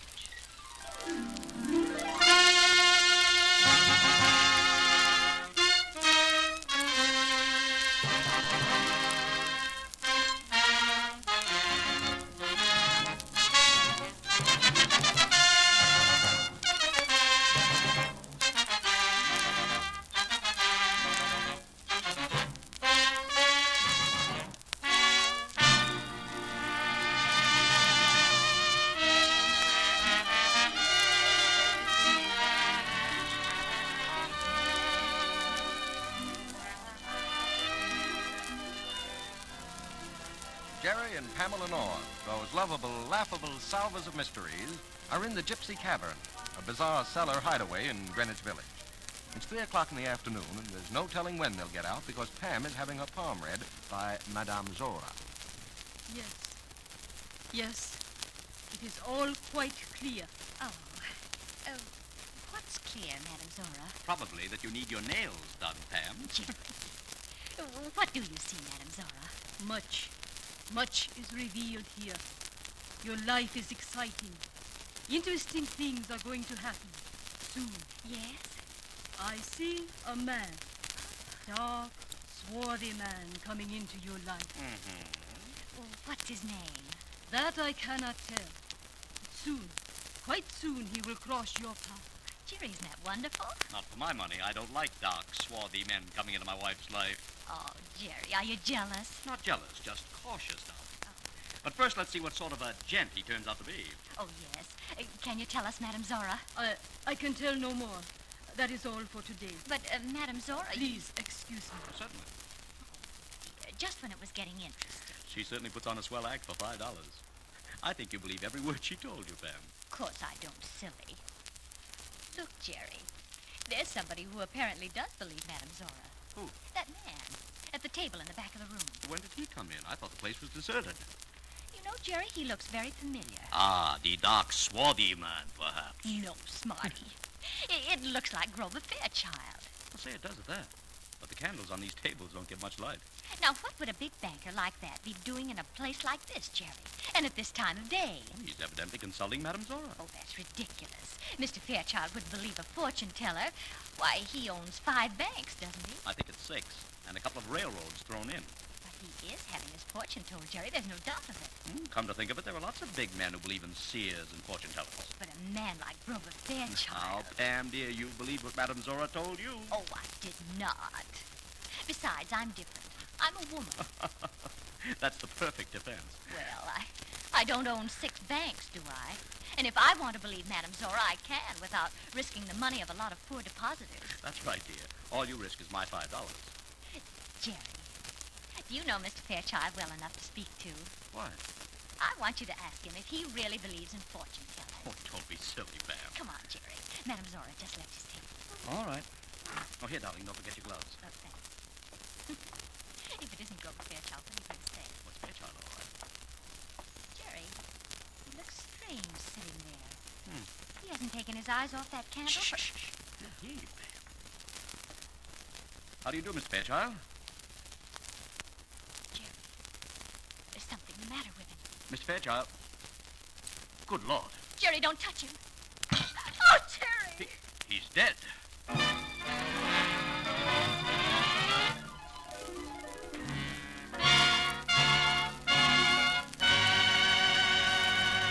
We'll rejoin Mr. and Mrs. North in just a moment. But first, ladies, a question.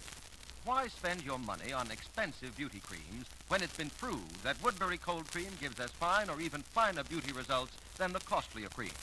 More than 1,000 women tried leading creams, including Woodbury, and some of the most expensive brands you could find in any Fifth Avenue store.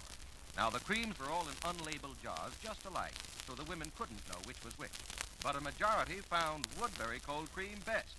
Yes, you can't give your skin better beauty care than with Woodbury Cold Cream, no matter what you pay. And here's why. Its makers have been experts in skin care for more than 60 years. And they've put into Woodbury not just 1, but 4 special softening and smoothing ingredients. Also, there's an exclusive element in Woodbury acting constantly to keep the cream in the jar absolutely pure. No other cream at any price has this safeguard against germs which may cause blemishes. And just think, you can try this remarkable Woodbury Cold Cream for a mere 10 cents. Or get the big economy jar. It has 10 times as much cream for just 75 cents. If, after using Woodbury Cold Cream just 7 days, your skin isn't softer and smoother, definitely lovelier, return that jar to Woodbury at Cincinnati, Ohio, and we'll send you twice what you paid. That's Woodbury. Or you'll save so much by changing from your expensive cream to Woodbury that you can buy more war stamps. Yes, you'll be lovelier and richer. Start tonight with Woodbury Cold Cream.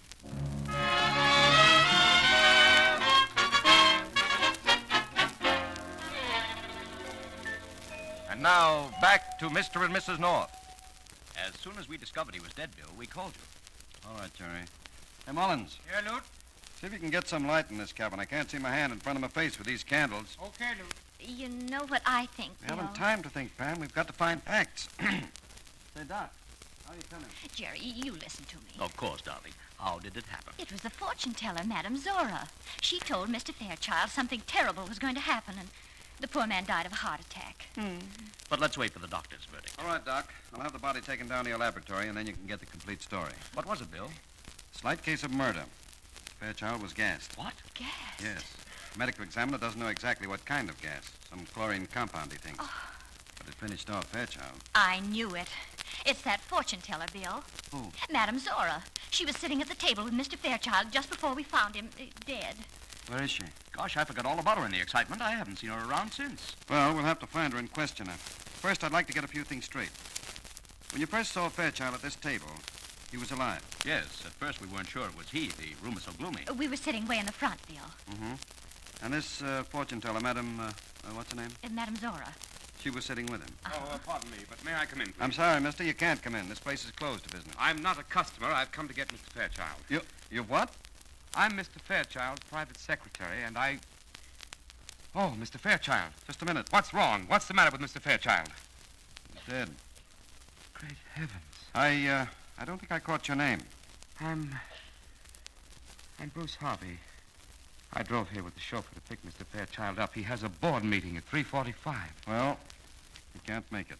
How did this happen? I think we'd better ask the questions, Mr. Harvey. Are you the police? Lieutenant Wagon, homicide. Then it's murder. That we're going to find out. What was Mr. Fairchild doing in a place like this? Why, he always came here. Every Friday at 3 in the afternoon to consult Madame Zora. You mean he had his fortune told every Friday? Well, I wouldn't say it was exactly fortune-telling. Mr. Fairchild had great confidence in Madame Zora's predictions. She gave him business advice. Just a minute, Mr. Harvey. You mean to say Grover Fairchild ran his banking business on the tips he got from this Madame Zora? It would seem improbable to anyone who didn't know Mr. Fairchild, but he was, shall we say, intrigued by prophecies and the occult. How many people knew about Mr. Fairchild's fascination for the mystic? Well, he made no secret of it. In fact, he has tried to influence many of his business associates to follow Madame Zora's advice. Fine way to run a bank. Lieutenant, I shall have to make a report on this to the members of the board. Could you please tell me a little more? Well, I'm pretty busy. Perhaps Mr. North will tell you what he knows. I'd be glad to. Got to find that fortune. Perhaps I'd better write this down, Mr. North. Let me see. It's now 3:35. What a strange-looking watch, Mr. Harvey. Hmm? This? Oh, yes. It's an old French make, an antique. It's beautiful. Does it ring bells? No, but I have several that do. Oh. Do you collect watches? Yes. I have one of the largest collections of old clocks and watches in the country. Now, if I could trouble you for a few details. Oh, it's no trouble at all. Only, Jerry, can you hurry? We should be going. Huh? Could you tell me the approximate time Mr. Fairchild died? Well, it was about 15 or 20 minutes ago. That would be around 3:15. I'll just note that down. Well, there's not much more I can tell you. Jerry, we must go. Oh, Pam, we can't walk out in the middle of things. Jerry, it's very important. Now, you're the one who found the body, Mr. North? Yes. Mr. Harvey, would you please excuse us? My husband and I have a very important engagement. Why, certainly, of course. And there's really nothing more we can tell you. Well, goodbye, Mr. Harvey. Goodbye, Mr. Harvey. Yes, goodbye. Pam, what have you got stewing around in that head of yours? I'll tell you in the taxi, Jerry. Oh, we're taking a taxi, are we? Yes, darling. We're going to the elite fashion shop on Fifth Avenue.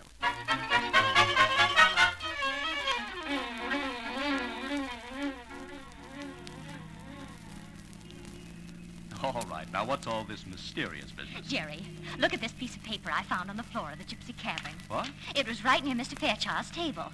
It's a typewritten message, and Madame Zora must have dropped it when she left Mr. Fairchild. How do you know? Read it, Jerry.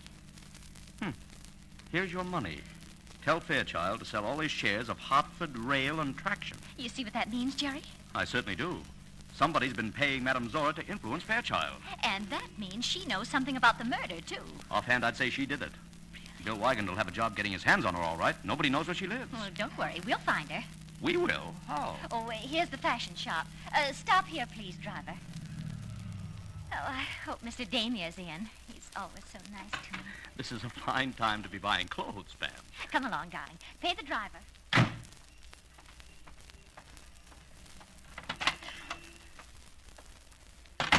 Oh, Mrs. North. And Mr. North, what a pleasant surprise. Good afternoon, Mr. Damier. Oh, I'm so happy you dropped in. Our latest creation, the hat of your dreams. It's just been delivered by our finest designer. And, Mrs. North, you are positively the only person in all New York I'd allow to wear it. It was made for you. Really? Oh, Jerry, isn't it lucky we came? I shall have it brought out. Mademoiselle Goldberg, fetch the new creation, the turban model. The one I said was only for Mrs. North. When you see it, Mrs. North, you'll fall in love, but instantly. Oh. Pam, you came for something else, didn't you? Oh, yes, Jerry, but there's no harm in looking at the hat now that we're here. Oh, did you have something else in your mind? Oh, yes, Mr. Damier. Do you remember that dress, the dark blue with the little silver half moons? There was a lovely bracelet with half moons that went with it. Oh, of course. You sold it to Madame Zora, didn't you? Yes, at last, 3 days ago. You know, if you'd only told me, Mrs. Oh, I didn't want to buy it. But when I saw Madame Zora wearing it, I knew she got it from you. It is a most striking outfit. Oh, it's terribly smart. Tell me, did you deliver the dress to Madame Zora? Yes, I believe we did. Oh, then you know where she lives. I wonder if you could give me her address. Well, certainly. It's right here in my book. Isn't it wonderful, Jerry? You're wonderful, Pam. Yes, here we are. Apartment 18C, 640 East 68th Street. Good. Come on, Pam. All right, Jerry. Oh, but Mrs. North, the hat. Oh, here is Mademoiselle Goldberg with it now. Oh, Jerry. Isn't it adorable? That?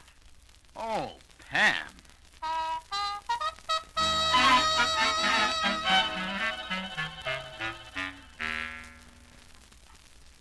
Here's the apartment, Jerry. 18C. Spent trying on that hat. She could be a neat. Now, come on, dear. Well, it's a pretty expensive apartment for a fortune teller. Well, when you have customers like Grover Fairchild, you can always get along. She must have made plenty in stock deals. This must lead to the living room, Jerry. Pam, what is it? Madame Zora. Good Lord. Is she dead, Jerry? She's been shot. Oh, Jerry. You were right. If I hadn't stopped to try on that hat, we might Now, have Pam, saved dear, it would have happened anyway. She probably came right up here from the Gypsy Cavern, and her murderer was waiting for her. Do you honestly think so? Yes, dear. Now, don't disturb anything. I'm going to telephone Bill Wigan. Let's see. We've got to find the number of that tea room. There's a phone book on the table. I'll find it, Jerry. Oh, don't move anything. There may be clues. I won't, dear. Oh, Jerry, here's her personal phone book with a lot of numbers. Oh, never mind that, darling. Find the Gypsy Cavern. It might be in this. Wait a minute. Yes, here it is. The Gypsy Cavern. AR57942. Okay. AR5.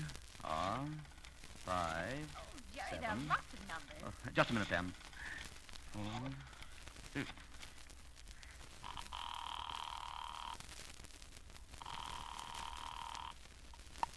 Hello.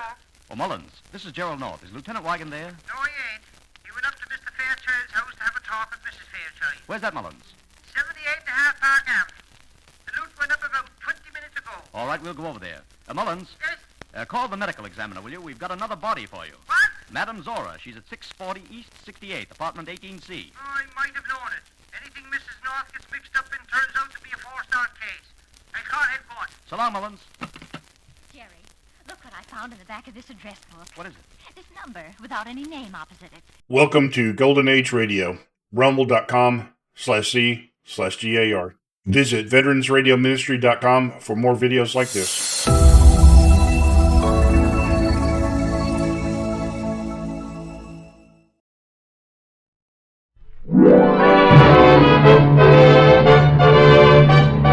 Your neighborhood Chevron gas station invites you to Let George Do It. Brought to you by the makers of Chevron Supreme Gasoline and RPM Motor Oil.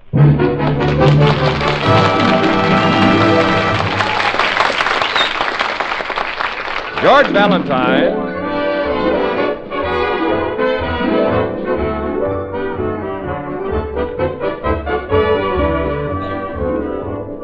Yes, George Valentine, fresh out of uniform and eager to put his many talents to work, as well as to earn a living, ran an ad in the local paper. Do you have a crime that needs solving? Do you have a dog that needs walking? Have you a wife that needs spanking? Let George do it. His ad attracted several clients, some who paid him a fee and some who paid him nothing. His secretary, Claire Brooks, worries about the mounting pile of bills. But George, as he sits in his office with his feet on his desk, is occupied with more important matters. Claire, I wonder, do you think I could find any sardines? Oh, I'll send Sonny out. Sardine on rye? Oh, no, not a sandwich. Bait. Bait? What do you want to catch? A fish. Mr. Valentine, you can't afford a fishing trip. Yeah, but if I get a client before Friday, a nice, simple case, you know, somebody wants me to find their uncle or lose their mother-in-law, just a few quick bucks and I'm on my way. You can't afford a fishing trip. I'm sitting back in the rowboat. I haven't a care in the world, just soaking up the sun.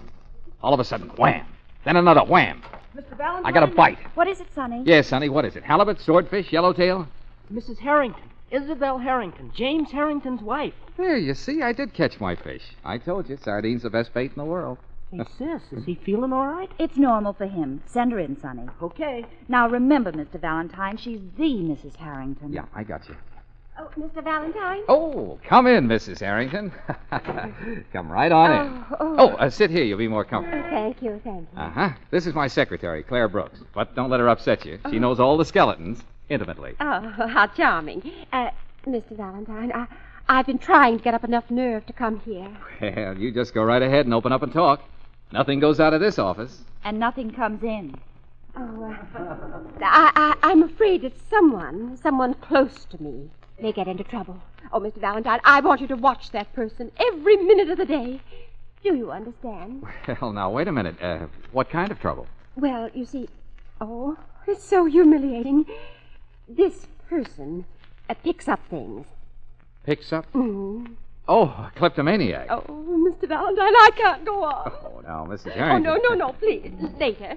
Have lunch with me. 2:00 at the Savoy. Oh, but Mrs. Harrington. Please, be there. A kleptomaniac, huh? Must be her husband. Her husband, Mr. Valentine. Yes? Don't look now, but your fountain pen is missing.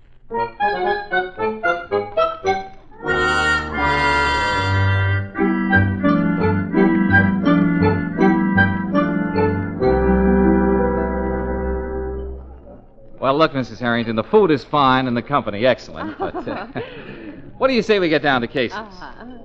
Give me back my fountain pen. Your fountain pen? Look in your purse, Mrs. Harrington. Oh, then you know everything. Well, I'll be quite frank. I'm under a doctor's care. He expects to cure me in a month or two, but meanwhile, my husband is running for alderman. Oh, I see. Does your husband know that you pick up things? Oh, no. And he must never find out. Oh, please promise me. Don't worry, Mrs. Harrington. You see, Melvin Gordon is running against my husband. You know Mr. Gordon. Gordon's department store, Mr. Valentine. Oh, yes. Well, just forget about it, Mrs. Harrington. The election is tomorrow, and I'll stay with you until your husband's elected alderman. Oh, Mr. Valentine, if you'll protect me from myself, I'll pay you well. I promise. Oh, well, we'll discuss that later. Now, suppose you run along home, and I'll be there this afternoon. Oh, that's wonderful. I have a little shopping to attend to, and then I'll go straight home. Oh, good. That's fine. See you later. Goodbye. Bye. Well, how about that, Claire? I'm going home and pack my rod and reel. Mr. Valentine. Oh, I can just taste those fish. Mr. Valentine, she went shopping. Yeah, no, she did. Shopping? Claire, let's get out of here.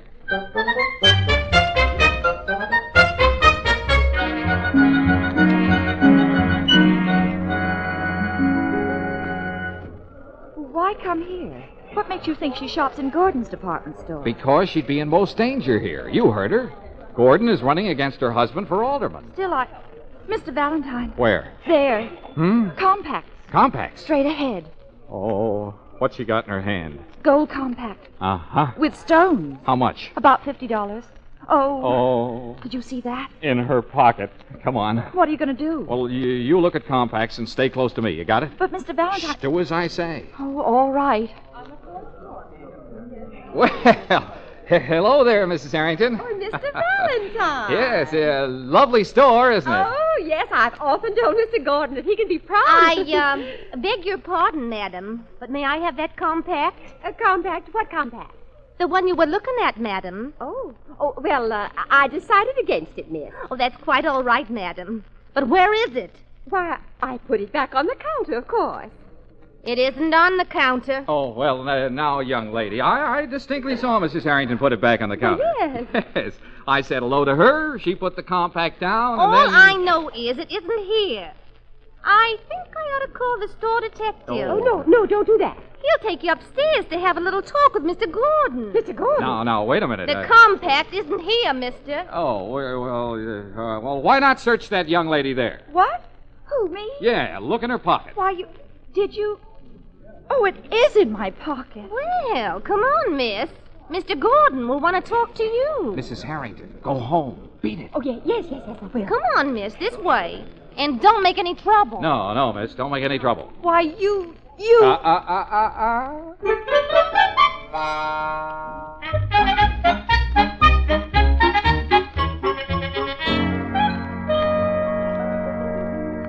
No. You're wasting your time, young man. But, Mr. There Gordon... have been too many things disappearing from my store. I'm going to make an example of this young woman, and I can't be talked out of it. Now, you get that? Mr. Gordon, are you married? I certainly am. Then you have a wife? I certainly do. Mr. Gordon, do you love your wife? Is the door closed? Yes. I love my wife.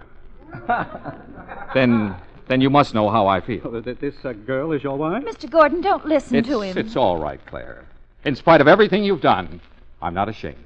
Oh. Look, Mr. Gordon, here's $50 for the compact. Does that cover it? No, I guess so. Oh, I promise you, it'll never happen again. No, all right, take her home. Oh, thank Mr. Gordon. Darling, thank him. Let me out of here. Yes, darling, of course. Goodbye, Mr. Gordon. Good luck, young man. Oh, Clara, listen. I hate you. It was the dirtiest trick you've ever played on me, and I hate you. You'll never get a chance to play another trick because I quit, understand? I definitely quit, and I definitely hate you. Oh, Claire, honey.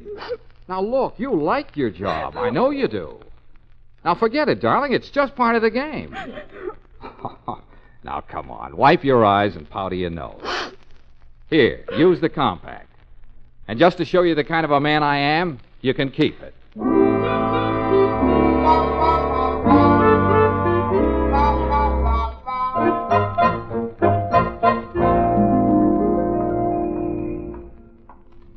Now what? Now we go back to the office, and then I'll go to the Harringtons. Don't think I'm going to forget this in a hurry, Mr. Valentine. Oh, be a good girl, and I'll bring you back a halibut. Someone's trying to attract your attention in that car. Mr. Valentine! Oh, it's Mrs. Harrington. Mrs. Harrington, I told you to go home. Well, I'm going now, Mr. Valentine. I was worried about Miss Brooks. Oh, well, everything's fine. Oh, you were superb, Mr. Valentine. And whatever my bill will be, I want you to double it. Well, thanks a lot. Now go on home. I'll be expecting you. Goodbye. Goodbye.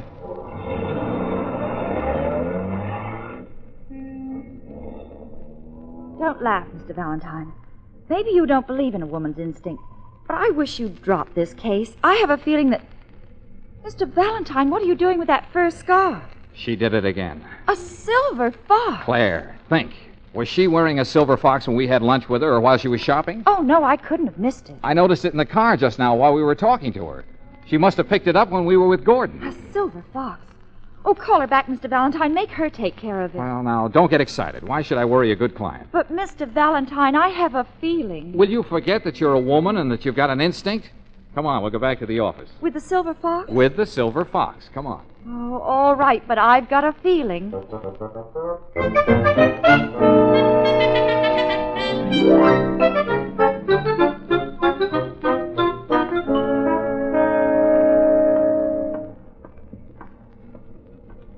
Oh, my feet are killing me. The least you could have done was to hail a cab. I just put out $50 for that compact. Only one more block. Mr. Valentine? It's Sonny. Well, why did you leave the office? I've been looking all over for you two. What's up? Mrs. Harrington phoned. Yeah? She says when you go out to her house this evening, don't worry if you bump into a cop. A cop? It seems that last year on her birthday, her husband gave her an animal to drape around her neck, and somebody stole it this afternoon out of her car. Say that again, Sonny, and slowly. Somebody stole her fur scarf. It was a silver fox, black, with... Hey, like that. You've got it. Yep, I've got it. Mr. Valentine, what are you going to do with it? Take it to Mrs. Harrington. Oh, but there might be a cop around her house. Well, I'll sneak by him. I'll find a cab and we'll go right out there. Here, Claire. What? Meanwhile, wear it around your neck. No, thank you. I'm not wearing any hot fox. It's not fashionable this season. Then here, Sonny, wind it around your head. Huh? You know, like Daniel Boone. I don't want to be Daniel Boone. Then be Buffalo Bill. I don't want to be Buffalo Bill. Sonny. I want to be Van Johnson. Never mind. I'll stuff it inside my shirt. Mr. Valentine, I've got a feeling... Sweetheart, shut up, will you? Hey, here comes a cab. Hey, taxi! Mr. Taxi! Valentine, wait! Taxi! Come on! It's a police car. Uh-oh. Jeepers. Can I do something for you, sir? Oh, I beg your pardon, officer. I thought I was hailing a taxi. Oh, that's quite all right, sir. Very understandable. Can I give you a lift? Oh, no. I wouldn't think of troubling you. No trouble at all. Step right in, sir. Oh, no, officer. I just can't let you do it. But thanks anyway. Goodbye. Would you mind telling me your name? My name? Valentine. George Valentine. Mr. Valentine, pardon me for mentioning it, but what is that sticking out of your shirt? My shirt? Oh, you mean my pet? Yeah, my pet. I always carry him close to me. Pet? Pet what? Well, it's Gopher. That's it. My pet Gopher. Strange. First time I ever saw a gopher is polyphemus with a bushy tail. Gopher is polyphemus? Gopher? Oh, yes. It's a gopher. With a bushy tails? Oh, well, you see, this is a funny sort of gopher. It's got a little squirrel in it. I'm sorry to contradict you, sir. Not squirrel. Vulpus fulvus. Vulpus fulvus? Fox. Silver fox. Hop in, Mr. Valentine. But, officer... And there's plenty of room, so bring your friends with you.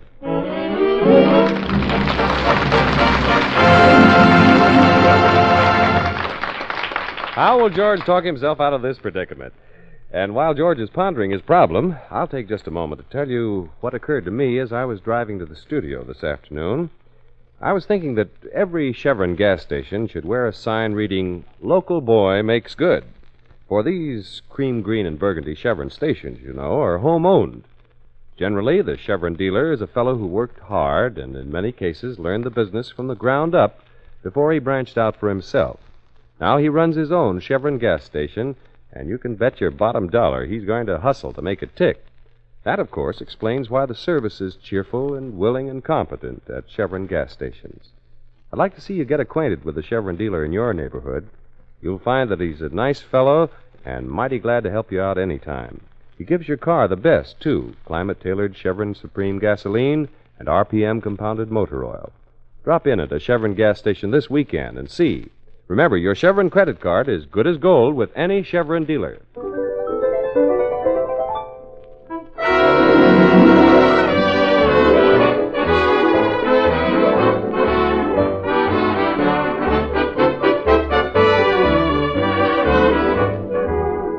Well, it looks as if George is really in a jam this time, and with the law, too. Right now, George, Claire, and Sonny are cruising along in a squad car. The officer is their chauffeur. I tell you, you're making a big mistake, officer. Maybe so, sir, but they told me at the station to be on the lookout for a Vulpus fulvus. Silver fox. May I congratulate you on your vocabulary, officer? Thank you very much. And may I congratulate you on your pulchritude. What'd you say she was? Cute. Oh. Now, take the glove compartment in my car. Now, most people would keep cigarettes in there. What would you keep in it? Maps. Lipstick. Bicarbonate soda. Well, I got it filled with books. You know, books. Pocket edition. Oh, look, officer, if you'll just take us to Mrs. Harrington. She's very absent-minded. She forgot that she asked me to take care of her silver fox. I'm sorry, sir, but I'm taking you to the station. Cheapers, officer, give us a break. I'm sorry, son. I'm taking you to the station. Officer. Mm-hmm. Now, officer. Okay, I'll take you to the Harringtons.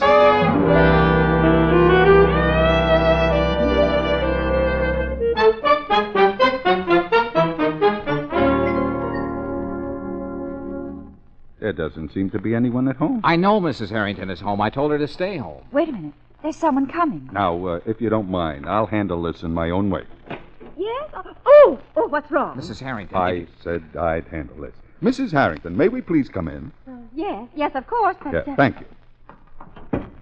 Mrs. Harrington, it's about your Vulpus fulvus. Oh, there must be some mistake, officer. There's no one here by that name. He means your silver fox. Oh. The servants are out. I'll have to answer the phone. Go right ahead, Mrs. Harrington. And maybe I shouldn't mention this, but she doesn't appear to be a close friend of yours, Mr. Valentine. Hello? Well, you didn't give her a chance to say anything. Well, there's a policeman in my house now, well, Captain you Moore. see, Captain Moore, let me talk to him, Mrs. Harrington. Hello? This is Flint speaking. Henry Wadsworth Longfellow Flint. Mr. Valentine, what's wrong? Get this, Mrs. Harrington. Yes, Captain. I have your scarf. I took it out of your car. Why? Well, I thought it was something you'd picked up. Oh, good heavens. Well, I captured somebody already, Captain. Now, it'll be all right. Just tell the officer that I'm a good friend of yours. Yeah, he has it on him. If only my husband stays Yes, I know. upstairs. What's he got to do with it? Well, I forgot to tell you. You see, my husband is very jealous. Oh, great. Thank you, Captain. Au revoir. Now then, Mrs. Harrington, is this man a dear friend of yours? Well, you see, please, Mrs. Harrington, just answer the question. Oh. Is this man a dear friend of yours? Is who a dear friend of hers? Oh, James. Officer, this is my husband, Mr. Harrington. Isabel, the officer asked you a question. Yes. I caught him with the silver fox, Mr. Harrington. Here it is. Just a moment, officer. Isabel, is this man a dear friend of yours? Why? Yes? Why, Yes? I never saw him before in my life. Oh, jeepers. Is it? Take them away, officer. We'll be down later to prepare charges. Thank you, sir. Sorry to have bothered you, Mrs. Harrington. But, officer... Sonny, be quiet. Come on. Let's go. Officer, will you please listen to me? Once and for all, Mr. Valentine, I'm taking you to the station. But if you just give now, me... don't try to talk your way out of it, Mr. Valentine. He's got you with the goods. Claire. A compact or a fur scarf, what's the difference?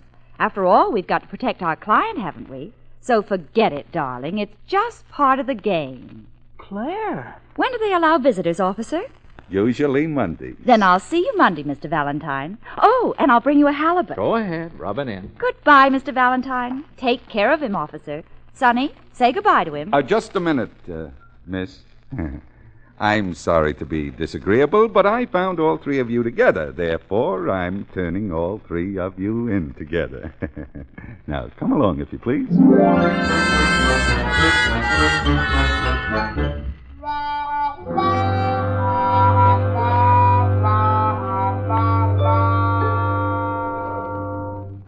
Jailbirds. Cut it out, will you, Sonny? Jailbirds behind bars. Well, we're just being detained until Mr. and Mrs. Harrington get here. Yeah, then they'll put us away for good. What do you suppose they did to my sister? Poor Claire, Poor Claire, my eye. She was glad it happened. Well, if she saw me now, she'd probably laugh out loud.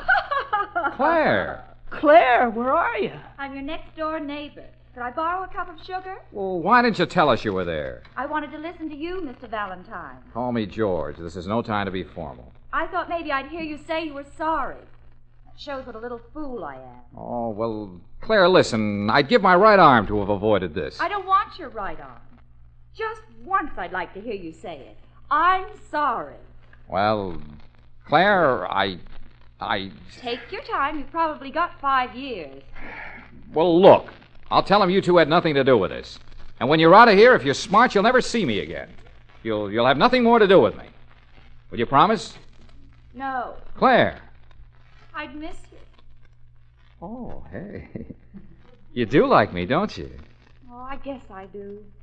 Then why didn't you smile at that copy to let us go? Oh, now it's my fault. Everybody all right? Everybody healthy and happy? Oh, sure. Just one big happy family. Hey, he's unlocking our cell.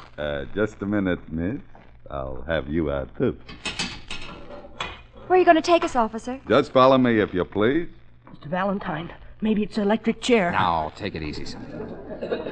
Mrs. Harrington is here. With Mr. Harrington? No, she's alone. Most intelligent woman, Mrs. Harrington. She's looking at my books. She's very interested in them. Then you better lock him up. What? Just a joke. Oh. Yeah. Well, here they are, Mrs. Harrington. Oh, Mr. Valentine, will you ever be able to forgive me? That depends. I was just telling Officer Flynn how absent-minded I am. I remember it all now. I was standing on the street and... Yeah. Well, you don't have to explain, Mrs. Harrington. You're not going to prefer charges against these people, are you? Oh, no. No, of course not. No. Preposterous. Then they're discharged. We're free? Very sorry to have bothered you, miss. Oh, that's all right. Goodbye, officer. Goodbye, sir. See you again sometime. I hope not. Goodbye, officer. Goodbye, miss. You will always remember a glistening pearl in my treasure box of memories. Whew. Fresh air. Mr. Valentine, whatever my bill will be, I want you to double it. What did you tell your husband? Just what I told the officer. Okay, now you're going home. And I'll stay there until the election is over tomorrow. I know. We'll see to that. We're going with you. What? All of us? Yep, all of us. That's the only way we can keep her out of trouble. Come on, Mrs. Harrington. Let's go home.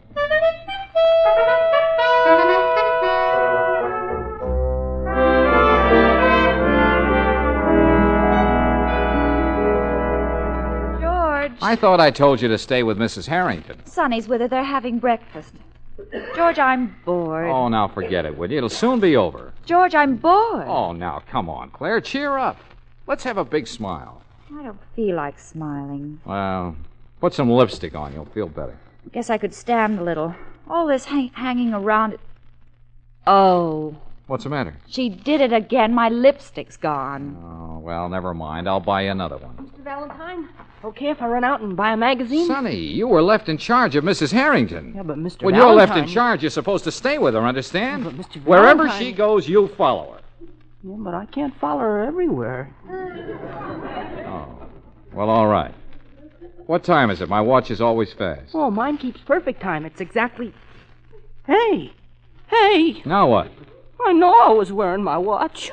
Oh, never mind. I'll buy you another one. Mr. Valentine! Mr. Now, Valentine! take it easy, Mrs. Harrington. What's wrong? I was looking through my closet and I found this. My silver fox. Well, of course. Don't you remember? I had Oh, it. I don't mean that one. I mean this one. This one? Oh, don't you understand? There are 2 silver foxes in my closet. Suffering Mr. Valentine. You were right all along. Oh, I must have picked it up. Yeah, well, now, don't go to pieces. We haven't time for hysterics. But that's not all. Mr. Gordon just phoned. He wants to see me immediately. Oh, Mr. Valentine. All right, Mrs. Harrington. Give me that silver fox. I'll handle Gordon.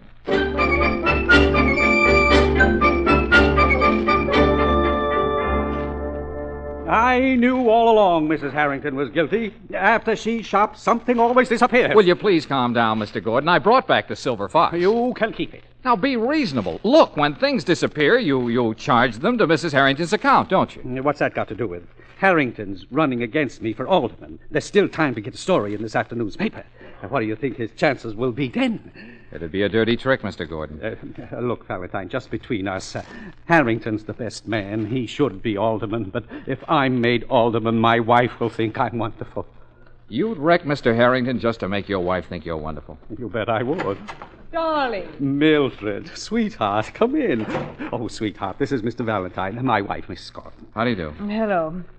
Well, darling. Well, darling? Is that all you have to say? Oh, you look wonderful, sweetheart. I knew it. I'll never forgive you. Mildred, angel. Of course, a great big executive like you, so busy running a store and running for alderman, you haven't time to remember a little thing like a birthday, have you? Birthday? Oh, Mildred, now, sweetheart. I should have known. Oh, well, pardon me for cutting in, Mrs. Gordon, but I can't keep my mouth shut. I know it's supposed to be a surprise, too. A surprise? A surprise? He didn't forget your birthday, Mrs. Gordon. He didn't? I didn't? I mean, I didn't. Here you are. I just helped him select it for you. A silver fox. Oh, darling. Oh, I'm going to give you a great big kiss. Well, I'll run along. That is, unless you have something else to discuss, Mr. Gordon? Oh, no. No, not a thing. Good, good. Happy birthday, Mrs. Gordon. I hope you'll enjoy the Vulpus Fulvus.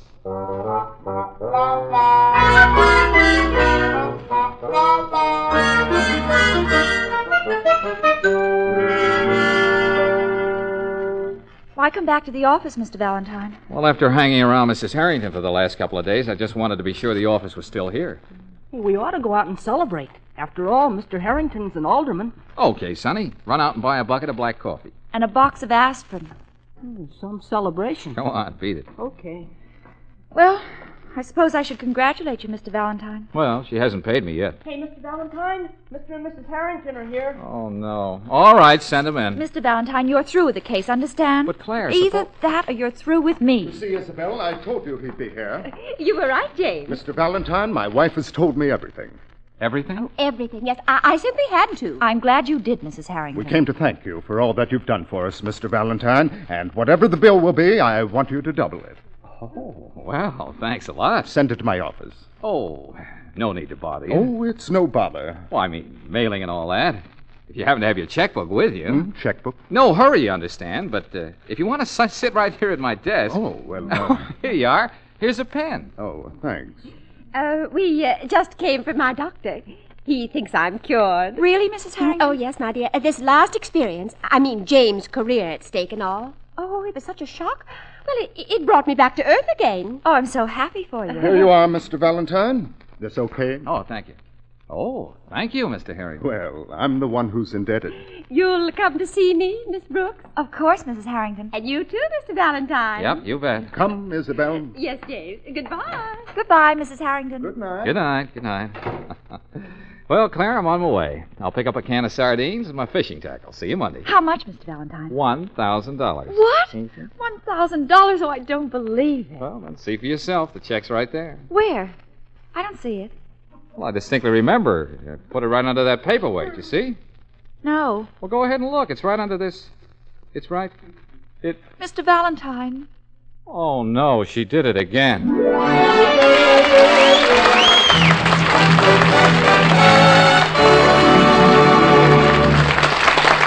George will be back in a moment. Meanwhile, a friend of mine owns the Chevron gas station down the street, and he was telling me a story the other day. It seems a chap he knew came in when they were putting my friend's name on the canopy of his home-owned station. Looks pretty nice, commented the chap. And it certainly shows folks that you're the boss here. Not on your life, explained my friend. It means that they are the boss here. Well, the motorist didn't get it, so the Chevron dealer went on. The new sign and the cream, green, and burgundy color scheme, he said, are simply to make it plain that I run my own station. Since I'm in business for myself, how well I get along depends pretty much on how well I treat my customers. And that makes the customer strictly the boss at my Chevron gas station.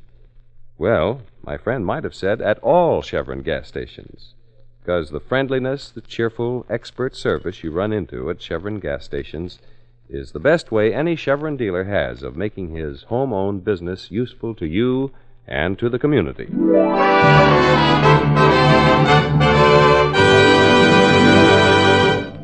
Well, next week, George Valentine goes on a picnic. But instead of being bothered with the usual things like ants and rain, he has a new experience. You'll probably hear him saying something like this. Wow, what was that? Who hit me? Somebody threw a shoe at you, Mr. Valentine. It came from that house. Well, a lady's slipper. Hey, and a note with it. Let me see. It says, I am being held prisoner in this house. Please save me. Hey, it's written in lipstick. Orange lipstick. Must be a blonde. See you later.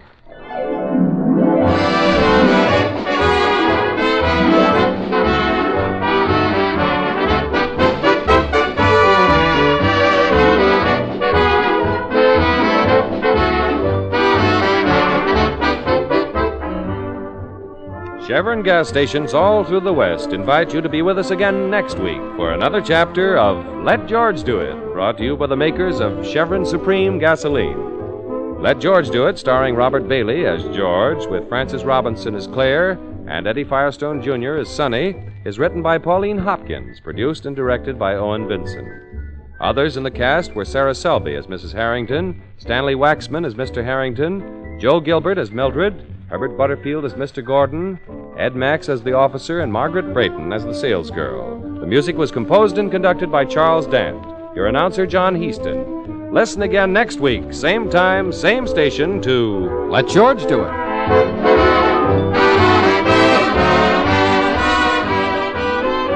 This is the Mutual Don Lee Broadcasting System.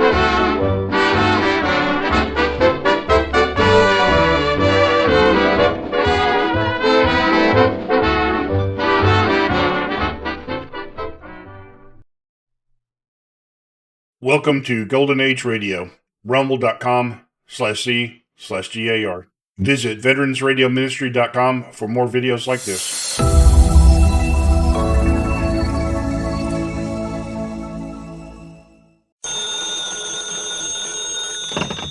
Hello? Yes, this is the Falcon speaking. Oh, Nina. I'm glad you called. Oh, you'll have to count me out tonight, Angel. I'm in the middle of a hot deal. Some boys I know are interested in the big money, and they figure if we put all our capital in a gun, we ought to make a killing.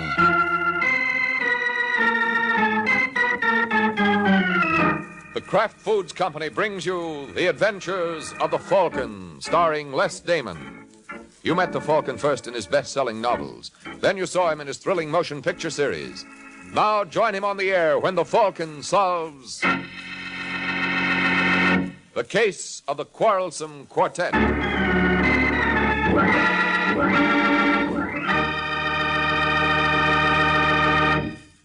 Before the Falcon starts on tonight's case, I'd like to say just a word about something extra delicious. Kraft mayonnaise. Here's really true mayonnaise at its finest. One taste will tell you that. Just one taste of delicate, exquisitely flavored Kraft mayonnaise will tell you that here is mayonnaise to delight even the fussiest cook. Try it. Try it and see for yourself. Tomorrow when you shop, get a jar of wonderful tasting Kraft mayonnaise.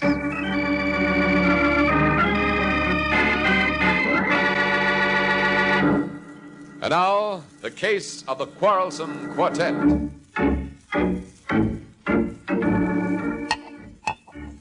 It's late evening in New York. And in a shabby apartment on Manhattan's West Side, a short, heavy-set boy named Dixie Taylor watches his companion, Georgie Reynolds, attack an age-old problem: how to dispose of an empty bottle. But George is equal to the occasion, for, spying the fireplace, he comes up with a practical solution. Well, I guess that's one way to get rid of your empties. Anybody ask you, Taylor? No. All right, then shut your face. Hazel? Hazel! You want me, George? No, I was just rehearsing. I'm going in for hard calling. Oh, I'm sorry, sweetie. I was busy. Well, I hope I wasn't interrupting anything important. No, honey. Get me another bottle. Well, darling, don't you Didn't think... I tell you something? All right, George. There's one in my bedroom closet. Well, what are you staring at, Dixie? I was just wondering about Hazel. Well, don't. If you're going to do any wondering, think about Martinez. Although he'll be here. Yeah, when? He was due an hour ago. Or maybe he had some trouble finding Saunders. Oh, that's just ducky. What goes on with you guys anyway? Do I have to tell That's you? probably Martinez and Saunders now. Hazel, Yes, George? didn't you hear that? Well, I was trying to get Never down... mind the alibis. Answer it. Yeah, just a second. Hello, Hazel. Hello, Mr. Martinez. Your boyfriend here? Yeah, we're in the kitchen. Come on in. Bring your friend with you. Hi, Georgie. Hello, Taylor. Hello, Louis. Well, you took your own sweet time getting here, Martinez. Well, I have a little bit trouble finding Mr. Saunders here. Gentlemen? Bring in a couple of chairs, Hazel. Yes, dear. All right, now go on, beat it. But, darling... I said beat it. These fellas and I have some business to discuss. Well, Martinez, did you tell Saunders what I lined up? No, I think was maybe better I leave that for you.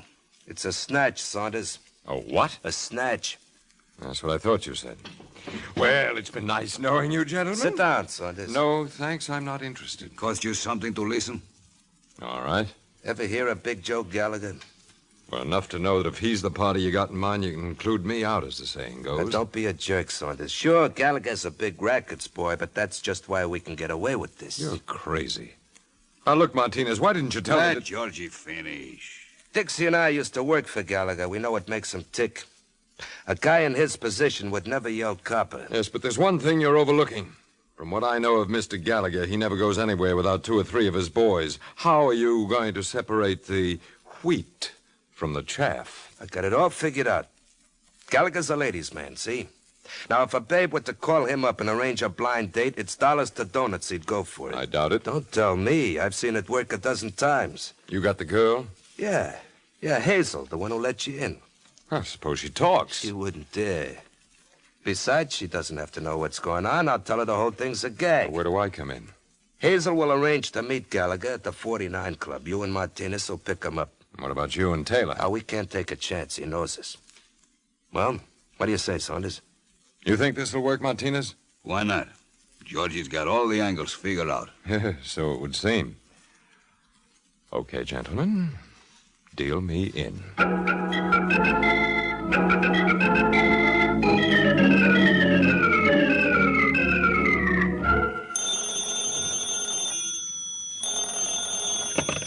Yeah?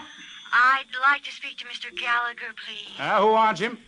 Well, he wouldn't know me, but you can tell him I'm a friend of Gloria Wilson. I never heard of her. Are you Mr. Gallagher? Yeah, that's right. Well, Gloria made me promise to look you up when I got to New York. I'm sorry, sister. I don't know anybody by that handle. She was a chorus girl at Pirandello's. Hey, wait a minute, baby. What's your name? Hazel Walsh. You look anything like you sound, Hazel? Oh, now, really, Mr. No, Gallagher? kidding, because if you do, I'd like to see you. I'm afraid that's out of the question, Mr. Gallagher. I'm flying to the coast tonight. What time? 1:15. Well, that still gives us 3 hours to get acquainted. What do you say, baby? All right. But you'll have to meet me here. You see, I'm expecting friends. Oh, that's okay. Where are you? It's a little place called the 49 Club. Do you know it? No, but I'll manage. What color dress you wearing? Blue. My favorite color. Okay, Hazel. I'll see you in 20 minutes.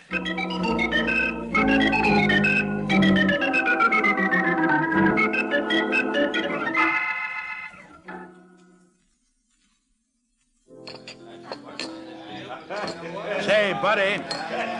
Who, me? Yeah, you wouldn't happen to have seen a blonde around, huh? Blue dress? Yeah, that's right. I'm glad to know you, Mr. Gallagher. Oh, who are you? Hazel's cousin.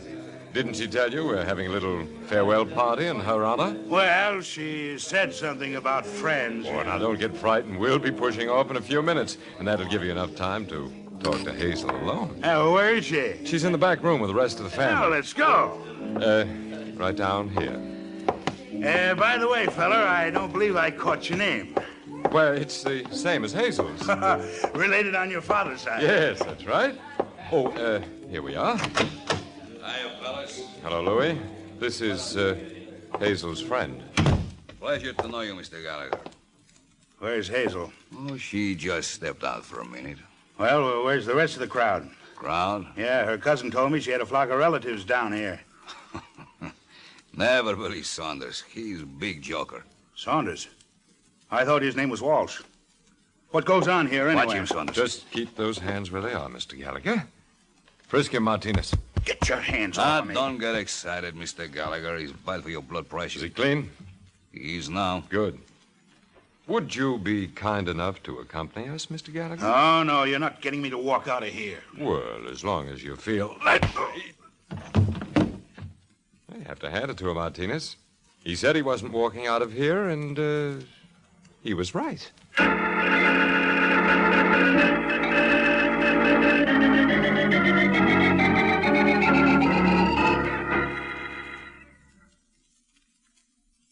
Those guys, anyway. Got the time, Dixie? You asked me that just 5 minutes ago, George. Now, don't get smart. Think anything could have gone wrong? Not a chance. What'd you tell Gallagher's wife? Just what you told me. I said we had a husband, and if she wanted him back, she was to dig up $100,000. Yeah, maybe I should have gone for it myself instead of sending Saunders and Martinez. What are you worried about, Georgie? They managed the snatch, all right. Yeah, but how do I know that they're George. I'll get it.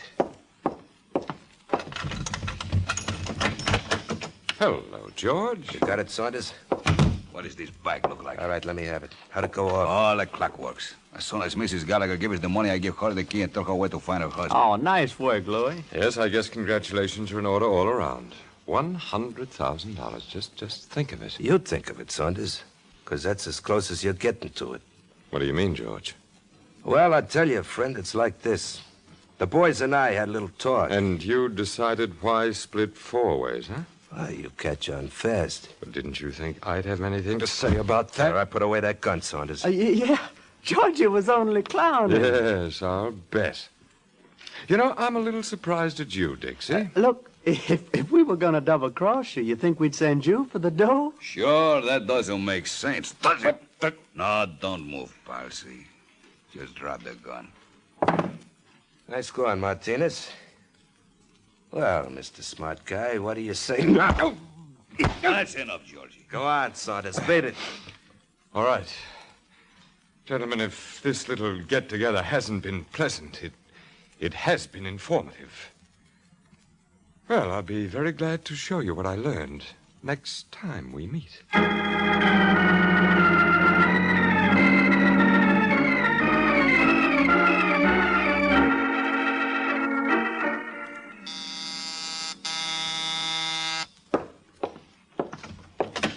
Hello? I'm looking for a Michael Waring, private detective called the Falcon. Well, you picked the right place. Oh, are you... Mm-hmm. Come on in, Angel. Thank you. Sit down. I suppose I should introduce myself. It's customary. Well, my name is Hazel Walsh. Hazel Walsh? That's right. Who recommended me? Well, I remembered hearing about the Falcon years ago. And you filed the information away for this more convenient date, hmm? Yes. Are you available for a case? At $50 a day in expenses, I am. What's your problem? Well, it's really not my problem, Mr. Waring. A girlfriend of mine is engaged to some man, and she believes that he's done something... Crooked? Of course not. All right, let's call it unethical. Go on. Well, if the man ever was caught, could they force my friend to be a witness against him? They certainly could. Even though she found out about it by accident? Doesn't make any difference, Miss Walsh. Well, isn't there anything she can do? Nope. Only if she were married to him could she refuse to testify. Well, if we got married... I mean, if they got married, Let's use the first example, Hazel. It'll be easier on us both. Now, look here, Mr. Waring. No, you look, Angel. You're obviously in some sort of a jam. Now, what is it? I tell you, you're wrong. What did your boyfriend do? Nothing, absolutely nothing. All right. I suppose you tell me his name. It's Harry Prescott. Come on, Hazel. What's his name? Well, you have no right to question me like this. No, but the police have. Well, you're not going to call him. No? Well, it's George Reynolds. You the same Georgie Reynolds who used to run with the Gallagher mob? No. No, it's not that one at all. Uh-huh. Well, suppose you introduce us and let me see for myself. I'm an easy man to convince.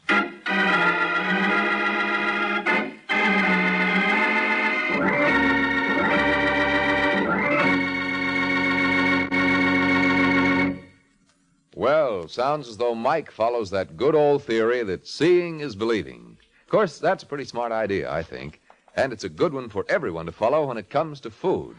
For example, I can tell you how satiny smooth Kraft mayonnaise is, what an amazing, creamy, rich texture it has because of the special way Kraft blends it. But to really appreciate just how smooth Kraft Kitchen Fresh mayonnaise is, get a jar and see for yourself. That way you can taste for yourself, too.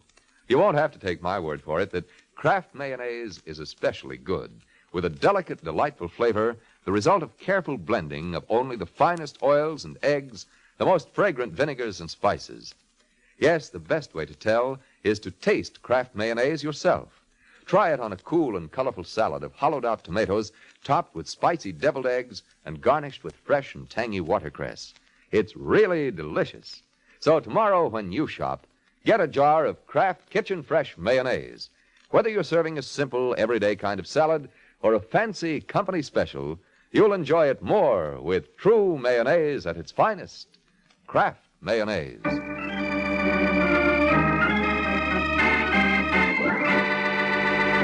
Now back to the adventures of the Falcon.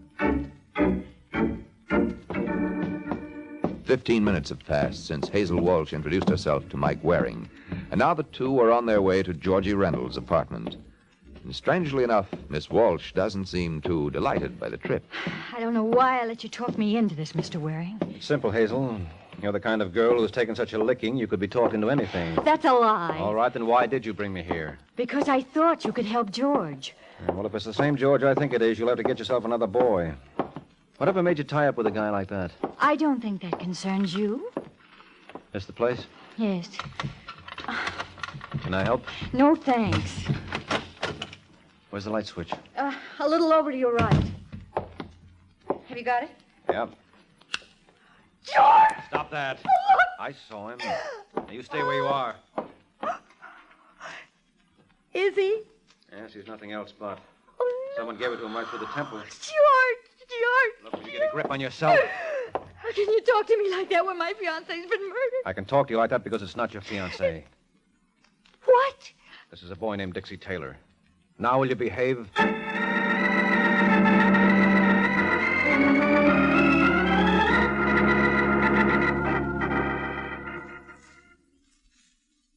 believe it, Mr. Waring. There must be some mistake. What's the matter, Hazel? You disappointed it isn't George? Of course not. Did you know Taylor?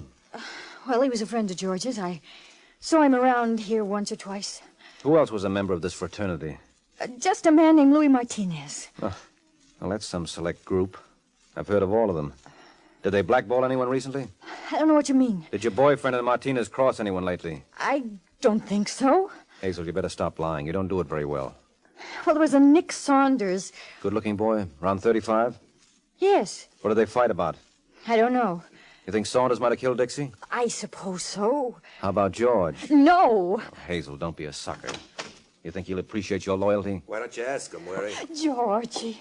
All right, I will. Isn't it nice of her not to suspect you, George? Not to suspect me of what? Take a look under that blanket. Oh. Who did it? That's just what I was asking. You got any suggestions? Nary a one. Say, who invited you here anyway? She didn't. Oh, is that so? Darling, I was only thinking of you. Now, that's the truth, George. Never have I seen a woman show so much concern. All right, Waring, beat it. I don't need you. How about Hazel? She don't need you either. Go on, Hazel. Tell him. I made a mistake, Mr. Waring. I'm sorry. You mean that? Yes. Okay, so be it. Oh, when the police show up, tell them I had to leave. It'll be a pleasure. Listen, Georgie, I know what you're going to say. Do you? Oh, darling, I was only thinking of you. I know what you, Dixie Martinez, did to Saunders. That's why I went to Waring. Well, that was smart. But I was worried about Saunders. And I'm worried about you, Hazel. You think you'll ever learn to keep your mouth shut? Or do I have to teach you?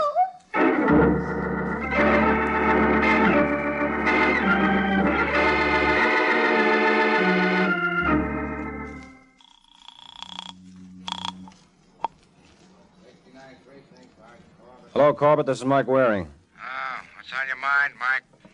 Listen, what kind of caper has Georgie Reynolds pulled recently? Well, there's some talk going around that Big Joe Gallagher was snatched last week. Well, that's crazy, Sergeant. I saw him on 48th Street yesterday. I know, but that's the story we got. According to one of my pet stoolies, his missus laid out $100,000 to get him back. You think Georgie Reynolds was behind it? Wouldn't be at all surprised. Well, can't you do anything? You tell me how when we got no proof, and Mrs. Gallagher hasn't seen fit to make a complaint. Was Nick Saunders in on it? You seem to know more about it than I do. What do you know about Saunders? Not quite enough, Sergeant. I'll let you know the minute I learn more. Oh, by the way, there is a body over at Georgie Reynolds' apartment. Go over and pick it up like a good fellow, will you?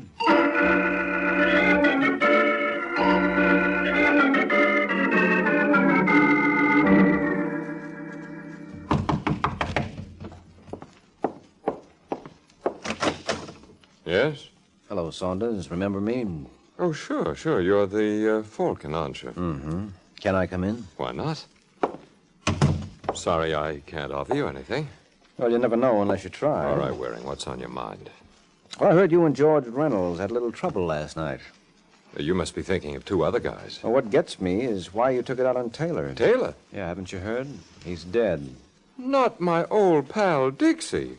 Well, what do you know? I know you better have a pretty good alibi handy. Come on, Saunders, get your coat. We're going to headquarters. Just brief me on one thing, Waring. You're a private detective, aren't you? That's right. Now, where do you get off pushing people around? It's my hobby. You going to get your coat, or will you go like that? Oh, act your age. Put away the gun, Saunders. Put it away before I... Cut it out. Go on, drop it. No, drop it. All right, now what do you say, friend? Do we take that little ride I mentioned? Okay, Waring. But don't be surprised if someday I return the favor.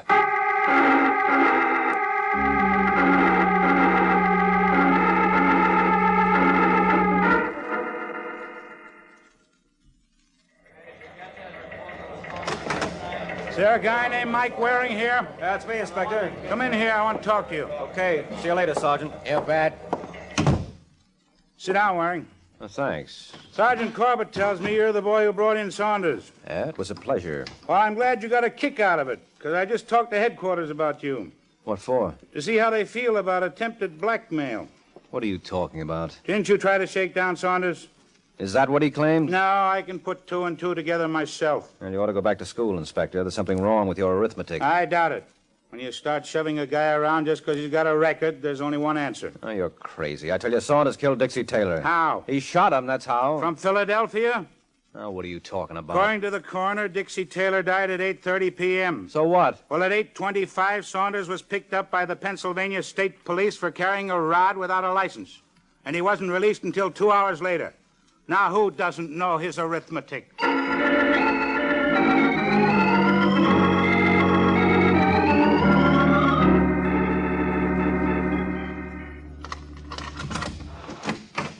Hello, Mike. Huh? Hazel. How did you get in here? The superintendent let me in. I've got to talk to you. Now, that makes us even, Angel, because I want to talk to you. Look, you've got to drop the case. Now, that raises a problem. How can I drop something I've never been paid for in the first place? I don't understand.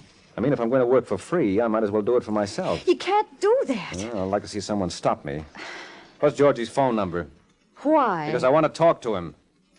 What about? The murder of Dixie Taylor. He doesn't know anything about it. Are you kidding? Now, what's the number? Come on, Hazel, I'm not clowning. It's Raleigh 4099. Now, cheer up, baby. When I get through with Mr. Reynolds, he won't ever lay a hand on you again. You don't hear me complain. Next, you'll be telling me you love the guy. I do. Hello. Is that you, Reynolds? No, this is Luis Martinez. Who are you? Mike Waring. Let me talk to George. I'm afraid that is out of the question. Listen, Martinez, if I have to come over there... It still won't do you any good. He's dead. He's what? Yeah. Someone fed him a dose of strychnine about an hour ago. And somehow we didn't seem to agree with him.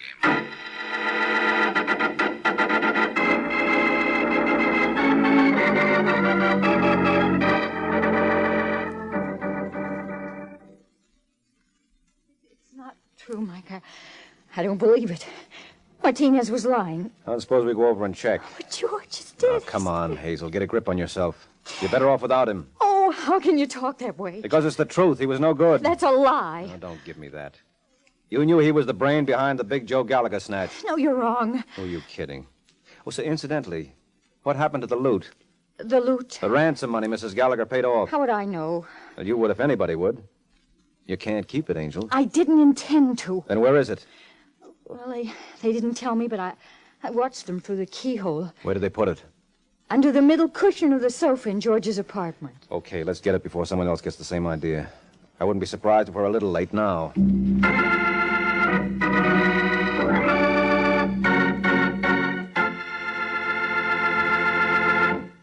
You know what Mike said just now about getting there first? Sounds like the race that usually goes on at my house for the last piece of cold chicken in the refrigerator. But a chicken sandwich sure makes a swell snack, especially when you put lots of Kraft mayonnaise on the bread. The delicate flavor of Kraft mayonnaise is just exactly what you want. And Kraft mayonnaise is so creamy, rich, and smooth. Just try it. For a grand sandwich spread, as well as for fine salads, there's nothing like true mayonnaise at its finest. Kraft Kitchen Fresh mayonnaise.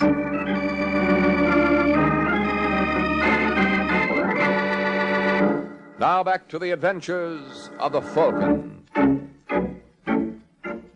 A half hour has passed since Mike Waring learned that with the recent death of Georgie Reynolds and the earlier demise of Dixie Taylor, the original quartet was now working as a duo on $100,000 worth of loose notes. And now as we rejoin the team of Mark and Hazel, they're making their entrance at Georgie Reynolds' apartment. But Hazel seems to be suffering with a bad case of stage fright. What's the matter, Angel? Having trouble?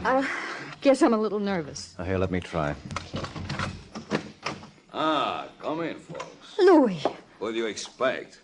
Shut the door, Waring. Look, Martinez. I said shut the door. I'll raise them high. All right, you don't have to worry. I'm clean. I don't believe in taking chances. What's the matter? No sporting blood? Yeah, I guess I'm yellow. Too bad Georgie didn't have as much sense. Where is he? Move the club chair. What? Yeah, go on. He's behind it. George! That won't bring him back. You killed him? Well, while we're on this subject, where were you at 11:30? She was waiting for me in my apartment. Nice. Look, you better watch that mouth. And you better watch yours. All right, Hazel, where is it? Where is what? The dough we got from Gallagher. I don't know. Don't give me that. I want it, honey bunch, and nothing's going to keep me from it, understand? I wouldn't count on that, Louis. What? No. Don't bother turning around, Martinez. It's only me. Listen, Saunders. Don't mind if I do, Martinez, but first drop the gun. That's a sweetheart. You want me to pick it up? No. Don't trouble yourself, Waring. I can manage. Oh, what happened to Georgie? The same thing that happened to Dixie Taylor. And he was such a sweet guy, wasn't he? Oh, by the way, when I walked in here, Martinez was asking you a question. I don't remember your answering it. Would you like to now? You'll never see a penny of that money. Come on, Hazel. We're wasting time. Where is it? You better tell him, Angel. I think he means business. I do, and make no mistake about it. It's under the middle cushion of the sofa. What? Stay where you are, Martinez. I'll do my own checking. Oh, now, isn't that pretty? Listen, Saunders. I'm afraid I haven't the time, Louis. You'll have to find it, Saunders. What? Get down, Hazel! Oh, hey! Had enough, Saunders? Yes, he has. Oh, hello, Sergeant. Hiya, Mike. The inspector sent me around to apologize. Oh, what happened? 20 minutes ago, a call came through from Philly that Saunders they picked up there was this guy's cousin. I thought there was something screwy playing. Well, if you fellas don't mind. Just a minute. Where are you going, Martinez? Well, I just figure it's no point in my hanging around just now. Well, you better get used to it, Louis. You're going to do quite a bit of it from now on. What are you talking about? You killed Dixie Taylor and George Reynolds. You're crazy. Well, maybe you're right. Here I've got you hanging when any kid knows that in New York they burn you. All right, Sergeant, prove it to him.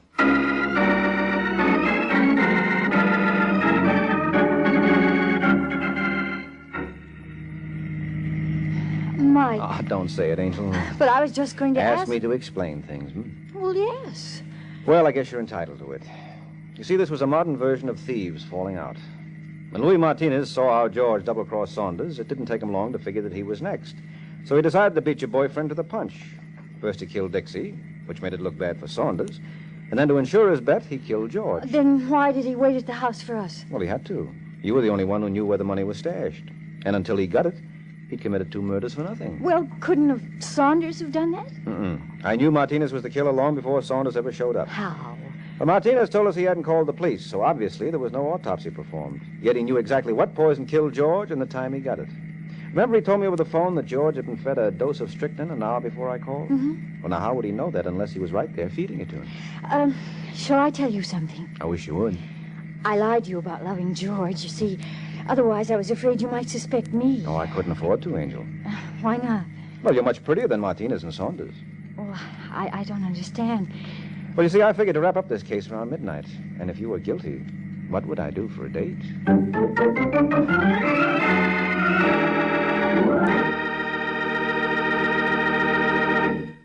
Folks, here's sure, pure enjoyment for the whole family. Real, honest-to-goodness malteds made with Kraft chocolate-flavored malted milk. Easy to fix, too. You just make a tasty paste of Kraft malted milk in the bottom of a tall glass. Then fill the glass brimful of milk and stir it. Enjoy the best malted you ever put to your lips. Include Kraft malted milk on your shopping list for Tuesday. Enjoy a Kraft malted for snacks, with meals, or before bedtime. But be sure it's Kraft malted milk. At your food store now.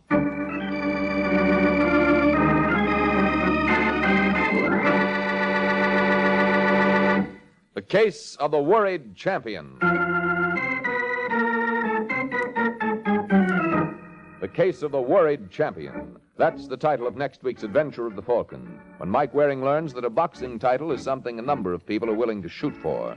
So be sure to listen next week at this same time to another exciting Adventure of the Falcon, brought to you by the Kraft Foods Company. The Adventures of the Falcon are based on the famous character created by Drexel Drake, produced by Bernard L. Schubert, written today by Gene Wang, and directed by Richard Lewis. Music was by Arlo. Les Damon was starred as the Falcon, with Amzie Strickland as Hazel. This is Jay Jackson speaking.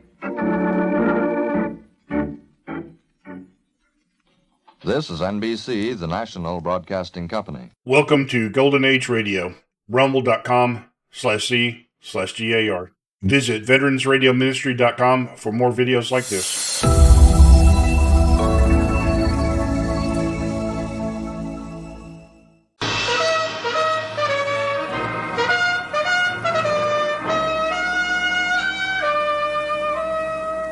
Bold Venture. Adventure, intrigue, mystery, romance, starring Humphrey Bogart and Lauren Bacall.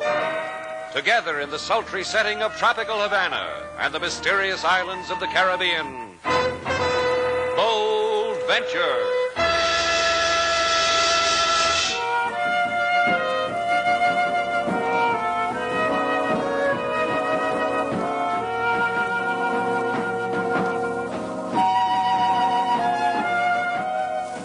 Once again, the magic names of Humphrey Bogart and Lauren Bacall bring you Bold Venture and a tale of mystery and intrigue.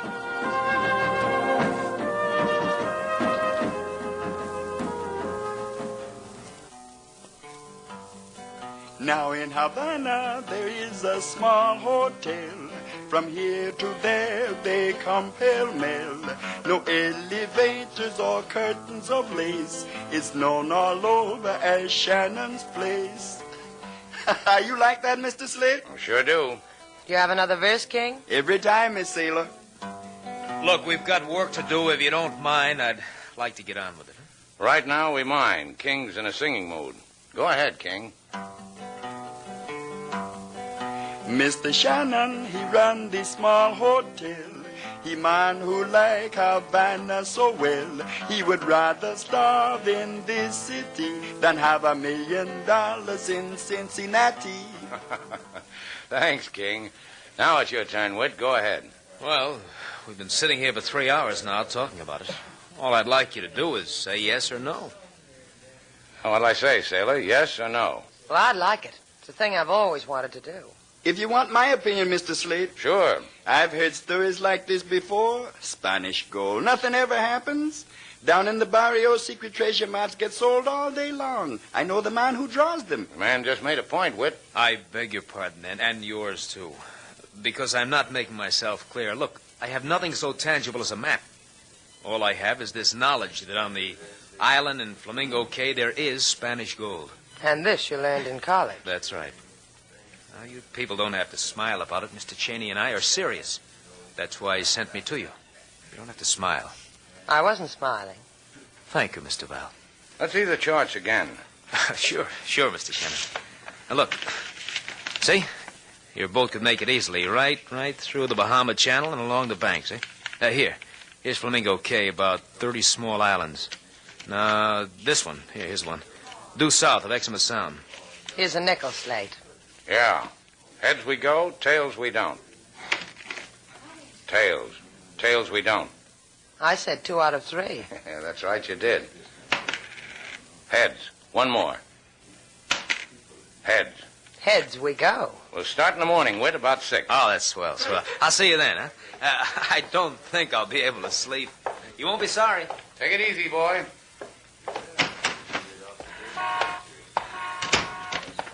Whit. Uh-huh. Did he bite? I learned a word for his type in college. Sucker.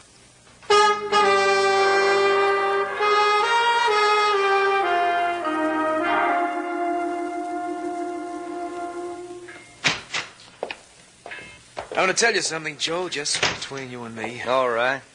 I feel good. I feel good all over. Well, I'm glad for you. Yeah, that's a feeling I like.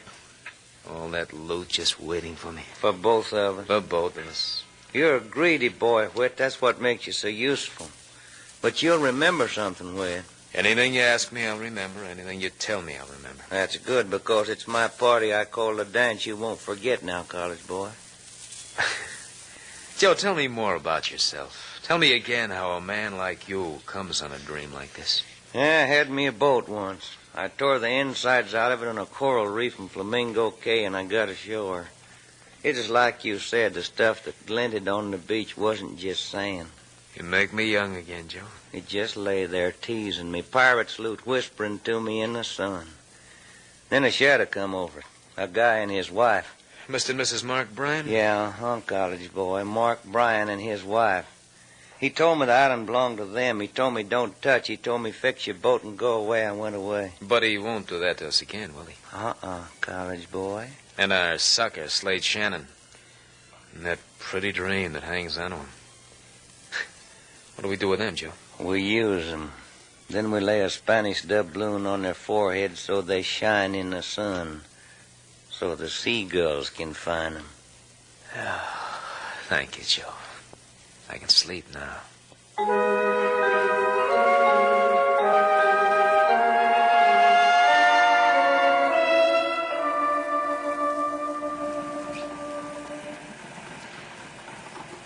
I hope you're a good navigator, Shannon. Now, don't worry about it. That college boy, Whit, he looks worried, and he's got an education. The Bold Venture's gotten through barrier reefs before. Hey, look, Cheney, why don't you trail your feet in the water, light a cigarette, or spit into the wind, the things people are supposed to do on a boat? Well, you're a good sailor, Shannon. Look at that island. That's pretty, huh? All that loot, and all you have to do is tie up at that pier. It's pretty small. I'll make it. 5 feet here, Slade.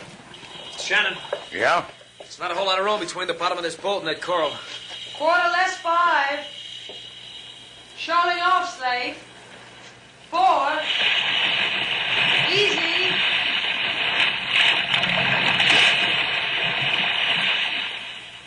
Yeah, that does it. We'll tie up here. Maybe. Huh? Look what we got, a committee standing on the beach. Got a gun, Cheney. What is this? What it is Mark Bryan and Miss Bryan. Looking as red-headed as usual. Sailor, come here. What is it, Slade? Make her fast. I'm going calling. Hey, that looks like a shotgun the man's holding. He couldn't miss with it if he tried. Just make her fast, Sailor. Hello. Get out of here. Your name Bryan? And you're Mrs. Bryan. My name is Slate Shannon. Hello, Slate Shannon. Get back on your boat and get out of here. I've counted 4 on your boat. We can put you up. We're lousy with bamboo shacks. I weave 'em in my spare time. You've come for the gold. It's dug up and put away. I didn't say anything about gold. Who are you trying to fool? That man, him, standing on the pier? Don't you think I know him? Joe Cheney. Why don't you just listen for a minute? Listen? You listen. What do you think I'm... Oh! Bryan. Oh, Crazy college punk. Shot my husband. What do you know? Someone finally called Mark's bluff. Pick him up, Mr. Shannon. As I said, I've got accommodations for everybody.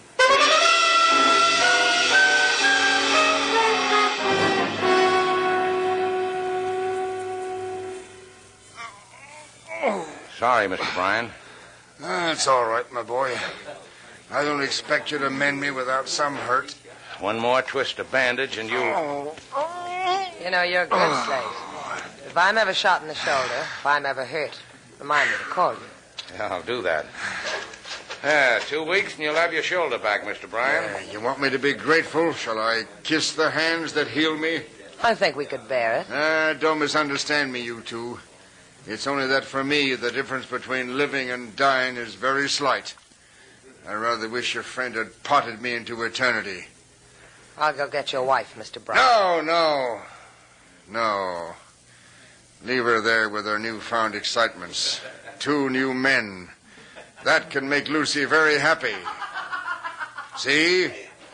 This occasion is a rare delicacy for Lucy. Life with me on my island bores her. It's bored her for 12 years. You could have taken her away. Anywhere in the world she wanted to go. And maybe she'd be with you when you're hit. You mean the gold? The gold you and your friends are so hungry for? You're quite right. I could have used it for that. But I have no taste for it. Then this wasn't a college boy's fairy tale. There is gold here, Mr. Bryan. Enough to make all men kneel at your feet, Miss Duval. I need gold for that, Slate. You heard what the man said. Then listen more to what I say. This is your fee for probing in my shoulder, for trespassing on a world I meant to keep for myself. Wash up, Slate. Get your money and let's get out of here. Not money, Mr. Val. A suggestion. I suggest you and Mr. Shannon take your friends and get off my island. I suggest you forget its existence. I suggest you will never find what you're looking for. Except that. Except the sound of death. Good night, you two. Sleep well.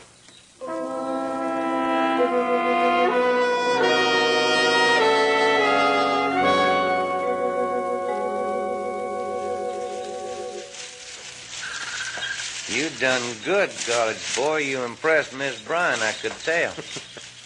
Redheads and me, Joe, there's an affinity. I tell her the things I'd do for a girl like her if only I had money, so she whispers in my ear where her husband hid the loot. The other side of the island. Take it, she says. It's yours. And now you go to work on Miss Duval, that sailor girl, huh, Will? Hide someplace where you can watch me, Joe. Be a revelation to you. I couldn't live without it. You're on your own, college boy. Now, don't louse it. She'll love every minute of it. Goodbye, Joe.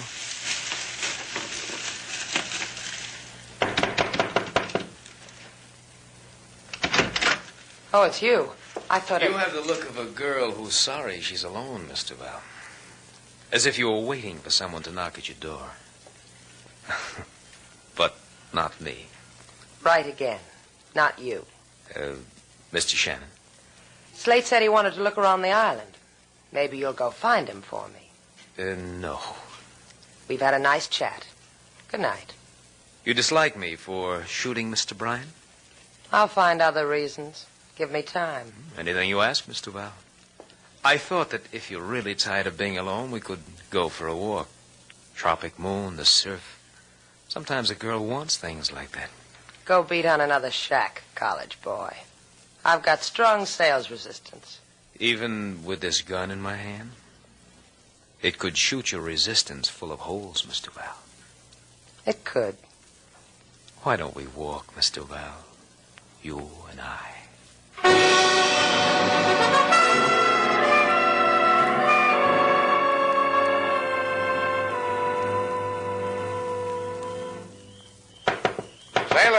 Sailor, get decent and open the door.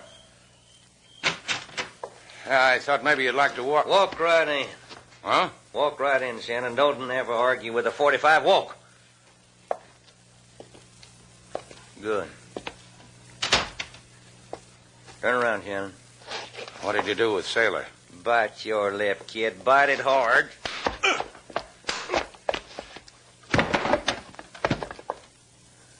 You stay unconscious too long, Shannon, you'll rot.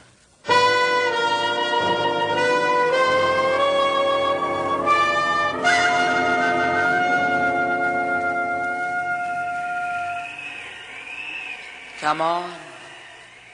Come on, Slate. Oh, you'll have to do better than that. What the... Well, that's better. Open your eyes. Help me up. Thanks. Where's Sailor? In the boat. I guess she's in the boat. Look out the window. Huh? Yeah. Hey, the boat... Gone? That's right. She's in the boat, only the boat's gone.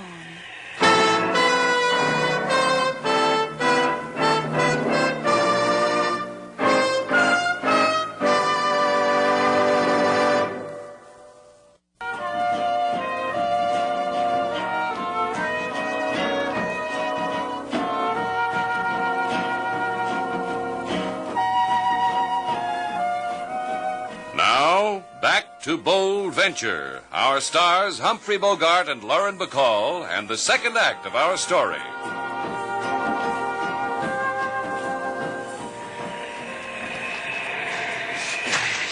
She said it would be here.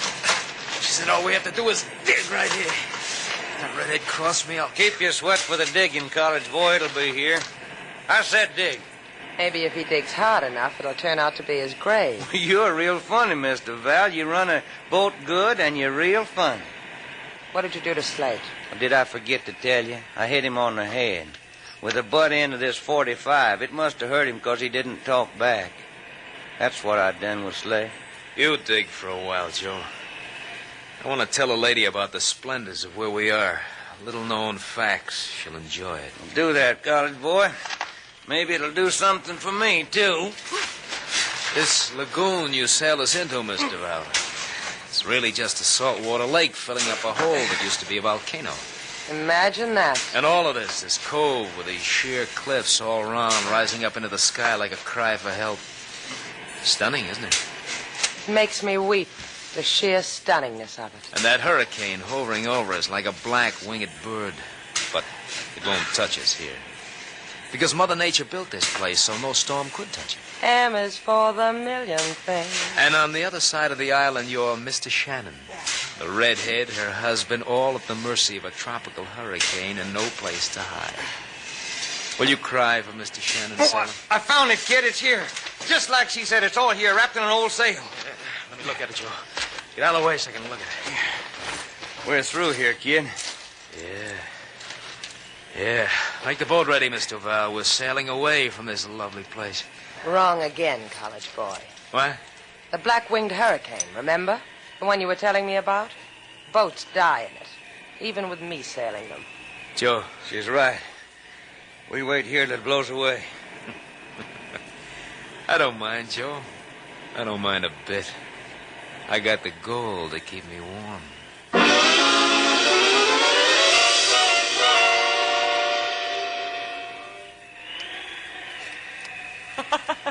And the whole thing strikes you funny. Well, consider it, Shannon. Look at it the way I do and join me in a big fat laugh. Yeah, I know. It's about your husband. You're getting a reaction from his shoulder wound. Him? Lying in our shack, drinking up all this tropical paradise? Him? No, nope. You want to know what makes me laugh? You can see it from here. The moon. I can see it. A fire moon, a hurricane moon.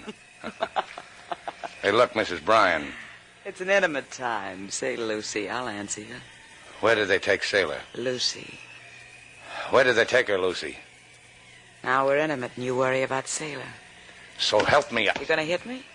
Go ahead if you operate that way. Cheney and Witt put her on the boat because she can navigate out of this reef. Tell me where they went. The other side of the island. We could cuddle up, make a song out of that. That's where the loot is, isn't it? It's where I helped Mark bury him. Now I know what's funny. I'll laugh at you and you laugh at me. That's one way of spending a hurricane. Maybe you're not impressed. That hurricane's really coming. Listen to me, Lucy. I didn't figure it, Shannon. Whenever someone whispers in my ear, I tingle all over. I told them where the treasure was, and they ran out on me. We gotta get out of here. None of us is getting out of here. How do we get to the other side of the island? Why? What for? You've got to listen to me, Lucy. The other side of the island. We've got to get there. You know a way, don't you? It's far. We'll get your husband. He can walk. We can't leave him here. It's far. Can't be too far. It's a small island, Lucy. You miss the mood, huh, Shannon? Sure. Sure, I'll take you. All you gotta do is hold my hand.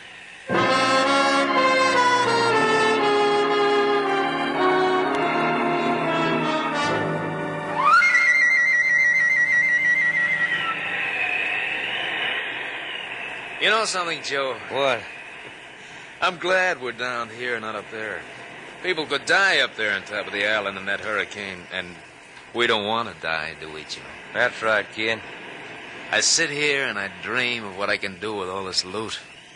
Makes me shudder. Sends chills down my back. Care to share it with me, Mr. Brown? Maybe I would. What? Because I see you in a new light, college boy. That would be the reflection of all this gold, wouldn't it? That's part of it. Tell me, what else would there be? You, the way you are. The dark things you stir up in a girl once she gets to know you. And when did this wonderful thing happen to me? It began when you came into Shannon's place. It built when you shot Mr. Bryan. And the way you handled me when you made me bring you here in the boat. I liked it. You surprised me. I didn't figure for this kind of girl. No? How do you figure me, Joe? I don't have to, I know. Leave her alone, kid. She's got a point, Joe. It interests me.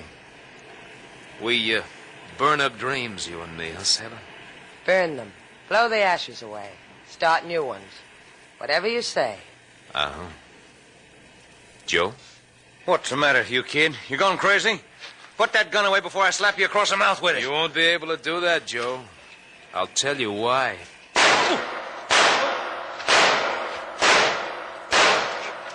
Oh, you filthy... No! That's why, Joe. Brush your cheek against mine, Sailor. I'm in love.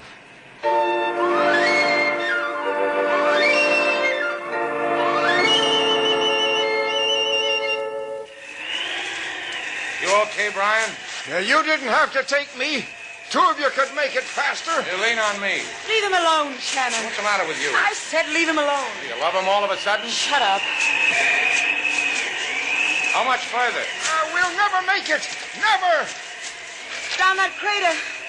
There's a passageway that leads to the other side. Then we can... That tree! Watch out! Mark! Mark! Help me with him. Help me. Oh, it's no use. Help me, will you? I can't budge the tree. Mark. Come on, Lucy. You can't help him. Lucy. Get out of here! Get out! You can't stay here. I did wrong, Mark. I did wrong, and this happened. It's my fault, Mark. It's mine. He's dead. No. No, it isn't my fault. It's your fault, Shannon. Coming here with that boat. Those men. Get out. Get out, will you, and leave me with my husband. The wind's dying. You'll be all right. Can't you understand? I want to be with Mark. Tell him how sorry I am.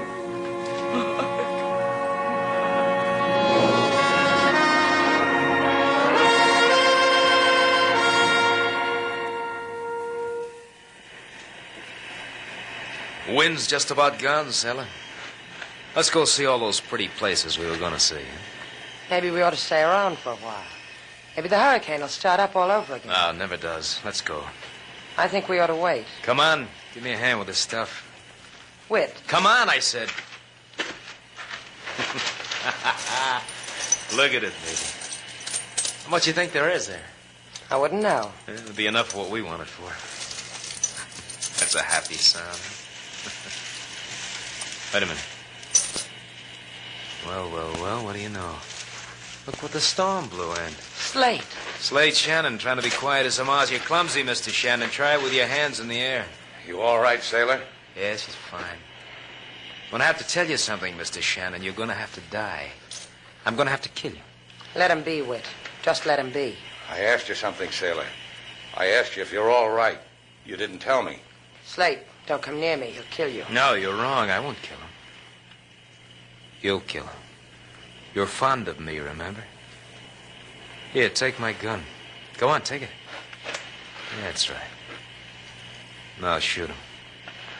You're not a very bright college boy, are you, Whit? Phi Beta Kappa. Don't point the gun at me. Point it at him. Go ahead, shoot him. Don't come any closer. Sailor, let him have it. I warned you, Whit. You aren't really fond of me at all, Sailor. Stay where you are, Mr. Shannon. This other gun, Joe's gun, is loaded. All the bullets in the gun Sailor's holding are in Joe. What do you do with us now? Kill us both? Only you. Slate. You tried, sailor. Pick up that sailcloth with the coins in it. Pick it up, Shannon. That's right. Might as well lead a short and useful life. Now carry it over to the boat. Show 'em the way, sailor. That's right. You get your feet wet, but it won't matter. What are you going to do with all this money? Convert it into coin of the realm, then live. Sailor helped me plan the whole thing. Dry him off first, Whit. Why, you... Watch it, sailor. I'll tell you. Start holding your breath, Whit.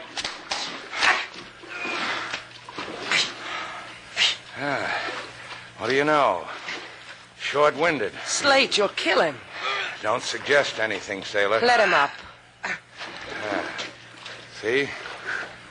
I let him up. He's breathing, too. Maybe they'll put a stop to that in Havana.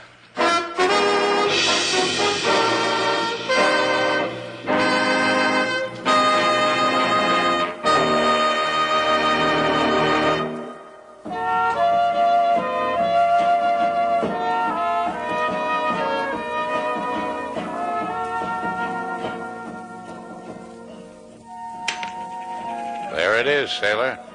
It's pretty. Piece of 8. We go on a treasure hunt and we come up with one crummy piece of 8. Mrs. Bryan said you could take all you wanted. Well, this is all I wanted.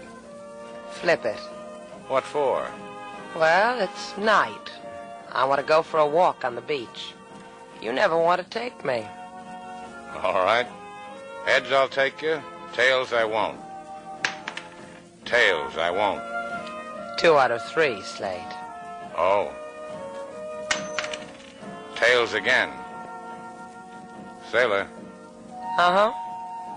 3 out of 5. Isn't that the way we play it?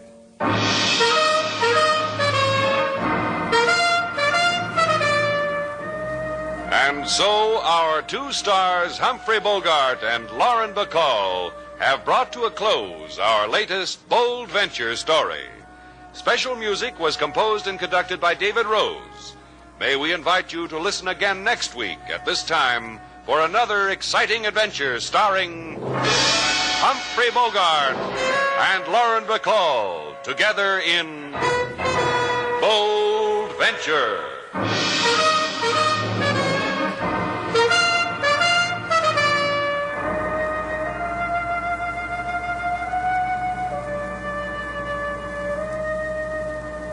Welcome to Golden Age Radio, rumble.com/C/. VeteransRadioMinistry.com/GAR. Visit VeteransRadioMinistry.com for more videos like this.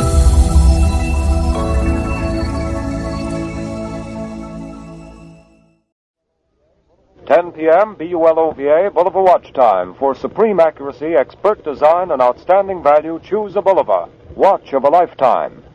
WEAF, New York.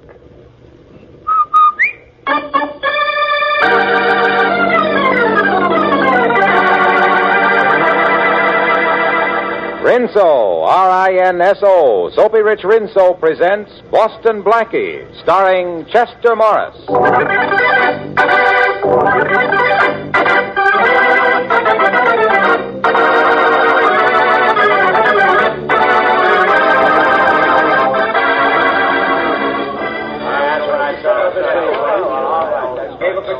Check here, please. Check your hats and coats. May I have my coat, miss? Here's the check. Thank you. Number 503? Yes, a camel's hair coat. Oh, yes, I remember. It's right over here. Here you are, sir. Help you on with it? No, thanks. I'll carry it. Here you are, miss. Thank you, sir. Check here, please. Check your hats and coats. Oh, taxi! Taxi! What's your hurry, Blackie? Oh, well, Faraday, my favorite cop. Don't be so happy to see me, Blackie. You're going with me. Oh, goody. What are we celebrating tonight? Your birthday? No celebration for you, Blackie. I want you for the murder of Andrew Lawrence. Oh, you do you? Who's he? You know. The caretaker of the Devon estate. Now, look, Inspector, I don't know any caretakers, and I never even heard of the Devon estate. I know, Blackie. What about those stains on that coat you're carrying there? They look like blood. Stains? Yeah, stains. Hey, wait a minute. This isn't my coat. Oh, let me see. Well, now, what's this on the label? It says here, Boston Blackie. Yes, that's my label, all right, but this isn't my coat. Oh, I suppose somebody sewed that label in another coat. Well, that's not bad for you, Inspector. Could be. Well, all I know is you're going down to headquarters and the coat is going to the lab. And I hope those stains prove to be blood. Well, I hope you don't get your hope.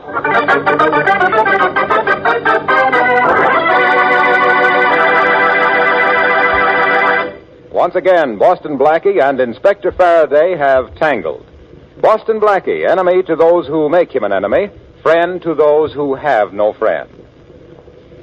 Is there anything prettier these hot summer days than a nice-looking girl in a crisp, bright-colored cotton dress? Well, to us men, those dresses always look fresh and cool as peppermint ice cream.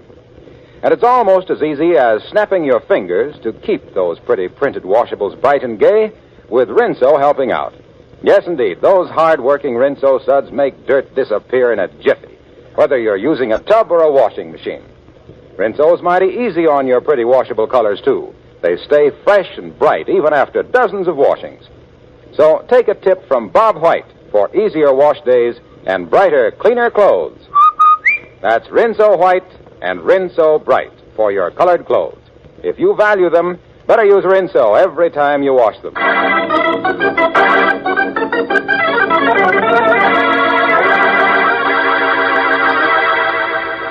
And now, back to Chester Morris as Boston Blackie, who is in Inspector Faraday's office, waiting word on the laboratory tests of the blood stains found on the coat he was wearing.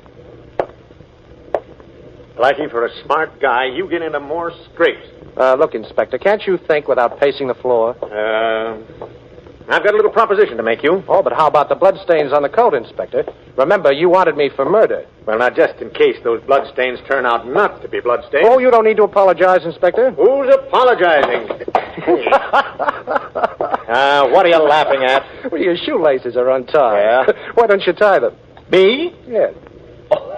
Now, wait a minute. This is going to be fun. Yes. All right, you tie them, Blackie. What? Now, really, Inspector, Yes, this you. is quite humiliating. I never fancied myself as a gentleman's gentleman. Gentlemen's gentlemen. Cut out the double talk and come on, tie my shoelaces, Blackie. Oh, well, all right. You know, I'm enjoying this.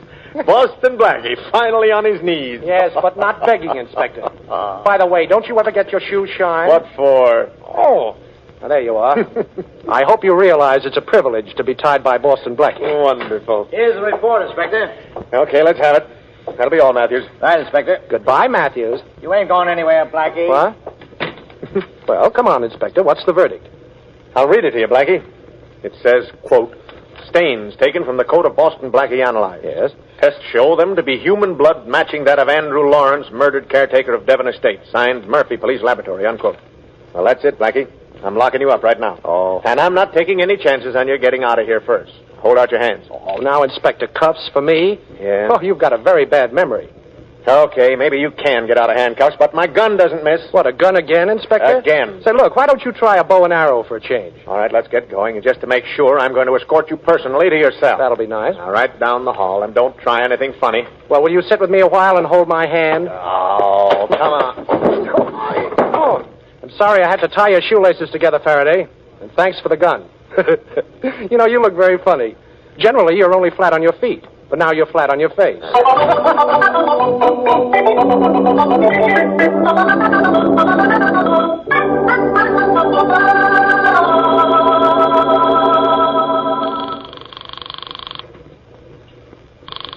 Don't they answer yet, Blackie? Not yet, Shorty. Hello? Oh, hello. Savoy Cafe? Yes? This is the manager speaking. Well, my name is Jones. Yes? My niece works in your check room. I just arrived in town, and I'd like to talk to her, please. You mean Marion Macy? Yes. Well, she's not here. I'm sorry. She's gone home. Had a headache, she said. Left here about an hour ago. Oh, she did. Too bad. By the way, could you give me her address? Why, yes. The Lincoln Apartment. The Lincoln, huh? Well, thank you very much. Goodbye. You know, I still can't figure out, Blackie, why that hat check girl would take the label out of your coat and then sew it in another one. Well, she was probably following orders. That's what we're going to find out. We're going to leave this hideout, Blackie? Yes. We're going to the Lincoln Apartments.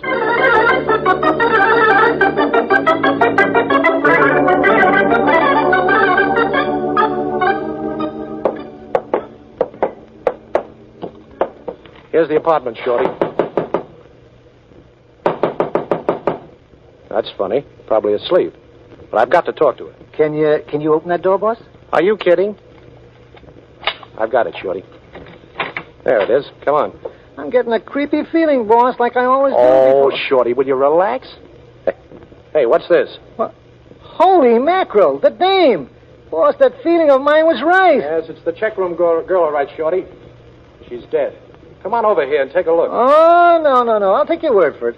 Poor kid. Stabbed to death. Somebody's playing for keeps, Shorty. Somebody wanted to make sure I didn't find out who told her to switch coats. If Faraday walks in now, he'll try to pin us on you, sure. Come on, we better get out of here. Come on, boss. Yeah, that's right. There's nothing around here will help us. Shorty. Yeah? That caretaker was murdered out at the Devon estate. Yeah. So that's where I'm going.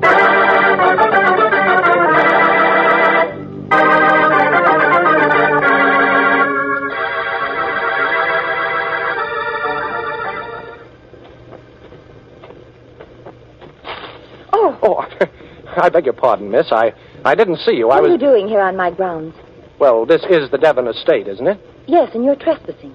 Well, I hope that means looking for a job, because that's what I'm doing. It doesn't. And even if it did, it wouldn't matter. There's no job open here. Well, you know, I'm a pretty handy fella. I can do a lot of things. I'm really not interested. There's a policeman on the grounds. If you don't leave immediately, I'll call him and have you thrown off. Oh, please don't do that. I understood there was a job open here, a caretaker's job. Your caretaker was... Was murdered. Yes, he was. Now, please leave. I already have a new caretaker. Jerry? Yes, Miss Morrison, coming. Miss Morrison, huh? Awful pretty name. Over here, Jerry. Will you go now, please, Mr... Oh, I'm sorry, Miss Morrison. My name is Jones. John J. Jones. I'm a detective. Oh, please don't give me away. Oh, here I am, Miss Morrison. Oh, I don't need you, Jerry. I just wanted to know you were around. Oh, okay, ma'am. If you want me, just sing out. Well, where did you get him? I hired him a little while ago. So you're a detective, Mr. Jones. Have your credentials? Well, you see, I never carry them when I'm on a case. Things can happen, you know. That's what I'm afraid of. Oh, Miss Morrison, please believe me. I believe you, but I'll never know why. Thanks. The house is up this way. What can I tell you that might help you, Mr. Jones? Well, for one thing, I'm puzzled. Now, your name is Morrison, and this is the Devon estate. Well, I bought it 6 months ago. Oh. It was formerly owned by a man named John Devon. And when he died, this place was sold for taxes. I see. Well, why are you still living here, Miss Morrison? I mean, aren't you a little frightened after what happened? Yes. Yes, I am a little. But where could I go? Besides, I'm anxious to know the answer to a lot of things. For instance? Well, right after I bought this estate, strange things began to happen. One morning, the chimney was torn apart. A few days later, I found the cellar ransacked.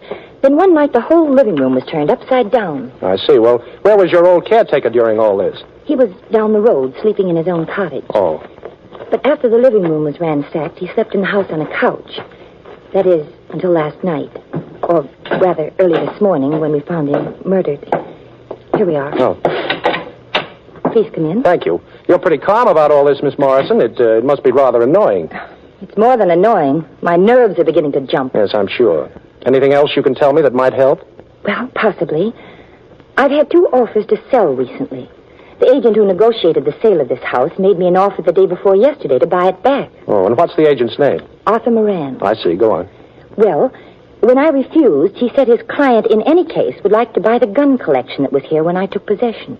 Oh. Well, are you interested in guns? Yes, and it's a wonderful collection. It came with the house.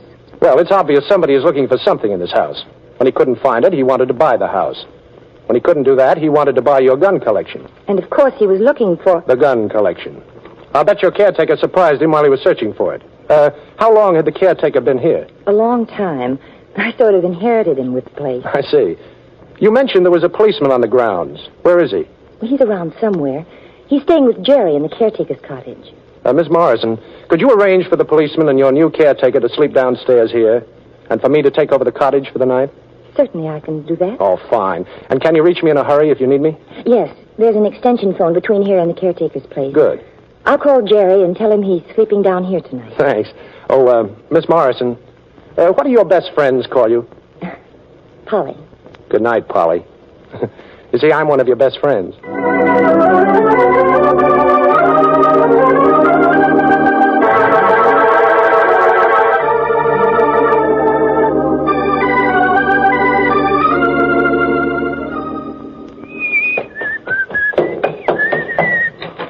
Good morning. Hey, what's this? Hey, wait, Jerry. Jerry, I'll have you untied in a minute. Oh, even my Aunt Hattie couldn't talk with that gag on. I better take it off. There. There. Now, what happened? I don't know. I went to sleep last night on the couch here, and during the night somebody tapped me on the bean. And when I woke up a little while ago, I was tied up and gagged. Yeah. You're not tied up anymore. Now, where's the cop that was with you? I don't know. Uh-oh. There he is, over in the corner. He's tied up, too. Get him loose, Jerry. Oh, take a look at this place. It's a mess. Everything's turned upside down. Well, never mind that. I want to find out about Miss Morrison.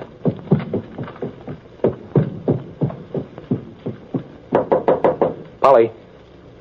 Polly. Polly. Polly, what's happened? Wake up, Polly. Wake up. What? Get up. Come on now. Up. That's a girl. Come on now. Now walk around the room with me. Here, put your arm on my shoulder. That's right. Now tell me what happened. Well, I don't know. You've been drugged, Polly. Now come on, try and think. I don't know. I'm tired. I want to lie down again. Now look, Polly, you've got to keep walking. Come on. We'll go downstairs, and then you'll feel better in a minute. Hey, you upstairs. Yes, what is it? Miss Morrison okay? Yes, how's the policeman? Oh, he's hurt pretty bad. I'm taking him to the doctor's down the road. Okay, Jerry. I'll see you when you get back. Now, Polly, come on. Walk. Come on now, down the stairs. That's right. I'm beginning to remember now. Good. I put a glass of milk on my night table. And then I went downstairs for a book. When I came back, I drank the milk. And then I got terribly drowsy. Well, that explains the drug. But you're getting over it all right. What's happened down here? Well, the whole place has turned inside out. Well, I don't know what happened yet. I can't stand this any longer. I can't. Oh, now, Polly, take it easy, please. Here, sit down for a minute. Come on. There, that's better. Well, now, isn't that a pretty picture? Well, Inspector Faraday. Yes, Inspector Faraday. So I caught up with you again, eh, Blackie? Blackie? Certainly, Miss Morrison. Boston Blackie. You've heard of him. But he said his name was Jones, that he was a detective. I can tell you why, Polly, if you'll only give me a chance. Not a chance, Blackie. I figured you'd come up here after we found the hat check girl murdered. Yeah. You've got a killing complex lately. Faraday, will you take it easy? I'm really getting close to the murderer. Yeah, me too. I'm practically standing in front of him. Let your gun drop on the floor, Faraday. Drop it. Hey, who are you? Let the gun go or I'll let a bullet go, copper. Come on. That's being smart. Hey, Danny, get Blackie's rod. Step on it. Okay, Eddie. All right, what is all this fuss about, Blackie? Hero stuff? You going to knock out these two guys and show off for the gal here? Well, I'd like to, Faraday, only a bullet moves faster than I can. Hey, you mugs. I don't mean to be inquisitive, but what's all this about? You'll know soon enough. How about it, Danny? I got Blackie's rod and the inspector's. Okay. Put the straitjackets on him, Danny. Yeah. Gee, I didn't think we'd get the inspector, too. You better go call the boss. Yeah, he said to follow orders to the letter. Where's the phone, lady? Well, You better tell him, Polly. Well, it's just outside the door. Thanks, lady. Keep them all under the gun muzzle, Danny. Okay. Watch that Blackie especially. Yeah. I'll be right back. And watch that Blackie especially. What is the guy, a gunman or a press agent? What a build-up he's giving you, Blackie. Well, after all, I haven't established a reputation for nothing. Even you appreciate me sometimes, Faraday. Okay, Danny. I talked to the boss. Stick the straitjackets on him. What size straitjacket you take, Blackie? I always have my straitjackets made to order. Yeah, after we get through searching the house, we'll stick their feet in concrete and toss them in the river. Feet in concrete? Now, you wouldn't dare to do that. Oh, don't worry, Faraday. At least we won't get our feet wet. Very funny, Blackie. Very funny.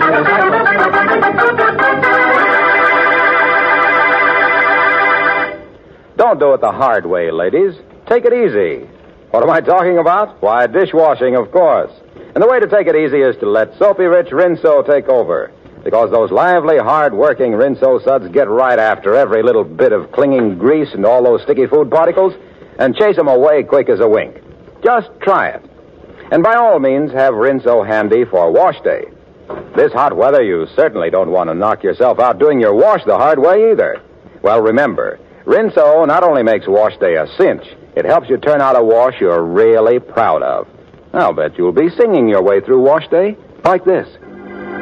Rinso, white, rinso, white, happy little wash day song. Rinso, white, rinso, white, birdies sing it all day long. Your fine feathered friend has a message to send, so listen, you can't go wrong. Rinso, white, happy little wash day song. So get Rinso tomorrow. And now, back to Chester Morris as Boston Blackie.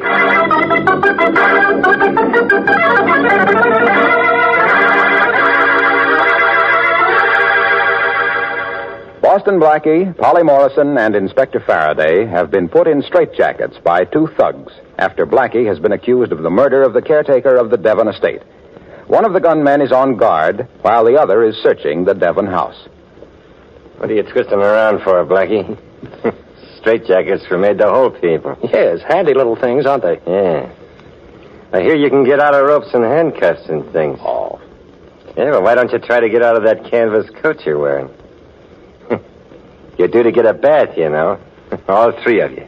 That's the boss's orders. Well, that's charming. By the way, Danny, who is the boss? What's his name? Didn't he give you his card? No. Well, I guess he must have forgot, huh? Gee, you look funny down there lying on the floor. You know, if I felt like it, I could step all over you. How'd you like to have your face stepped on, Blackie? Like this. Hey, let go of my feet. I don't want to step on anybody, Stooge. This will make sure you stay on the floor till I leave. Well, how in the world did you get out of that straitjacket, Blackie? Never mind that. Get us out of ours. How did you get out, Blackie? Well, it's simple. I had my pocket knife in my hand, and while they were putting this jacket on me, I just sliced right through the canvas. Hey, hurry up, Blackie. That other guy will be back in a minute. I'll let you out, Inspector, if you'll give me a 10-minute start after I do. What for? Well, I think I can find the man responsible for the two murders, but I've got to have time to do it. Mm-hmm. Now, I want 10 minutes, Faraday. Come on, what about it? 10 minutes?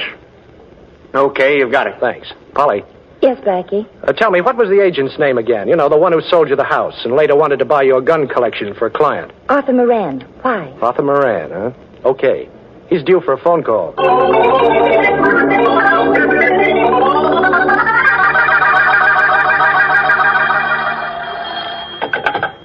Hello? Mr. Moran? Yes? This is John J. Jones. I'm working with the police department, and I'd like some information. Yes? Who instructed you to try to buy the Devon estate back, and who wanted to get the gun collection? A client of mine in South America. I see. Well, what's his name? Parker Adams. Why, what's this all about? Oh, just checking, Mr. Moran. Who is Adams? Well, he was involved in a scrape here 5 years ago and went to South America to live. Well, why did he want to buy the Devon estate and the gun collection? Well, I haven't the slightest idea. All I know is that he sent a check every week to Mr. Devon from Brazil. Mm-hmm. I believe he owned a coffee plantation or something. Well, thank you, Mr. Moran. That's all I wanted to know.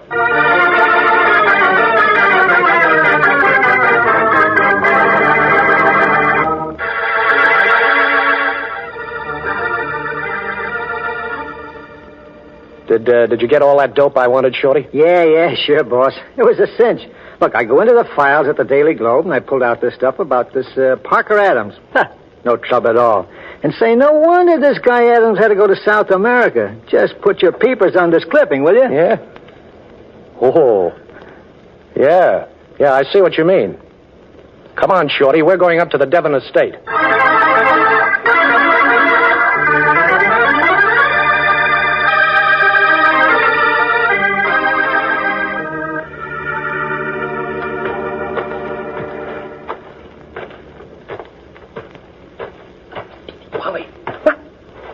It's me, Polly. Blackie. I'm over here in the bushes. Is the coast clear? Well, there are 2 policemen in the house and 1 outside. Okay. Polly, I think I found out something. I know who the murderer is, and I know why he's ransacking your house. But, Blackie, how did you find that out? Well, I checked the newspaper files on a man named Parker Adams, who asked Moran to buy this house from you and then wanted to buy your gun collection. He's in South America now, but he was a suspect in a murder case 5 years ago.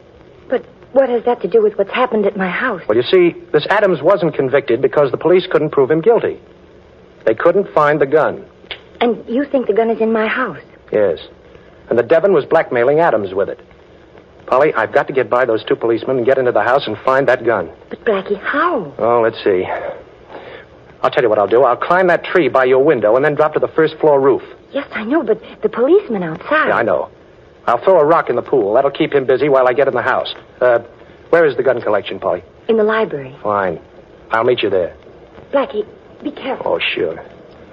Well, here goes.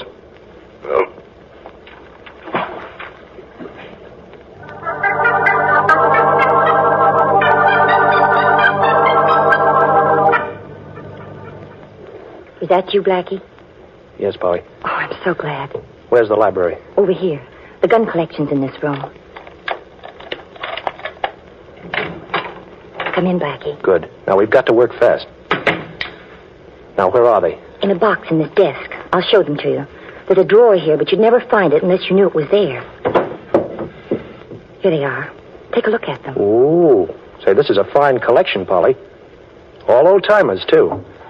You know, I was pretty sure that one of them was the gun that Parker Adams killed a man with 5 years ago.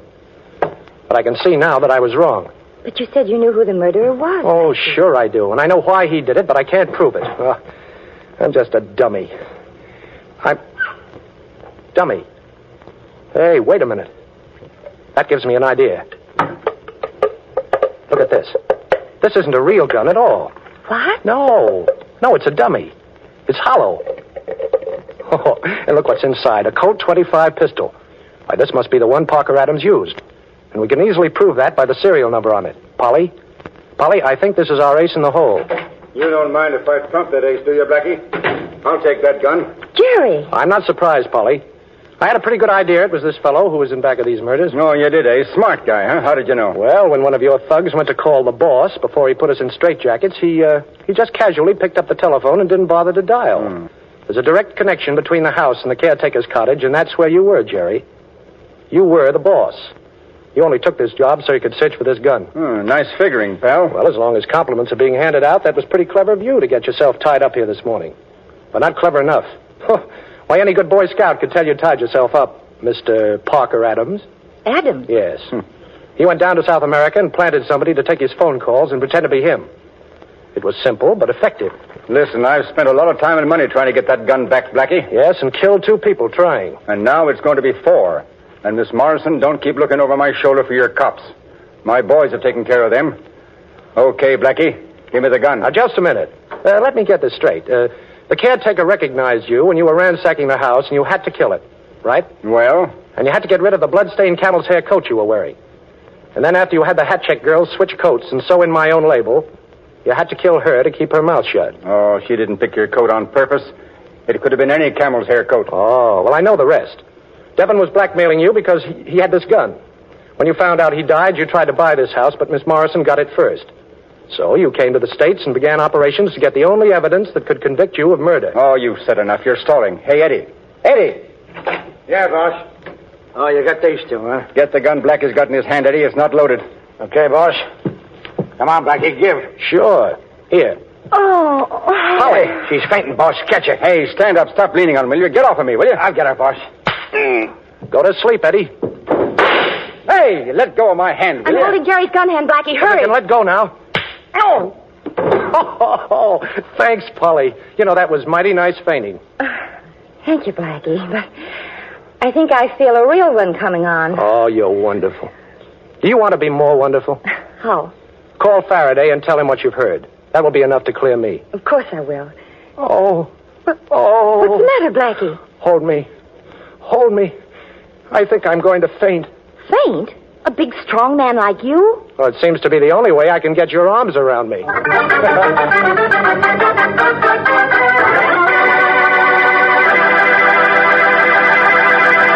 Boston Blackie will be back in just a moment with an interesting preview of next week's program. Now, you've heard about the language of music, ladies. Do you know what this means? That's right, Rinso White, and it means the cleanest, freshest, whitest wash you could ask to see. But you can't get clothes that clean with lazy, old-fashioned soaps. You need a hard-working, lively soap like Rinso, because Rinso actually gets out more dirt. Why, Rinso just soaks clothes clean, often in as little as 10 minutes. And then a few quick finger rubs on extra dirty places, and there's your Rinso White, Rinso Bright wash. Yes, for a wash that you'll be really proud to hang up on your line, get Soapy Rich Rinso. And now a brief glimpse of next week's adventure. Hello? Hello. Say, I'm supposed to meet a young lady in your lobby there, and I've been delayed. Would you mind having a page, please? Why, sure. What's the young lady's name? Her name is Alice Manletter. Miss Manletter? That's right. Why, she left here just a minute ago. She met someone she was expecting and left with him. Well, that's impossible. Miss Manletter didn't know a soul in New York. Well, I wouldn't know about that, but she told me she had an appointment with a Mr. Boston Blackie. And that's the man she left here with. Well, but that can't be possible. And why not? Because I'm Boston Blackie.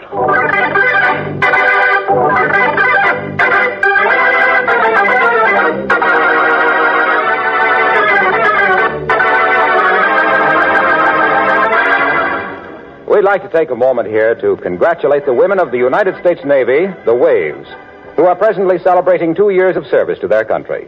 In 2 years, approximately 70,000 of America's finest young women have volunteered for the most important jobs of their lives, serving in the Navy. Waves work hard at important war tasks, but they keep their individuality, have plenty of fun and enjoyment with good companions, and have great pride and satisfaction for a job well done. If you'd like to help get this war over and bring your loved one home sooner, here's your chance. Join the Waves.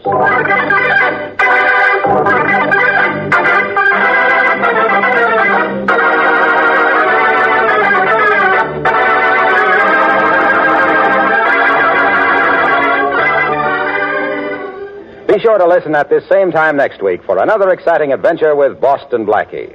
You can see Chester Morris as Boston Blackie on the screen at your favorite movie theater. Boston Blackie's latest Columbia picture is One Mysterious Night, soon to be released. Richard Lane appears as Inspector Faraday, music by Charles Cornell. This is Harlow Wilcox saying goodnight for Boston Blackie, brought to you by the makers of Rinso, the soap that gets clothes.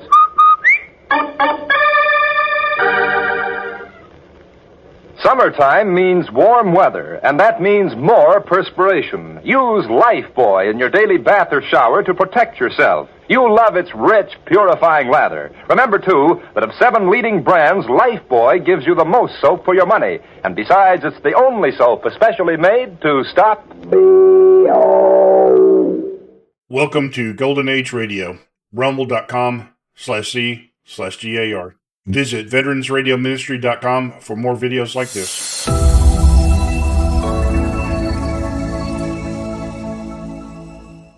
A Green Hornet.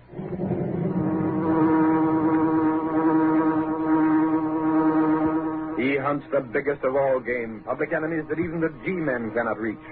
The Green Hornet.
The adventurer, not 1 cent for tribute.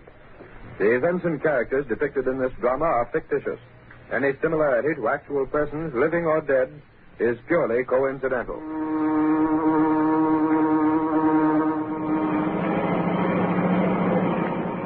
Is that the gas station on the next corner, Kruger? Not that one, Zoe.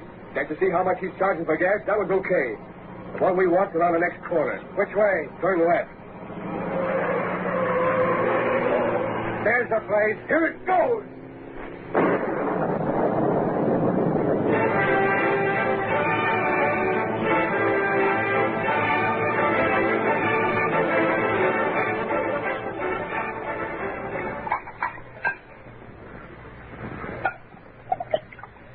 Well, boys, I guess we won't have no more trouble with that guy. Not now, Slagle. Drink up, boys. You sure the bomb did a good job? I was watching through the rearview mirror, Slagle. Kruger tossed that pineapple right into the middle of the gas pump. Don't worry, boss. You can pick up what's left of the place with an eyedropper. That's fine. From now on, he'll pay protection dough along with the rest. You got a sweet racket, Slagle. Sure. Every gas station in the city is kicking in. They're paying for protection, Sally. I make sure nothing happens to them. And if they don't pay? They run into trouble like tonight. You were careful not to let anyone see you? We went by too fast, boss. Yeah, we used a stolen car. Ditched it a couple of blocks further on. The only guy that has an idea of us is the guy we bombed. Catch him talking. Besides, he don't know for sure. All he's got is suspicion. Right. A guy who's scared don't make a good witness. You need more than suspicions for proof. You said it, boss. As for the police, they can't prove a thing when they ain't got witnesses.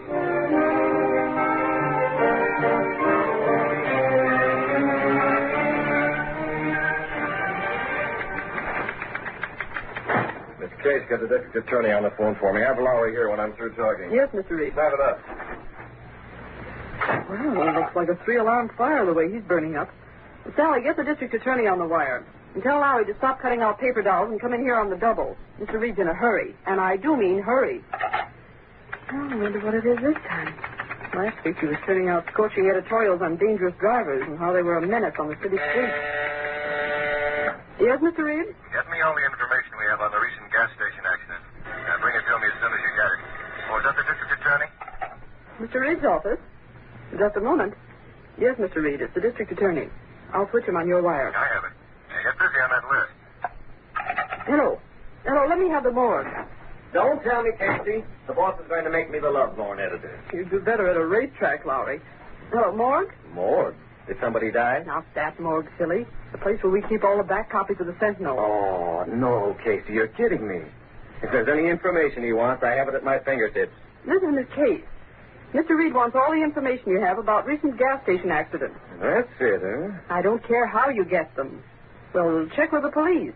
Go through your back copies. Casey, that last gas station that was blown up was a shambles. Wrecked pumps, gasoline. I never saw such a mess. It doesn't take a reporter to see that. Do I detect a note of sarcasm in that last crack? You do. Honestly, Lowry, it's an open secret who's back of all these bombings and fires. Really? Legal, that's who. Tell me something I don't know, Casey. Then why don't your stories say so? Listen, Casey. Sure, Slagle controls the gas stations in this town. He's got a protection racket that brings in a cent on every gallon. Then why don't But the Sentinel can't print that. There's no proof. He'd be sued from here to Christmas.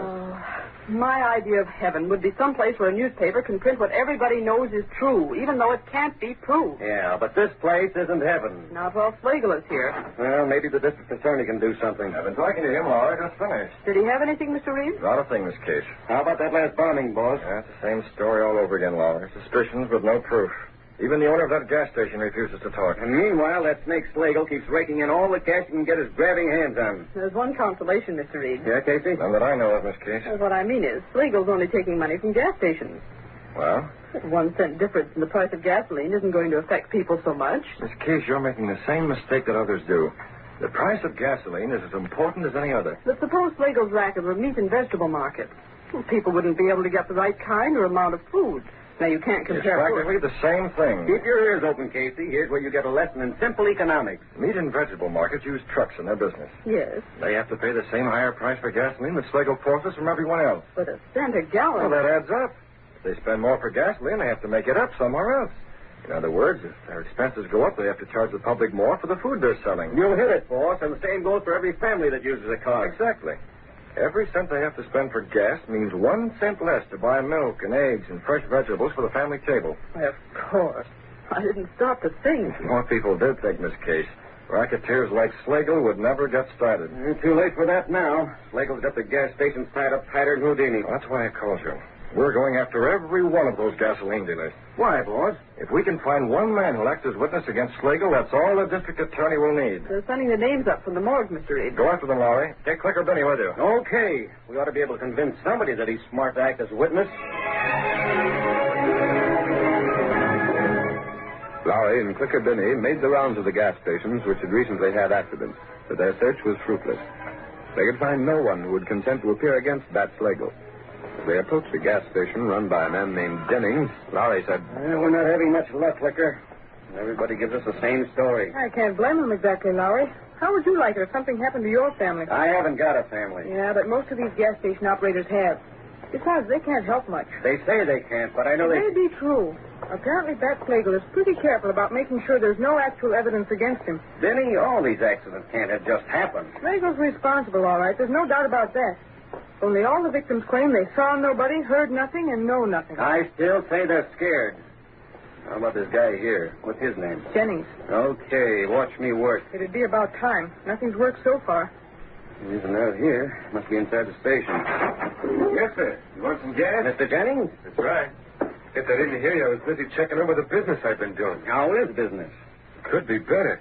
Who wants to know? Paying 1 cent tribute and every gallon to Slagle cuts into the profits, doesn't it? Listen, mister, you here to buy gasoline or what? Hold on, Mr. Jennings. We don't mean to be rude. If you want gas, I'll sell it. If you don't, clear out. You don't understand. We're from the Daily Sentinel. Sure. He does the reporting, and I take the pictures. How would you like your picture in the papers, Mr. Jennings? My picture? Yeah, the Sentinel's running a series on gas station operators. We want to tell our readers... Don't kid me. About some of our leading... Huh? You heard what I said. You ain't fooling me with that serious stuff. You hear about Bat Slagle, ain't you? Nice work, Lowry. Okay, Jennings. I won't stall. How about it? You know plenty about the way Slagle works. Me? Not a thing. I suppose Slagle didn't wreck your place last month. Where'd you get that idea? It was an accident. The gas tank exploded. Oh, Mr. Jennings, don't hold out on us. Come on, Jennings. You know it was Slagle. Pin it on him and you'll be a hero. Yeah, I'd rather be alive. But The guys, it wouldn't do any good anyway. I didn't see nothing. You were here when it happened, weren't you? Sure, but I didn't see anybody. I tell you, it was an accident. See, an accident. Just like the rest of them. Afraid to talk. Listen, you. Take a tip and get out of here before I get mad. Looks to me as if all of you are yellow. I'm warning you to get out. Letting Slagle make monkeys of you. Yellow as a chrysanthemum. Why, you... Uh-oh. Now get out and stay out. Don't come around again looking for a story. You'll get another poke in the jaw.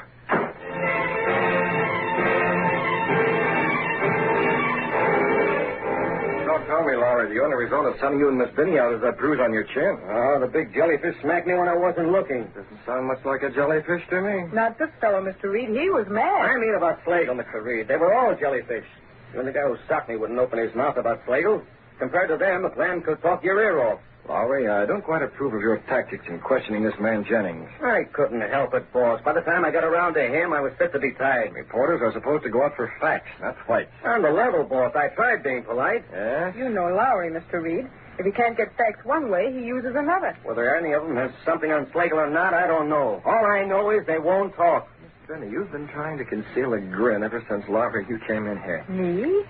Did you snap a picture of Jennings hitting Lowry? Huh? Well, my camera was handy, and I just took it. Clicker, you double-dealing little... Give me that camera. Hey, can't a girl take a few shots for a private collection? Let go, you glass-jawed goose. Hold on, both of you. It'll ruin me, boss. Clicker, show that print all around the city room. You said it. I'll have it enlarged, too. Clicker, I'll buy that picture from you. How much? Hey, never mind that. Rush the film to the darkroom, Miss Benny. That shot is going on page 1. As long as she doesn't... What? You're going to publish it? Why, boss? Why? With a caption under it reading... This man is not afraid of hitting a reporter. Why is he afraid to talk about Slagle? Wow. I've been waiting for a chance like this all my life.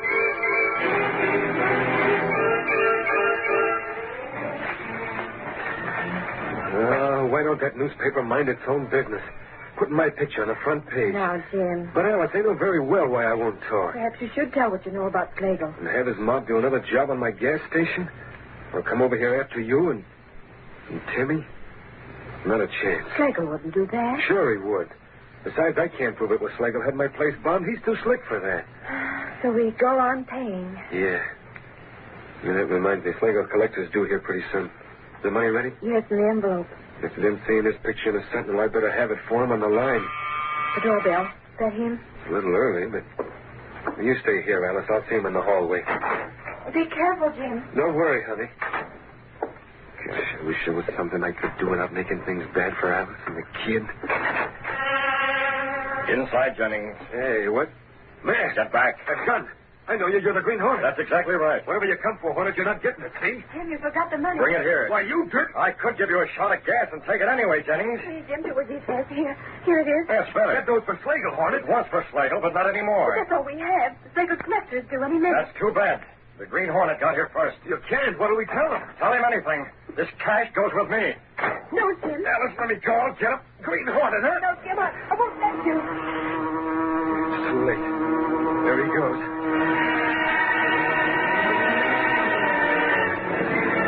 But Jennings was wrong. The Green Hornet had no intention of leaving. As the car pulled away, Betteridge spoke to Cato, the only living man to know him as the Green Hornet. Cato, double back around the block. I want to be there when Slagle's collector arrives. Yes, Mr. Flynn. I'll be there when he does. You wait for me in the car.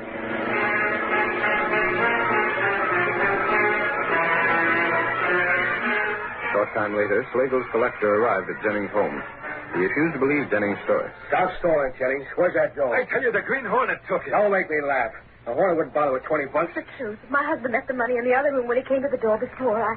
I thought it was you calling, so I brought the money out to him. And the Hornet grabbed it. You expect me to believe that? You got that dough hid someplace. The other room, I'll bet. Go ahead. Search if you want it. You won't find it in there. Oh, I won't, huh? Oh, you call this, you dumbhead. Right in the table and seal with my name on it. Well, that bluff's so easy, I wouldn't even look in here, huh? I swear it wasn't You're getting too big for your hat, Jennings, since that picture got in the papers. When I tell Slagle about this, he'll whittle you down plenty.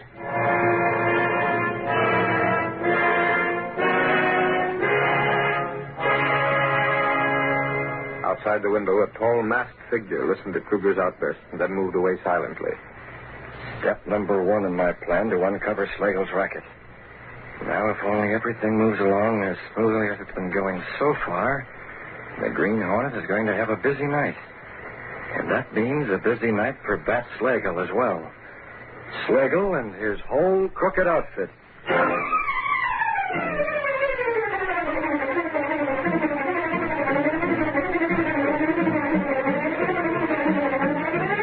Betteridge found that Bat Slagle, a racketeer, had every gas station in the city paying him a cent a gallon on gasoline as tribute. By intimidation, violence, and every force at his command, Slagle was making his victims keep silent. Assuming the role of the Green Hornet in an attempt to smash Slagle's racket, Betteridge made it appear that the most courageous of Slagle's victims had attempted to withhold his weekly payment of protection money from Slagle's henchmen.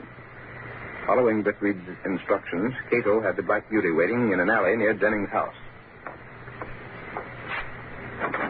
Slide over, Cato. I'll take the wheel. Stay left, Smith. Did the plan work, Mr. Dick? So far, the plan is going fine, Cato. I double back and toss the collection envelope in through the open window.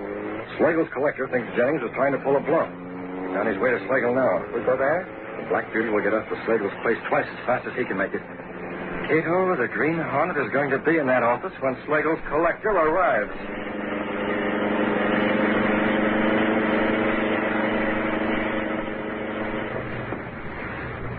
It's about time you showed up, Kruger. Got the dough from Jennings? Yeah, there it is. Hey, imagine that guy, Bat. He tried to stall. Jennings? Yeah, Jennings. What do you mean? Here's the dough. He said he didn't have it. Tried to tell me the Green Hornet had swiped this dough. The Green Hornet? That's a lad. And all the time he was right in the next room. Wasn't even hid. Tried to bluff you, huh? Didn't work. You ought to take him down a peg anyhow, Bat. If any one of them guys gives us trouble, it'll be him, all right. Not if you show him who's boss, it won't. Yeah. Kruger, from now on, Jennings is going to have to pay 2 cents on every gallon instead of 1. Twice as much? That'll teach him to try and act up with me. Now, let's count this dough just to make sure. Okay, Bat. It's getting late. Feels like more than 20. Hey, Slager, look at this. What? Jennings tricked us. Instead of real gold, this envelope was chock full of plain paper. What? Why that? Let me see. He even used heavy paper so it would sound like the real thing when I felt the envelope. Well, the envelope was sealed, Bat. I didn't think he would try a stunt like this. He won't no more. Jennings thinks you can fool around with me, huh? Let me handle him, Bat. Nick, You might come back like you did this time. Besides, this job's more down Zelly's alley. Zelly? Yeah, that's right. Slagle on this end. You're going to do a job tonight, Zelly. I got it all figured. Now, here's what you're going to do. Hidden in the shadows where he'd been since before Kruger's arrival, the Green Hornet listened to Slagle's conversation. Then as Slagle finished talking... That's the idea, Zelly. And make sure nothing goes wrong. I want Jennings to know he can't play around with my outfit. Well, that's your scheme. Huh? Who the devil's that? It won't work, Slagle. You're masked. It's the Green Hornet. Move over next to each other. Got a rod, eh? I heard about that gun, boss. It ain't got bullets, only gas. Oh, gas, huh? And only one gun. I get it. Knock the table over. That won't help. Get him from behind, Kruger. He can't shoot both ways. Okay, Bat. Take it, gas. Get him, Kruger. All right, got you. More. Who else? Gas me from behind. I was waiting. They didn't see me. Good work. One from each side at the same time is a little hard to handle. They almost had me. What do we do now? First, we make sure these two rats are unconscious. They're completely out.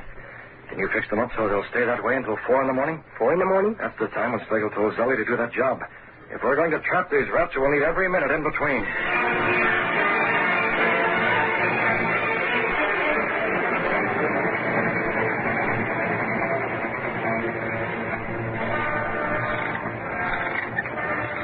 Jim, we ought to be going to bed. It's after 12. Well, you go ahead, honey. I ain't sleepy. All right.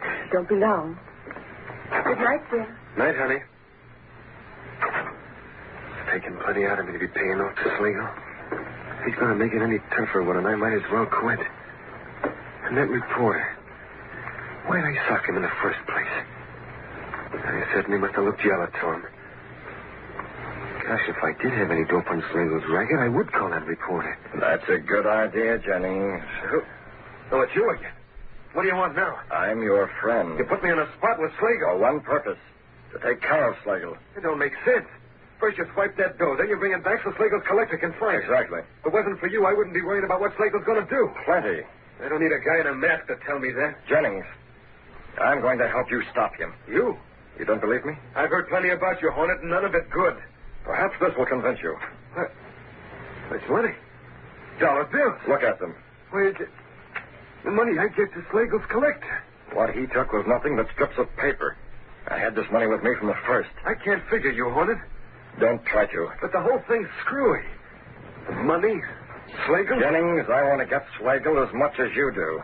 Yeah, I guess this proves it. But how can you get Slagle when nobody's got the goods on him? Be at your gas station at 4 this morning. But it's closed. I closed it up at 12 when my helper leaves. Never mind that. Call the cops, too. Call this reporter if you want to. Be there and watch what happens.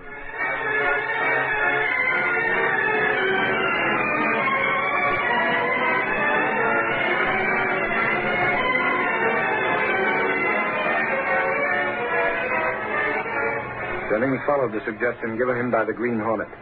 He called the office of the Daily Sentinel and asked for Lowry. I want to talk to a reporter named Lowry. Yeah, this is Lowry speaking. Who wants me? This is Jennings. Jennings? Yeah, I'm the guy that runs that gas station. Oh, you. Well, listen, Jennings. If you want to take another poke at me for getting that picture in the Sentinel, you can forget it. I didn't want that picture released either. Well, you don't get it, Lowry. I'm calling about something else. Here's a tip for you. Be at my gas station around 4 o'clock. What for? The police are going to nab Slagle. I got the dope from the Green Hornet. The Green Hornet? You mean he's in on this? Will you be there? Will I be there? Try and keep me away. Wow, talk about a scoop. So the Slagle mob are up to something. Hello, hello. Listen, get me Clicker Benny. Show her on the phone. How else? I don't know where she is. Try every place. Try her home. Try the movie around the corner. Try any place but get her. No, it isn't personal. It's business. I got inside information that the Green Hornet's going to bust Slagle's gang wide open.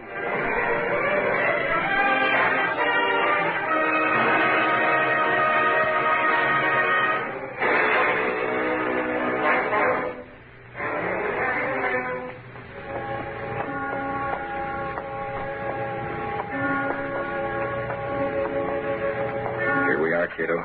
Jennings gas station. Yeah, it's deserted, all right. The problem now is how to get in. I look round, Slade. See if the window's open. I'll try the door. The door's locked. It's not very strong. It'd be easy to force it open, but I'd rather not. No need to damage property. I found the window, Slade. It's locked. but there's a hole in the window pane. Good, Cato.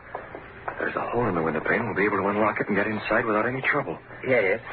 If I can reach the catch. Probably this window was broken the last time Slagle had Jennings' place bombed. And Jennings didn't have enough money to repair it. Yeah, there. I can feel the window catch now.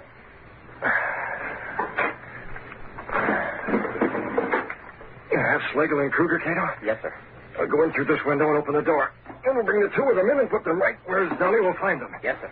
They're still unconscious. Working carefully and hurriedly, Britt Reed opened the door. Together, he and Cato carried the unconscious racketeers into Jennings' gas station. They moved in almost total darkness. I never think to look at Slagle that he weighs so much, Cato. Hey, be careful of that chair. All right, put him down here next to Kruger. That's it. The two of them side by side where Zelly can find them. Yes, sir. We'll leave the door unlocked so that Zelly can get in without any delay. There. Yeah, time for us to leave. They're not staying? No, we can't afford to stay here. It's too risky. But we'll be near enough to check if anything goes wrong. Will Slagle and Kruger recover soon? Positive. They'll wake up in a little while now. Fine. I may be wrong, but Slagle's apt to be overconfident. He'll try to play out his hand in spite of everything. And that will mean his finish. Come on, Cato.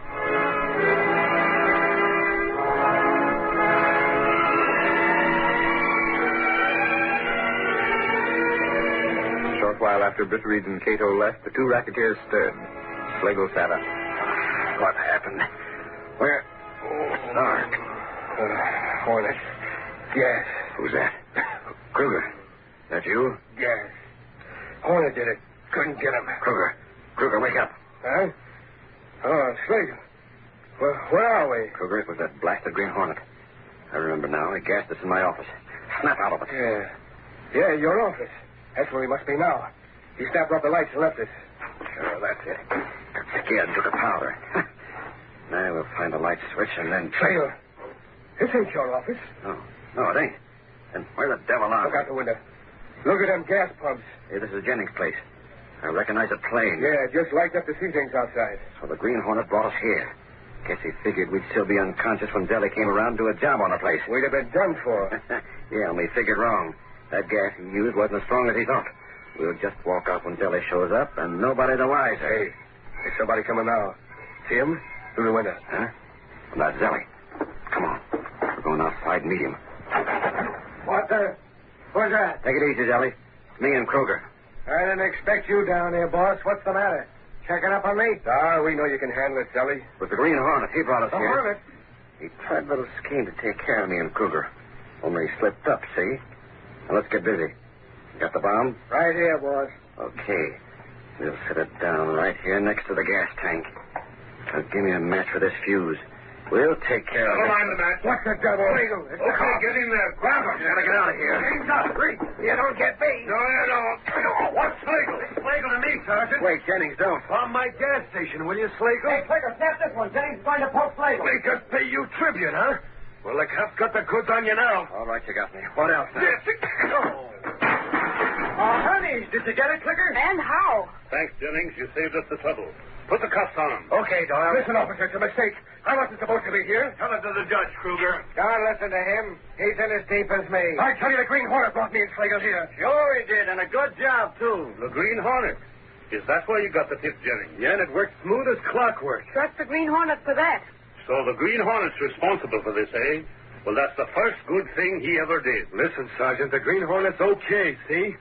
No matter what people say, he's one guy I'm going to believe in from now on.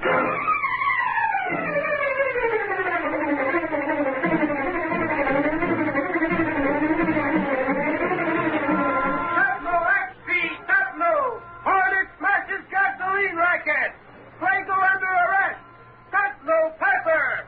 Gasoline operators free from racket rule. Green Hornet still alive. Tatlo.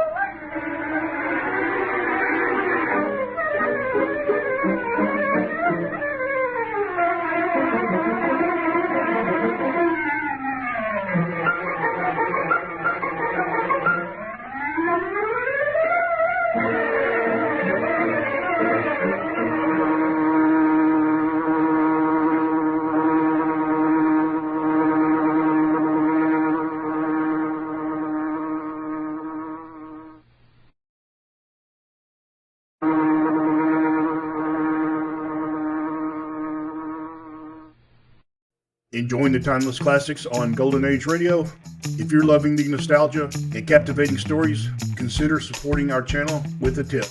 Your generosity helps us continue bringing you the best of vintage radio entertainment. Simply click on the link in the description. Thank you for being part of our community. Lost in Brazil invites you on an unforgettable journey where every moment is an adventure waiting to be discovered. Join us as we uncover the soul of Brazil, one incredible experience at a time. Click on the link in the description and embark on the ultimate Brazilian odyssey. You have been listening to Golden Age Radio, rumble.com/c/GAR, brought to you by G3PL.com. Don't forget to subscribe for more videos.